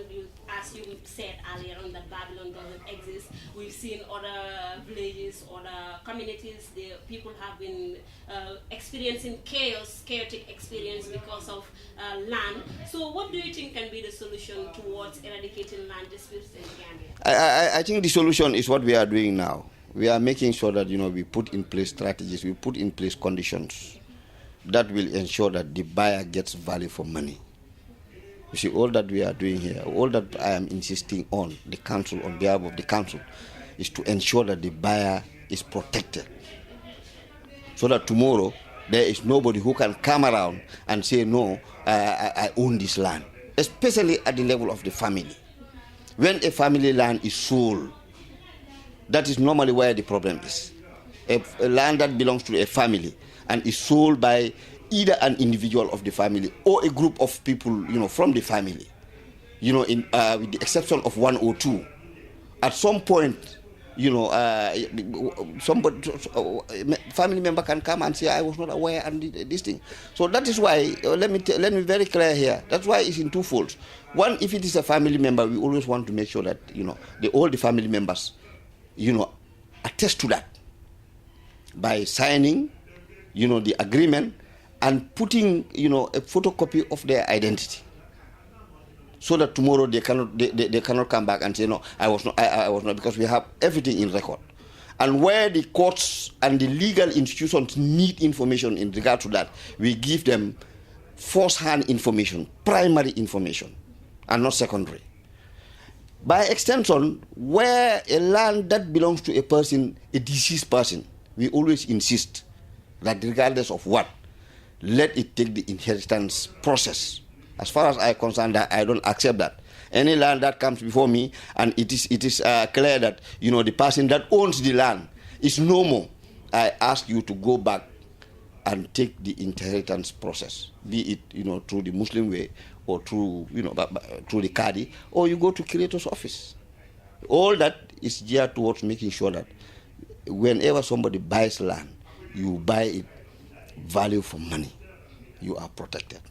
So as far as I know, since we started putting in place these strategies, the issue of problem of land definitely has minimized, especially West Coast, which is the hotspot of land disputes. Given the circumstances, as I said earlier on, that here is where you find land as more than diamond or gold. So we've seen that real estates are too much in the Gambia. Anywhere you turn, you see real estate A, anywhere you turn, you see real estate B, and then people have been scammed. People have become victims of real estates. So what advice do you have for people when it comes to buying lands with real estates? I have to be very careful here. You see, real estates I respect very well. Respect in the sense that I would think that their main aim and objective is to provide land to the people, at an affordable price. And by extension, they should be contributing to national development. And that's why I respect them. But again, on the contrary, their acquisition of land is something that, should be looked at. You go to, a family. In most cases, that's what's happened. They are given an offer, which if you look at it from the monetary point of view, you think that is huge, when it's nothing. The next, even if it is in millions, the family, if they are not lucky to be able to manage that funds, in the next 1 month or so, the money is finished. And they end up, loitering around without anything to rely on. So I think the real estate dealers, have a responsibility to assist, while they give on the negotiation, to assist the families. Let them not take advantage of the fact that they are desperate people. Sometimes it's as a result of desperation that people sell out their lands at, nothing.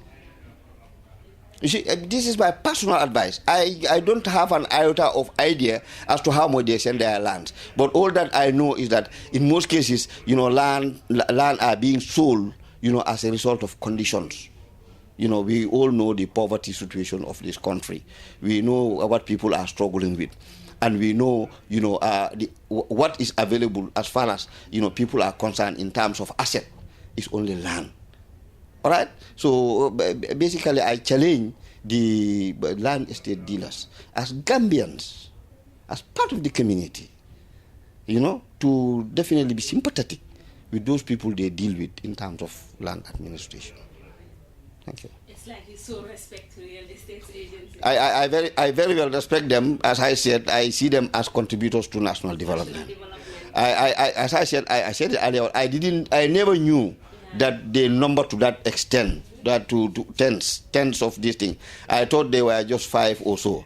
But then, to be very frank, some may be repeatable. Some I have seen starting to go bankrupt, and some starting to have problems here and there. And as a result, when that happens, there is somebody somewhere who is affected. I have seen somebody who is already paid his money, and now the real estate agent is run away. I don't know which one. I don't know which one. But the guy came here and he was complaining. I said, no, we don't have the relationship with them, unfortunately, and we don't have record of it. So I don't even want to know the real estate, please. You don't want to know the real I really do not want to, because I have respect for them. So you have respect for them, so you don't want to share that? No, I want to share that, but the fact of the matter is that it's not within my domain. All right, I don't want to be here to be castigating and criticizing people. It's not a matter for this council. It is a matter for the individual, because when they were dealing with the real estate, we were not present. So if you have a problem with them, then you should. If the council was involved in the deal, then if you have a problem, you come to the council. We could be of help, and that's why I don't want to go to that extent. Okay, so what advice do you have generally for the general public concerning land dispute cases in the Gambia? No, I just want, as a Gambian, I just want us to take, this land administration, very seriously, and very factual. Let's be open to each other. Let it be cheating free. Those type of things. I think we should, our civilization should pass that stage. You see, and that's why I said I respect the real estate dealers as, providers of service in terms of, getting land to people more affordable and more guaranteed than certain individuals.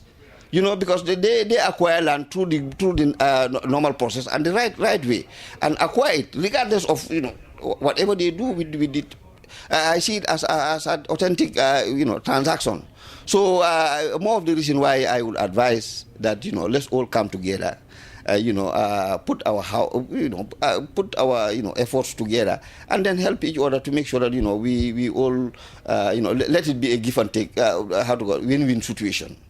Let nobody be hurt. Thank you. So what are your final words? My final word is that we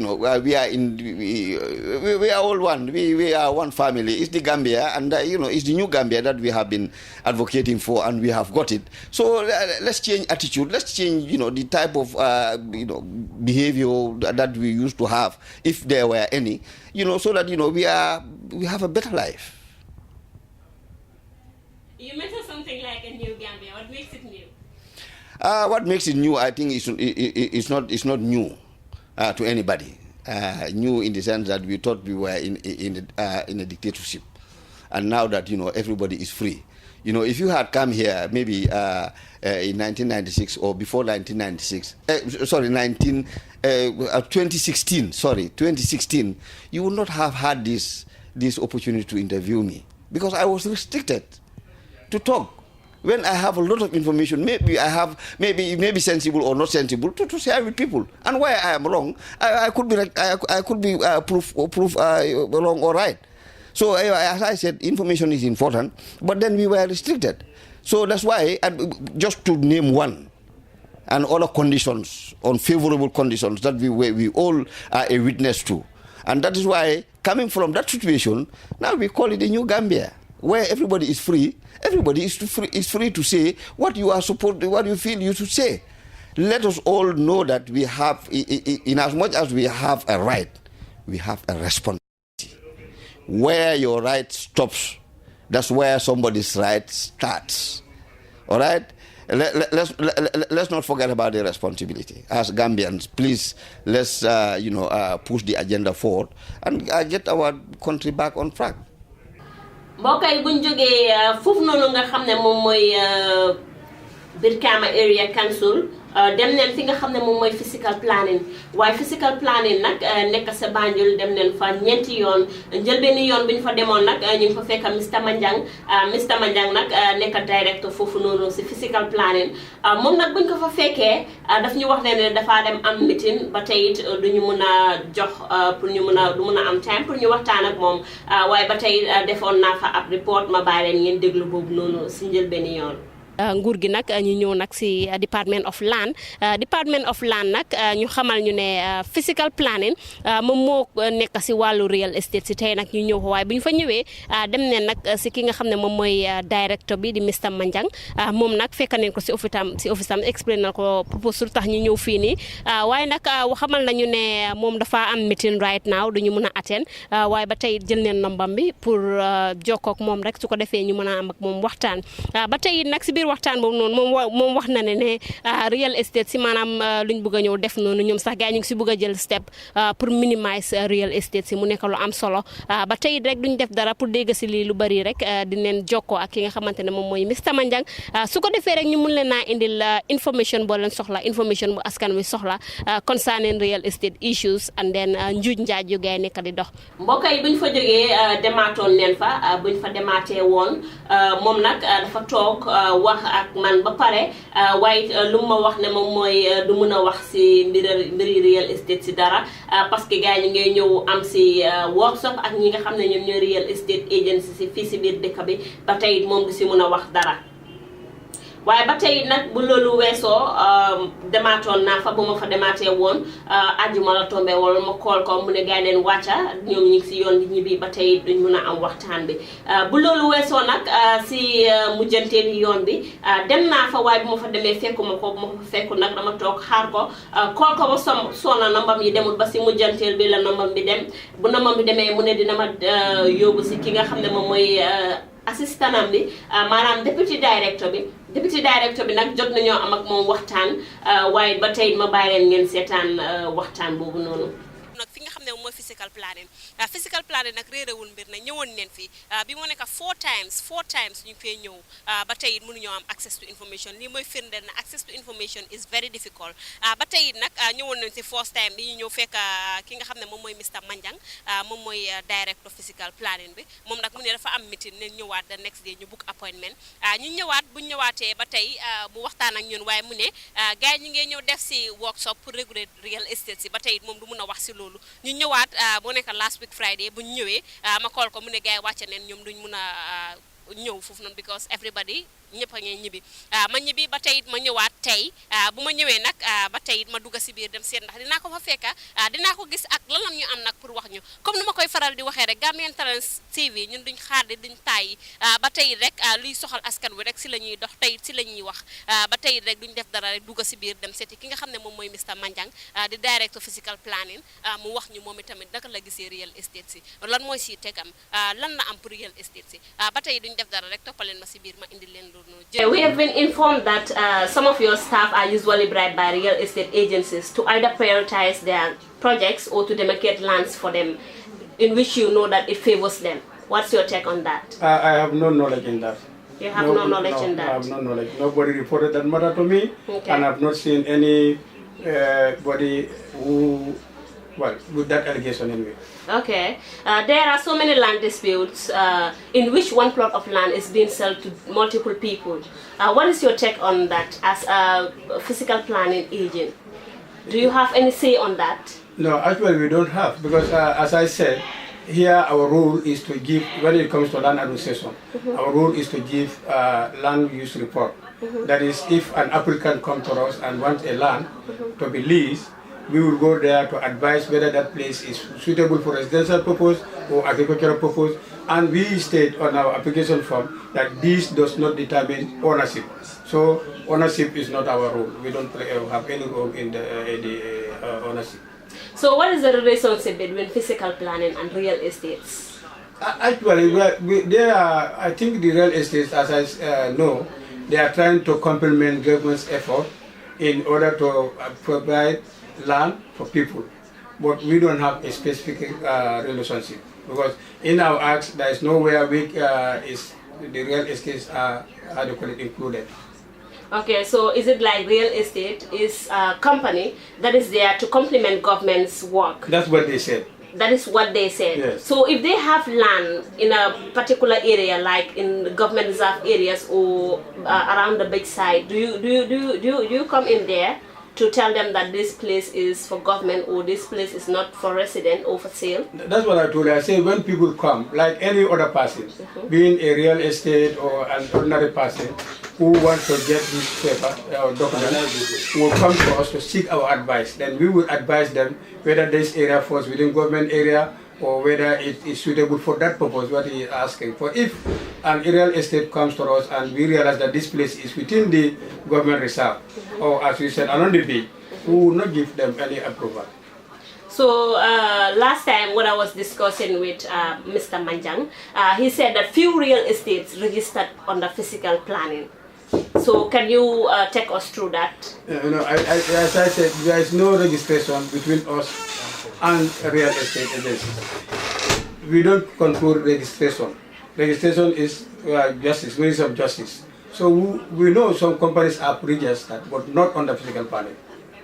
Okay, so it's like physical planning is just there watching real estate agencies without intervening in any of their affairs. That is to be controlled by the ministry.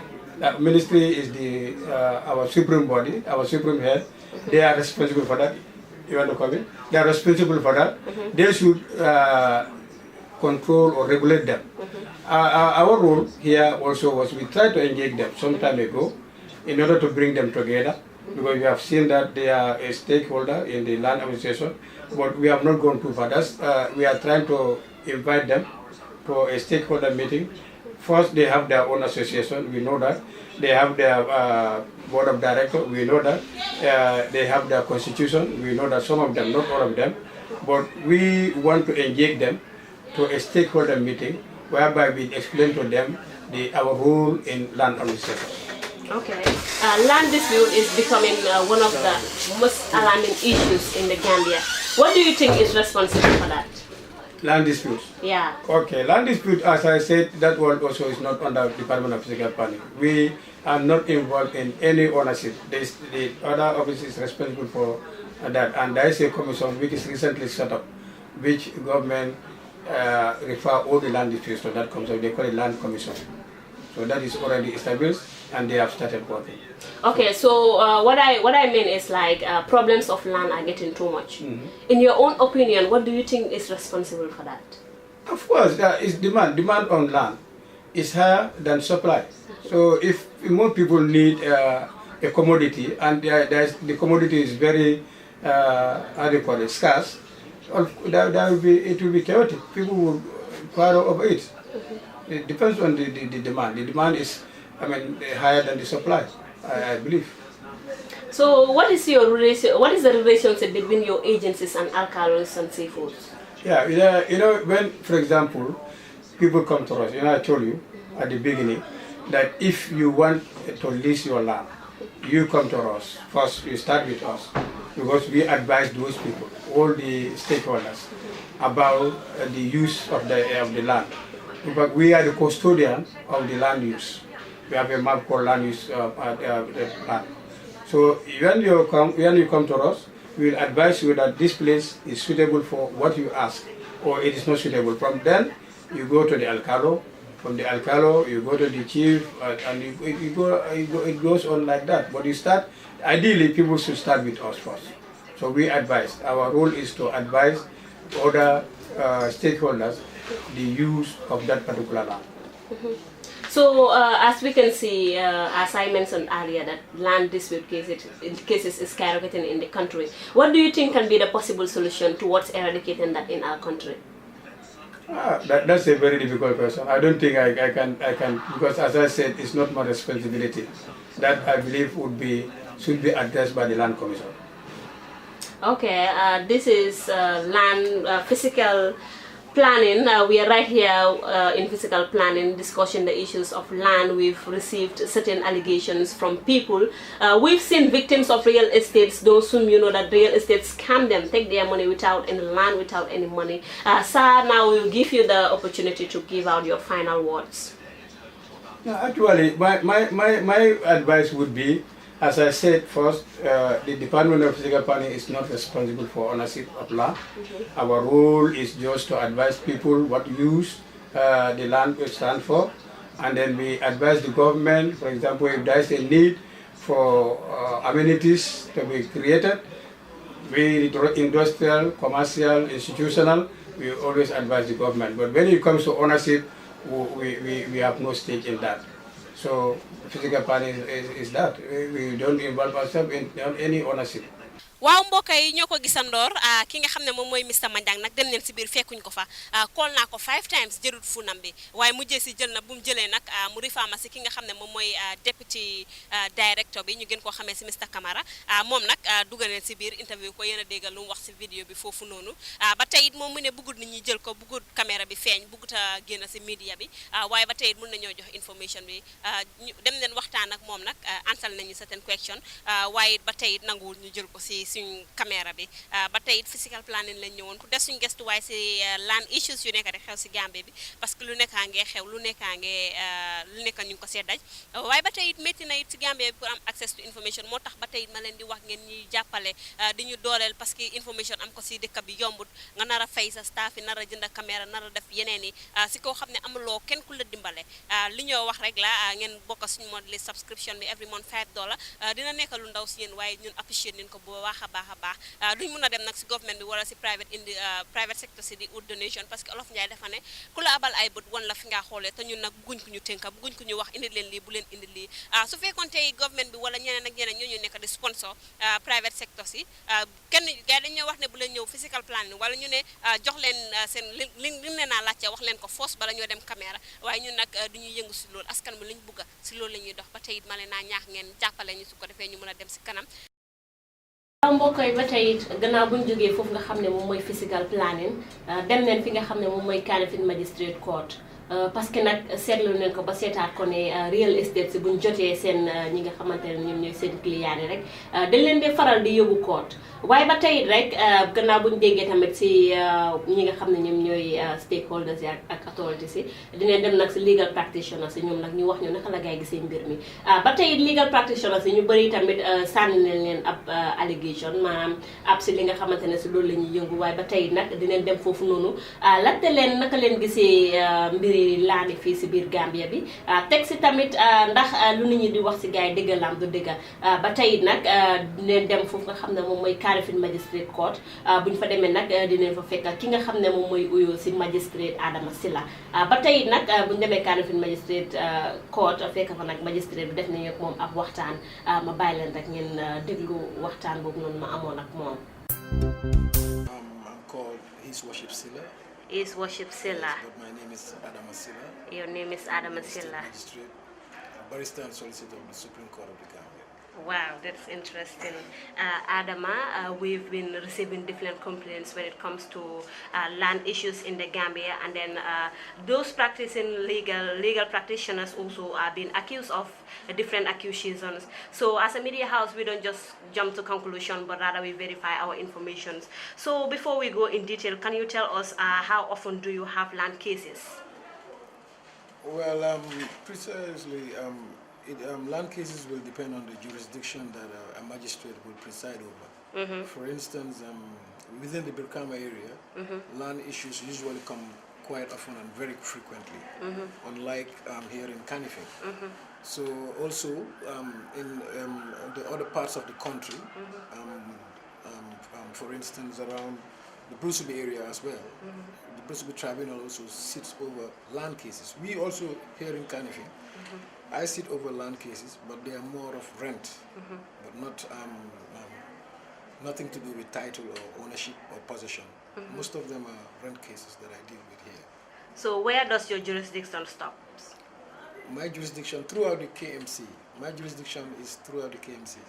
Yes, it stops at let's say the Denton Bridge. The Denton Bridge. Of course, because I'm from the Denton Bridge to the other side. That is Banjul. Okay.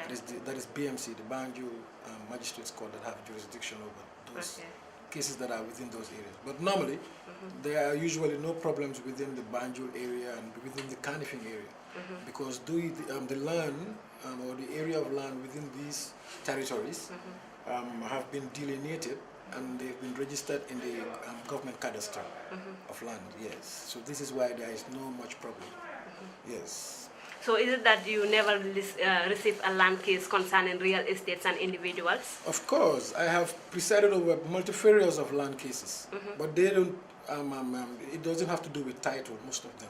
Most of them have to do with possession or repossession. Okay. Yes, this is it. Because when it comes to title of land, it is the High Court that have jurisdiction entirely. It has exclusive jurisdiction to preside over title to land or title to property. So how many land dispute cases did you settle in 2018? In 2018, I've settled almost about 23 to 24 land cases. Wow. But most of them have to do with repossession. Wherever an issue of title comes into place, of course, sometimes what I do is to refer the parties to the High Court. Yes, I will refer the parties to the High Court. If it is simple possession, I can adjudicate over the possession cases, give possession to whoever or a party that is entitled to it, and then the issues of ownership, of course, I redirect to the High Court, which have the jurisdiction to preside over title to land cases. Report reaching us has it that you often side with real estate agencies to delay land dispute cases filed by their customers. In other words, real estate agents often bribe you in order to side with them. What's your take on that? I don't understand the question. Like rumors reaching us has it that real estate agencies do bribe you. Bribe who? Bribe legal practitioners in order to side with them when they have land issues. Well, I wouldn't comment much onto that because I cannot say issues of bribery are very grave, definitely, and bribery is not on one angle; it's from two angles. Both the receiver and the giver, of course, are culpable. But what I can tell you is that I'm a judicial officer. We are judicial officers as magistrates. Our duty is to the courts and no other person. Our duty is only to the courts and to the cause of justice. Yes, probably when you have an interview with other private legal practitioners, you can ask them on that angle. But as magistrates, we are expected to be persons of integrity. Honesty and integrity is the overriding principle, or is the principle that we adjudicate our cases upon. So I don't think that magistrates or magistrates could be bribed for land cases, or in order for a party to, have an upper hand in a land case. I don't think so, because what happens is that whenever a magistrate gives a decision, such decision is appealable, and no magistrate will want his or her decisions to be overturned. Every magistrate wants to be an oracle. An oracle meaning, whenever you give a decision, you want it to be firm. Even on appeal, it should be affirmed that this is the position of the law.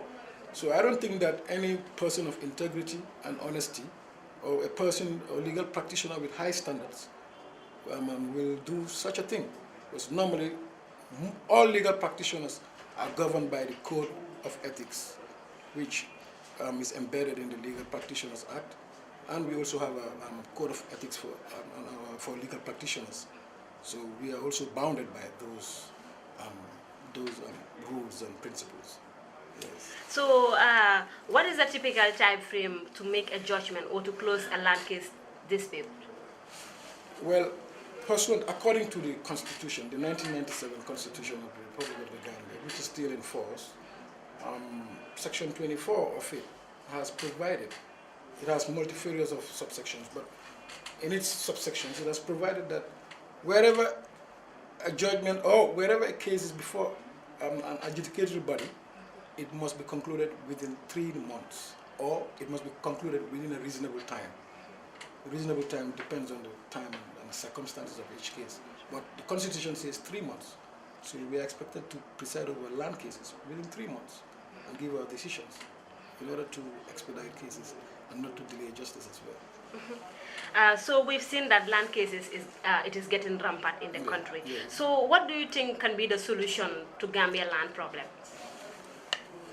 Well, it's a very, very difficult question to answer, my lady. But I will tell you that first of all, before we solve the problem of land, we must know the type of land regimes that we have in this country. Yes, we must first know the type of land regimes that we have. We have 4 different types of land ownership forms or land regimes. Let's say we have the deemed lease, we have the leasehold, we have the freehold, we also have the customary land. So all of these need to be in place first before one could be able to say that he or she can dwell into the issues of solving the problem. What I can tell you is that first, like I said earlier in my utterances, land within the Birkama area or within the Birkama jurisdiction, land is always a problem. And Birkama stretch is a very large jurisdiction. It stretches up to Sanyang and Gunjur, Kiti, and all those areas where real estate property owners have already held vast portions of land, and they are selling at their own prices. The main problem is because most of those land are customary land. Yes, they are customary land. This is the problem. Leasehold and freehold properties are not problems, because those ones have gone through processes and they have been registered, yes, in the government cadastre and in the lots of yard owners. Yes, so this is the that is the problem. Now these customary land, which you know that are not registered, or which usually take the form of, or which are transferred or assigned through customary means, are the problem of this country. What the government needs to do is to set up, let's say, what the government needs to do is to set up a registration form or a registration process in which most of these customary lands will be given lot numbers and then they will be registered. Like most of the land in Banjul have been done. They have been lotted, meaning they've been delineated, given lot numbers, and then they are registered in the government, in the lots of yard owners. Yes, so there's what we call the government, the cadastre. This is what sets out most of the land that we have within our jurisdiction, and it has marked and delineated certain portions which are deemed leases and those which are leased properties. Like I said, these properties are not problems. The only problems are the freehold and the customary land. So I think government really needs to work hand in glove with the local authorities and with the local municipalities, that's the relevant local area council. Government needs to work with them so that they can have a form of a registration process in which customary land will be registered, or in which customary land will be delineated, and then their holders or their owners can be identified. Most of the problems that we have are reselling land, meaning selling and reselling to another person. Yes, these are the problems that we encounter.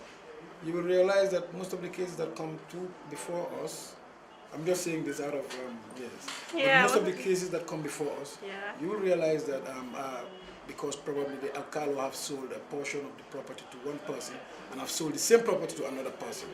And then the most painful part of it is that all those alcalos usually they have impunity, I would say, because most of them cannot be held culpable. When the issue goes to the police will say it's a civil case, and they will refer the parties to the court. I feel that the police duty is not only to curb crime. The police have an equal duty also to protect citizens and their properties. Yes. Certain of these cases, I think the police also need, and the law enforcement officers, they also need to come on board. They need to play a role in order to curtail the issues of land problems within this country. Yes. For instance, let's say an alcalo sells a land to a person and sells to another person. One of the parties goes to the police to report. Police listens to your complaint, and then they will redirect you and tell you it's a civil case, go to court. The work is not done. It's just like you're reverting all the problems back to the court. The courts are usually inundated with cases. And then, like I said, if the police were able to, let's say, take a first step, arresting the alcalos who have sold land and sell to another, because it's conversion, it's criminal conversion on the other hand. If you sell land to a person already, he already has title, you've given title to him. If you happen to sell to another person, you're converting his property. Yes, it's criminal conversion. So of course it's not only a civil matter. Police can intervene, or the law enforcement officers can also intervene. Get the alcalos arrested, take their statements and testimonies, or their cautionary and voluntary statements. If possible, prosecute them. Yes, prosecute if possible. But you will realize that this is not the situation in this country. It's a very unfortunate situation. Alcalos can sell, resell, and sell to various parties, and then they go scot-free. The parties now will have to be the ones to fight amongst themselves, go to court, in order for the court now to redress them. It's like, they're putting a court in a very funny position. So I think for these land problems to be solved, it's not only the judiciary that has to intervene, or it's not only the lawyers that have to intervene. Land is not a problem for lawyers. It is the government that should set up regulations, rules, and other mechanisms that will be able to curtail or minimize, if possible, even to put a halt to the issues of land problems within this jurisdiction. Yes. So, if at all in a case wherein two people are sharing the same land, and the alkali sold the same land to those two people, and then those people have to take each other to court, like the one person taking the other one to court because they are sharing the same land. In that case, the court, will it be that you will request for the alkali to come, or you will judge the case between those two people? Of course, it depends on the circumstances of each case. At times, the court calls upon alcalos to come. But like I said, the alcalos sometimes will never turn up. And even sometimes what happens is that the court, for instance, in my situation, I will even have to issue subpoenas in order to have the alcalos to come and testify to that effect. Sometimes it's futile because you can subpoena an alcalo, he doesn't come. And then when you order for his, for other means, probably, for him to come or to compel him to come, it brings a lot of noise. It creates a lot of noise. They'll say, yes, the magistrate has called upon the alcalo, or the magistrate has arrested the alcalo, and that is not the case. So most times, of course, we call upon alcalos, but sometimes it's a very funny situation. The alcalos will never turn up because they know what they have done. So, usually they will hide. Yes, but if the alcalo doesn't come, you can hear or you can preside over the case based on the evidence adduced by the parties and the documents that they have. Yes. So if you call upon the alcalos and they refuse to come, you just continue based on the evidence you have, or you request for it by sending police officers to go and arrest it? Yeah, because what happens is that, like I said, the only means of compulsion, or the most appropriate means of compelling a witness to come or to appear before a court to testify is to issue subpoena. There are two types of subpoena. We have the subpoena ducis tecum and the subpoena ad testificandum. The subpoena ducis tecum is meant for a party requesting a party, or is compelling a party to come and appear before the court to testify, or to issue documents rather, to present documents to the court, or to bring documents to the court. That is called the subpoena ducis tecum. The subpoena ad testificandum, on the other hand, is meant to compel a person to appear before the court in order to testify all what he knows in a case. So these are the means that we have that are available to call upon or to compel witnesses or prospective witnesses or persons whom we know that, or whom we feel that they have knowledge about the case, to appear before us. These are the sole means. Because when you order for the arrest of the alcalo, sometimes in a civil matter, it's interpreted in another way. They will say it's a civil case. Why should the magistrate order for the arrest of the alcalo? So it's a very, very, very gray area. Sure, it's not easy when it comes to people. It's not easy when it comes to the court. When it comes to the journalism part of it also, it's the same. It is not easy. So what is your advice to the general public when it comes to land cases? Well, my advice to the general public when it comes to issues of land is that before any person purchases a land, indulge a legal practitioner. Yes. Indulge a legal practitioner who will advise you, who will take up the processes of transfers, of transferring the land. Also, get the legal practitioner to follow up the documents. Legal practitioners can do a lot to help. For instance, let's say when it comes to issues of deemed leases or leasehold properties, before a person is transferred with a property, or before title passes, of course, there needs to be what we call a due diligence search. A due diligence search, usually legal practitioners undergo a due diligence search in order to verify whether the said property is still or is registered in the name of the prospective vendor or the person who is intending to sell.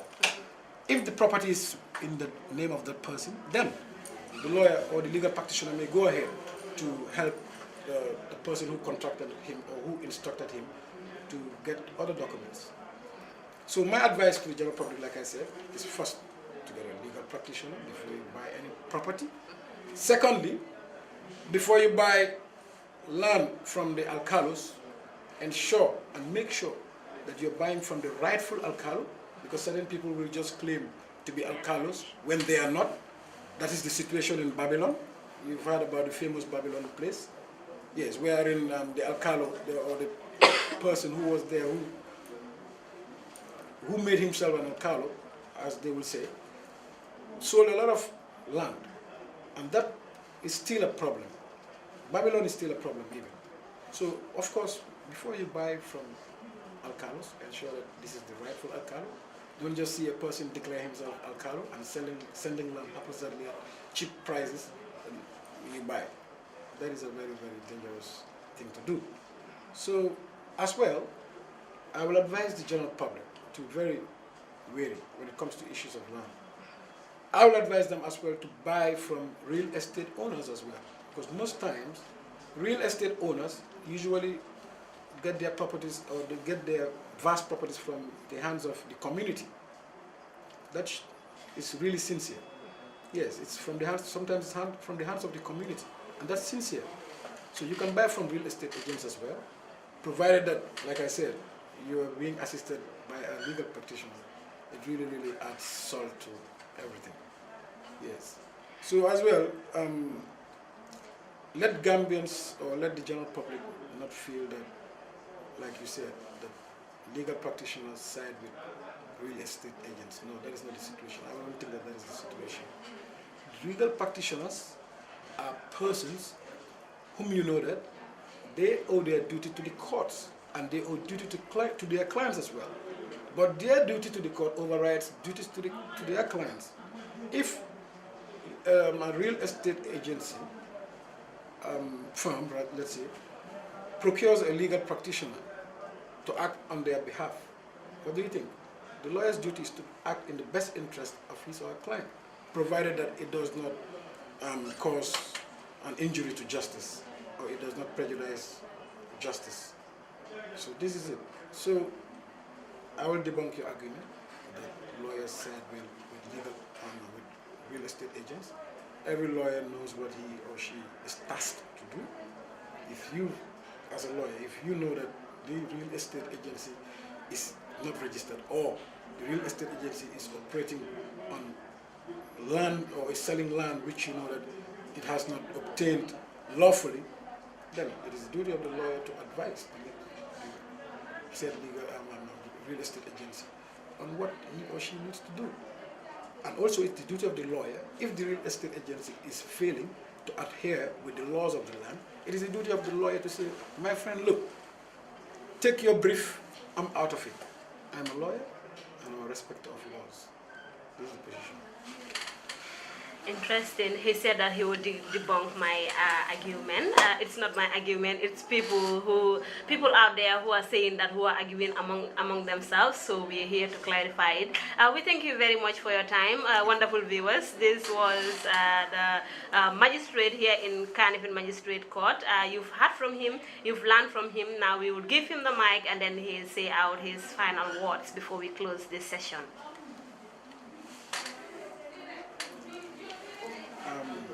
Well, my final words are that I'll advise all and sundry, all citizens of this nation, to work hand in glove with the relevant law enforcement authorities, that is the police, the other sister security units as well. Wherever you see a person, or wherever you see an entity breaking the laws, flouting the laws, going contrary to what is best practice, it is our duty as citizens of the country to report. It is our duty as citizens of this country to fight against that. We are a nation, and we are a small nation, but we cannot build ourselves if we are not united, if we don't stand on the pillars of brotherhood and sisterhood. In the spirit of brotherhood and sisterhood, we will be able to attain a lot. Gambia is a very small country. We are peaceful, we are enjoying peace. It's just for us to move now to the next level, that is development. We have a university producing a lot of elites. We just need to, all of us need to be together. We need to stick together in the spirit of brotherhood. Let us not try to break each other down. Let us try to work under one spirit, under the praise of our national anthem, that let justice guide our actions towards our common good. So we need to protect this common good. We have a vast, nice terrain, a vast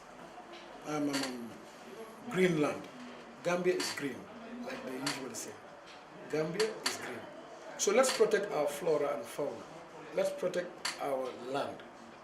We can only protect our land when we have gone through the right processes of obtaining land.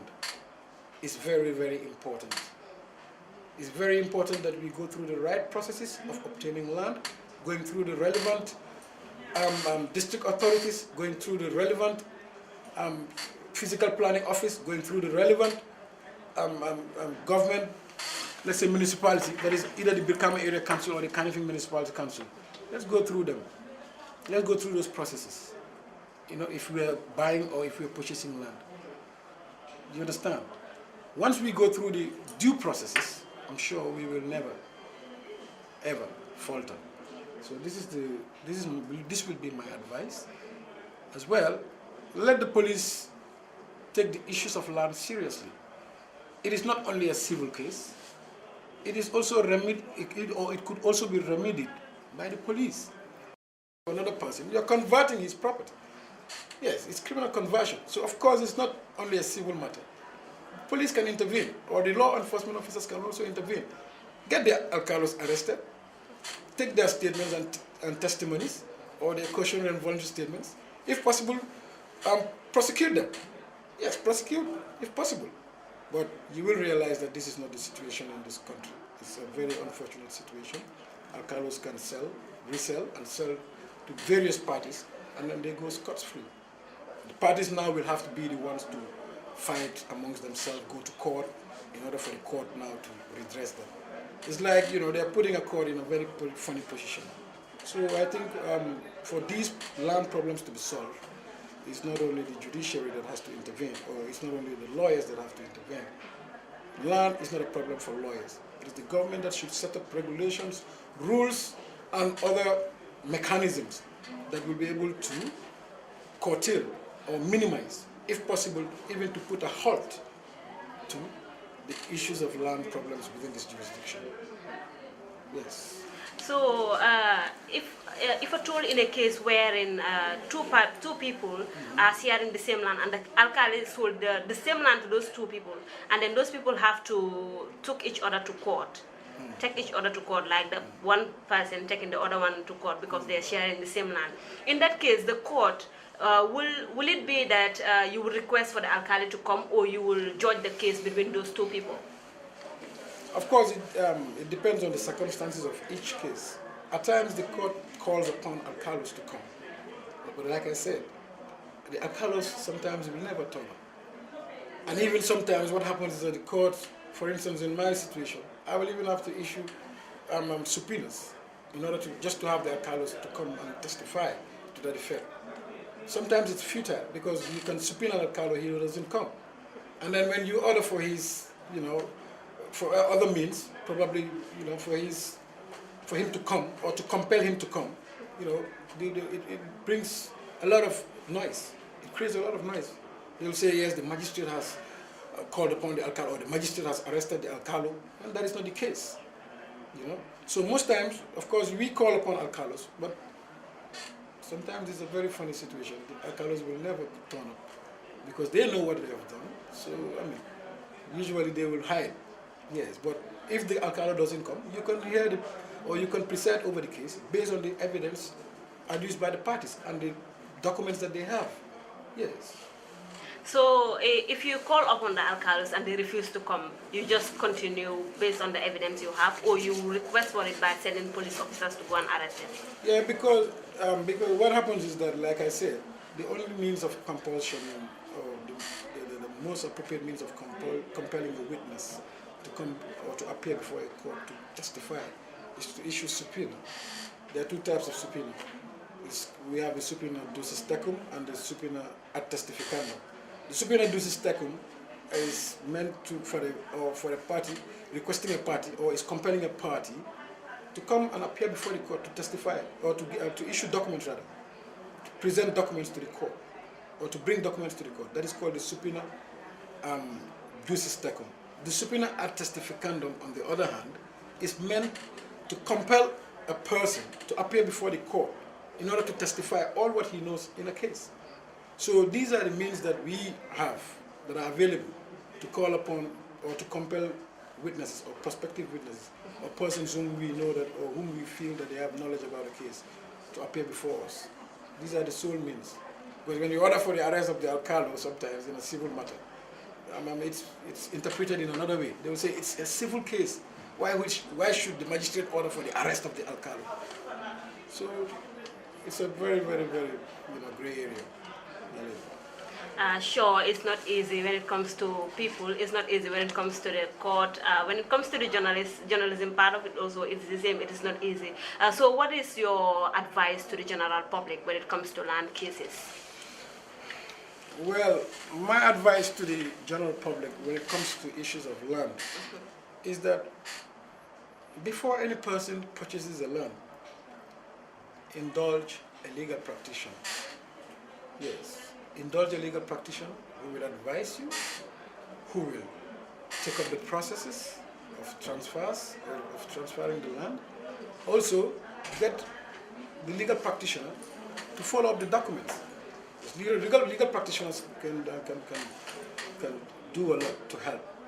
For instance, let's say when it comes to issues of deemed leases or leasehold properties, before a person is transferred with a property or before title passes, of course, there needs to be what we call a due diligence search. A due diligence search, usually legal practitioners undergo a due diligence search in order to verify whether the said property is still or is registered in the name of the prospective vendor or the person who is intending to sell.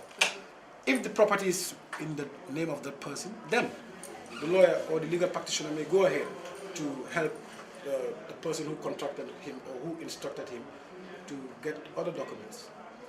So my advice to the general public, like I said, is first to get a legal practitioner before you buy any property.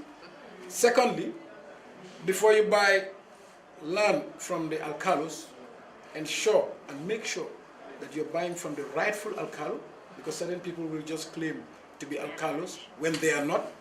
That is the situation in Babylon. You've heard about the famous Babylon place. Yes, wherein the alcalo or the person who was there who made himself an alcalo, as they will say, sold a lot of land, and that is still a problem. Babylon is still a problem even. So, of course, before you buy from alcalos, ensure that this is the rightful alcalo. Don't just see a person declare himself alcalo and sending land haphazardly at cheap prices, and you buy. That is a very, very dangerous thing to do. So, as well, I will advise the general public to be very wary when it comes to issues of land. I will advise them as well to buy from real estate owners as well, because most times real estate owners usually get their properties or they get their vast properties from the hands of the community. That is really sincere. Yes, it's from the hands, sometimes it's from the hands of the community, and that's sincere. So you can buy from real estate agents as well, provided that, like I said, you are being assisted by a legal practitioner. It really, really adds salt to everything. Yes. So as well, let Gambians or let the general public not feel that, like you said, that legal practitioners side with real estate agents. No, that is not the situation. I don't think that is the situation. Legal practitioners are persons whom you know that they owe their duty to the courts, and they owe duty to their clients as well. But their duty to the court overrides duties to their clients. If a real estate agency firm, right, let's say, procures a legal practitioner to act on their behalf, what do you think? The lawyer's duty is to act in the best interest of his or her client, provided that it does not cause an injury to justice, or it does not prejudice justice. So this is it. So I will debunk your argument that lawyers side with real estate agents. Every lawyer knows what he or she is tasked to do. If you, as a lawyer, if you know that the real estate agency is not registered, or the real estate agency is operating on land or is selling land which you know that it has not obtained lawfully, then it is the duty of the lawyer to advise the said legal real estate agency on what he or she needs to do. And also it's the duty of the lawyer, if the real estate agency is failing to adhere with the laws of the land, it is the duty of the lawyer to say, my friend, look, take your brief, I'm out of it. I'm a lawyer and I'm a respecter of laws. This is the position.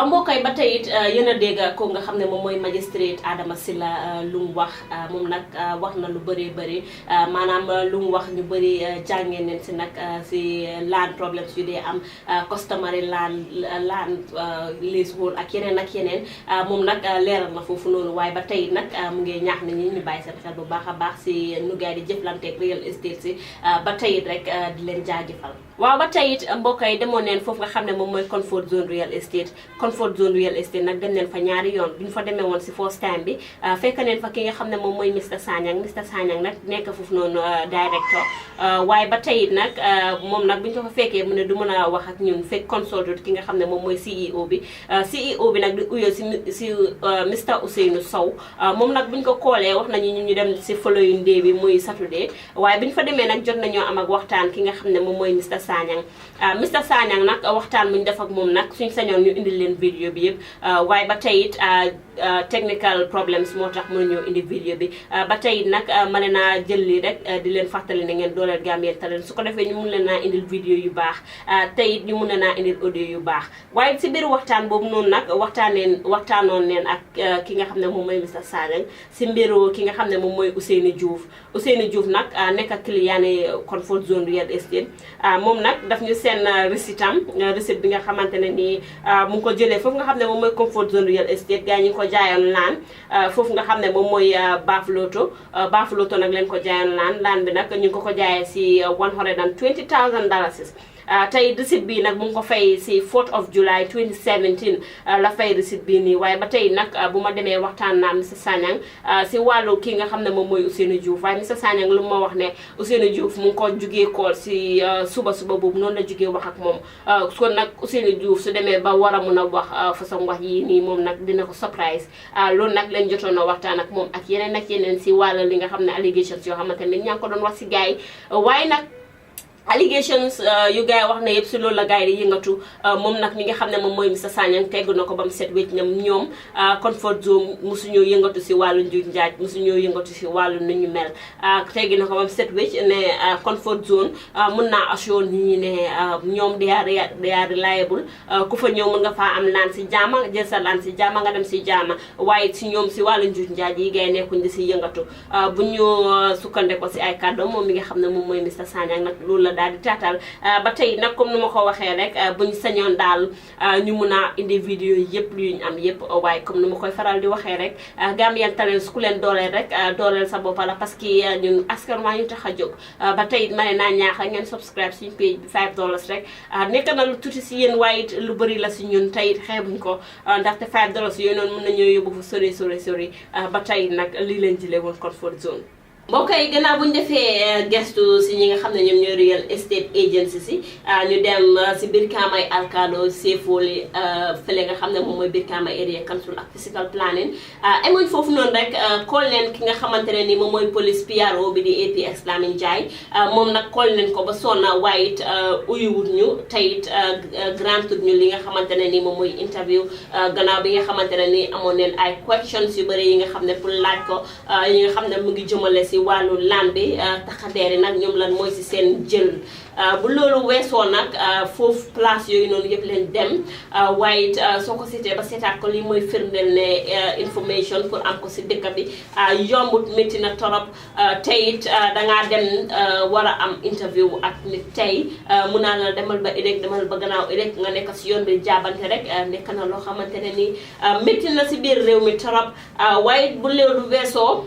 gis neen ne fi mu toll nii affaire yi laan mu ngi nekk loo xamante ne ni mu ngi dem foo xamante ne ni kenn expectul ne dina àgg foofu noonu ndaxte bu yàggul rek leen gis li nga xam ne moom mooy Berending ak Gunjur nit ñàkk na fa ab bakkanam si lu jëmee ni laan ba tey it réerewul mbir ne gis neen fi nga xam ne moom mooy Ndiya village defoon naa fa ab interview ñi nga xam ne ñoom ñooy Jiba Jaabang famille bi ñëw rek leen na ñoom ñëw moom dëkk boobu noonu gannaaw bañ gisee exemple boobu nag gis neen li nga xam ne moom mooy Faraba ba ñetti nit daal di ñàkk seen bakken ñu gis problème yi tànneene bi kon nag soo xoolee problème yi daf laa wan ne ni laan mu ngi ici ab problème bu bari fii si biir réew mi bu loolu weesoo nag ñu ñëw xool real estate si ñoom itamit yan problème la ngay am ak ñi nga xam ne ñoom la ngay di jëflanteel ñoom ñooy jënd fii. asalaamaaleykum mbokk yi di leen nuyuwaat ku nekk sa tur ak sa sant ba tey di leen dalalaat fii si kër gi di Gambian Talents TV di leen jaajëfal seen déglu bu rafet bi ngeen ñëw déglu ak topp bi ngeen ñëw topp saa su ne bi yoon nag ñuy jóg nag def suñu jéego ak suñu gestuwaay si li nga xam ne moom mooy real estate ak land issues si fii si biir Gambia bi gannaaw bi nga xam ne ni ki nga xam ne moom mooy Baba Jah di Serigne Chapacholi defoon na live vidéo foofu noonu sa YouTube mention real estate si bari bëri def nag programme bi nga xam ne real estate si njuuj njaaj yooyu la gars yi di yëngatu waaye ba tey nag am ñoo xam ne ñoom ñi nga xam ne ay victims leen contact ñi personally boole ñoo gars yi maanaam jox ñu seen report pour ñu ni tamit ñu seet nuñ ko mun a defaree waaye ba tey rek comme nu ma koy faral di waxee rek ñun den nekkul benn borom noppa ba tey nag jóg leen def suñ jéego si li nga xamante ne nii moom mooy ñooy gannaaw bu ko déggee dem neen nag si real estate si am na yenn yuñ dem am na yenn yuñ demut waaye ba tey rek real estate yuñ dem dinañ ko daal di wax. waaw ba tey nag gannaaw buñu demee seeti real estate yooyu noonu ma lim foofu noonu ak si court house bi physical planning ak alkaalo yi ak CFO yi ba tey nag mënuñ woon a dem foofu nga xam ne moom mooy solid properties gannaaw bi nga xam ne gars yi mention neen seen tur mënuñ woon a dem foofu nga xam ne moom mooy Sahara real estate ba tey nag mënuñ woon a dem foofu nga xam ne moom mooy Muna and G real estate mënuñ woon a dem nag suñu sañoon suñ bugga ñu dem si real estate si yëpp waaye comme nu ma koy faral di waxee rek information pour am ko si dëkk bi yombut te it Gambian Talents ñun nag amuñ kenn ku ñu jàppale waaye suñ amoon ku ñu jàppale rek dinañ dem si real estate si yëpp indi leen li ngeen soxla moo tax nag dama leen ay fàttali ba tey ne ngeen subscribe si suñ page bi ndax ngeen dooleel ñu every month $5 rek mun naa nekkal lu ndaw si yéen waaye lu rëy la si ñun ba tey rek soo la ñu doolelee ñu mun leen laa indil information yoo leen bëgg a yëpp ba tey nag li nga xam ne moom mooy transportation bi ak yeneen moo ñu teree dem foofu nga xam ne moom mooy real estate yooyu noonu ma lim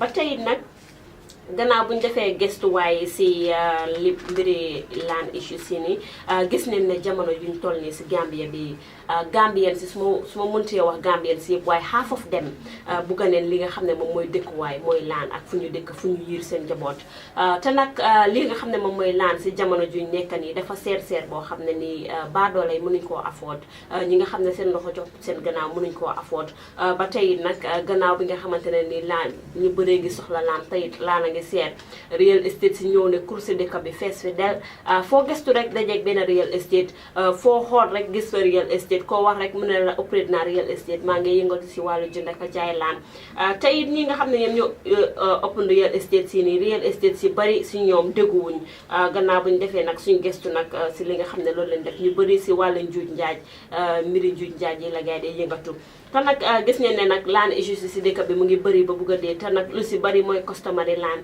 comme magistrate bi nu mu ko waxee rek ban laa ko interviewé customary land nekk na loo xamante ne nii bëri na torop si réew mi te nag loolu mooy indi problème yi bëri ñii di ñëw naan fii suma maama fi moom dama ko donn wala ñu naan suma baay fi moom dama ko donn wala ñu naan man maam moom fii man maam moom fële loolu bëri na torop si biir réew mi te nag boo ko xoolee loolu moo nekk di indi problème yi laan yi bëri si biir réew mi fii laan jafe-jafe yi bëri customary laan la ba tey nag gannaaw bu ñu demee foofu nga xam ne moom mooy physical planning ki nga xam ne moom mooy Mr Manjang nag moom nag wax na ne physical planning few real estates ñoom ñoo register under them waaye moom nag bu mu waxee nag si kàddoom lu ma jëlee si moom mooy social security and housing finance gam housing real estate global properties ak yeneen real estate yi nga xamante ne nii ñu niiw leen ñoom ñoo register si gars yi waaye ñeneen ñu si des yëpp register wuñ si gars yi ba tey nag gannaaw bi nga xamante ne nii wax na loolu nag mooy firndeel ne am na real estate si bari ñu ngi operate waaye si mbiri njuuj njaaj rek la gars yi di dem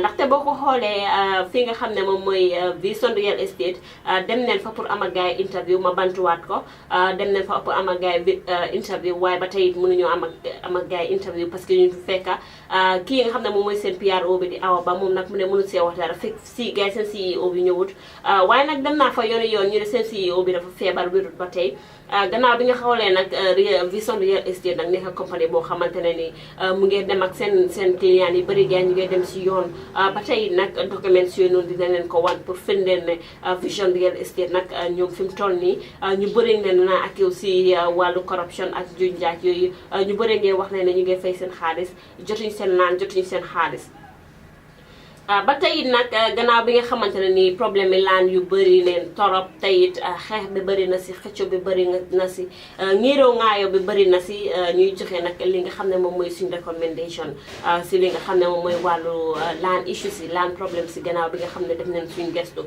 ñun nag li ñuy recommend moom mooy ki nga xam ne nag moom mooy nguur gi moom mi nga xam ne moom mooy bopp yëpp ñoom nag ñoo war a jóg def seen jéego monitor laan yi nii monitor laan yu nekk si Gambia bi yëpp su waxuñ ne pour gars yi dem rek jël laani nit ñi di ko jaayaat ñeneen waaye dañ ko war a monitor dañ war a am body boo xamante ne ni ñoom ñoo ko réguler ba nga xam ne képp ku si am sa laan soo ko jaay nguur gi war na koo yëg tey war nañ ko am seen système foog naa ne loolu bu amee si dëkk bi fii nii problème yi laani yëpp dina génn tey it képp ku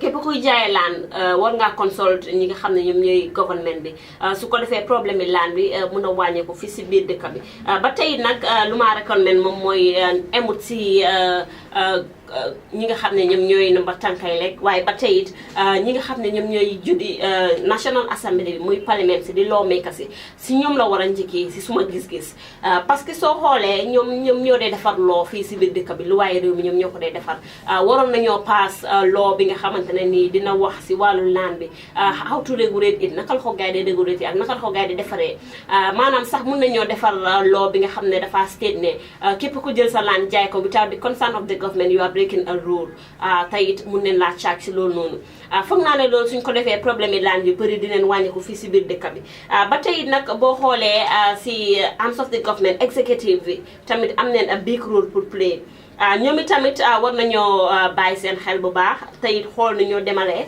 parce que it ñu bëri leen naa wax ne si njuuj njaaj si wàllu njuuj njaaj la gars yi yëngatu maanaam muy corruption waaye ñun nag amaguñ benn proof pour wane ne ñoom si wàllu loolu la gars yi di yëngatu waaye ñoom it war nañoo bàyyi seen xel ne képp ku jóg bugg a ubbi real estate wala bugg a yëngatu si wàllu jaay ak laan jaay ko jënd laan war nañ laa vet war nañ laa investiguer ñu xoolaat la bu baax ndax yow laan bi nga jaay yow yaa ko moom naka nga ko amee ak naka nga def ba am ko su ko defee foog naa loolu dina mën a saafaral li nga xam ne moom mooy problème yi laan fii si biir Gambia te it ñoom ñi nga xam ne ñoom ñooy exécutif bi war nañoo def seen liggéey nu mu waree ba tax it waruñ see féewoo kenn waruñ see def dara li nga xam ne moom féewoo na keneen beneen next person bi waaye war naa féewoo Gambia bi yëpp ndaxte tey nit su jógoon rek ñëw ne dama bëgg a yëngatu si wàllu real estate dem si benn département lu si mel ni Ministry of Lands dem physical planning dukkat leen xaalis rek nga jox leen licence wala nga jox leen leneen loolu nag leen war a saafaraat bu baax a baax ndaxte loolu du yóbbu réew mi si kanam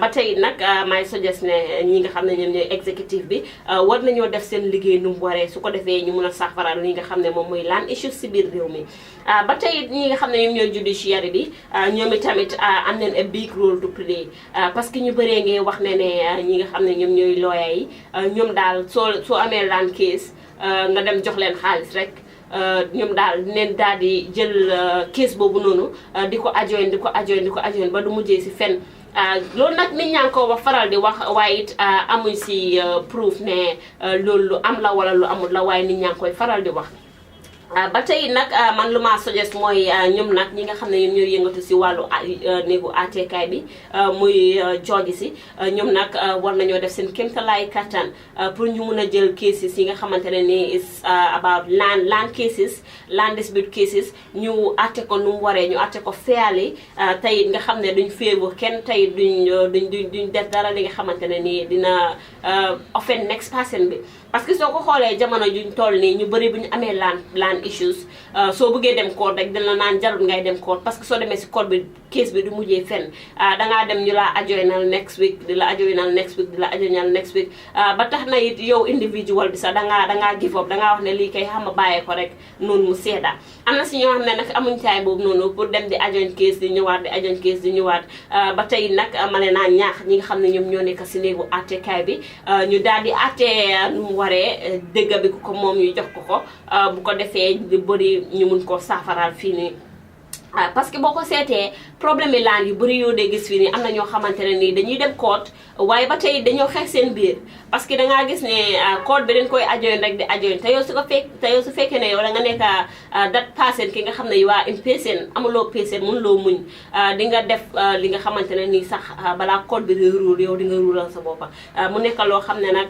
ñi nga xam ne ñoom ñoo nekk si néegi àttekaay bi war nañ see bàyyi seen xel bu baax a baax a baax ba tey nag ñu ñëw si li nga xam ne moom mooy muy njuuj njaaj bi si nekk di yëngatu muy corruption bi ñu bëree ngay wax ne corruption bi dafa common dafa bëri torop si li nga xam ne moom mooy alkaalo yi community leaders yi CFOs yi ba si government officials yi ñu bëree ngay wax ne corruption bi foofu noonu bëri na torop parce que alkaali yi comme ni ko gars yi di waxee benn laa nga jaay ko fukki nit ak juróom-ñaar comme ni ko gars yi waxee ñoom ñoo ko wax ñi nga xam ne ñoom leen waxtaanal ba tey it si ñoom leen ko déggee ñu ne benn laan danga koo gis ñu jaay ko kii tey $50,000 ëllëg borom xaalis bu bari ñëwee fële ne le indi $300,000 ñu jël ko jaayaat ko kooku noonu loolu su ko defee dafa indi wax bu bari tey comme ni ko gars yi di waxee rek baadoola du xeex ak buur baadoola du xeex ak borom xaalis parce que borom xaalis bi dafa daa jaay borom xaalis su ko dafa jaay ne ma dafa am xaalis su ko defee rek mu laa yóbbu si ay yoon si li nga xam ne yow musuloo ko xam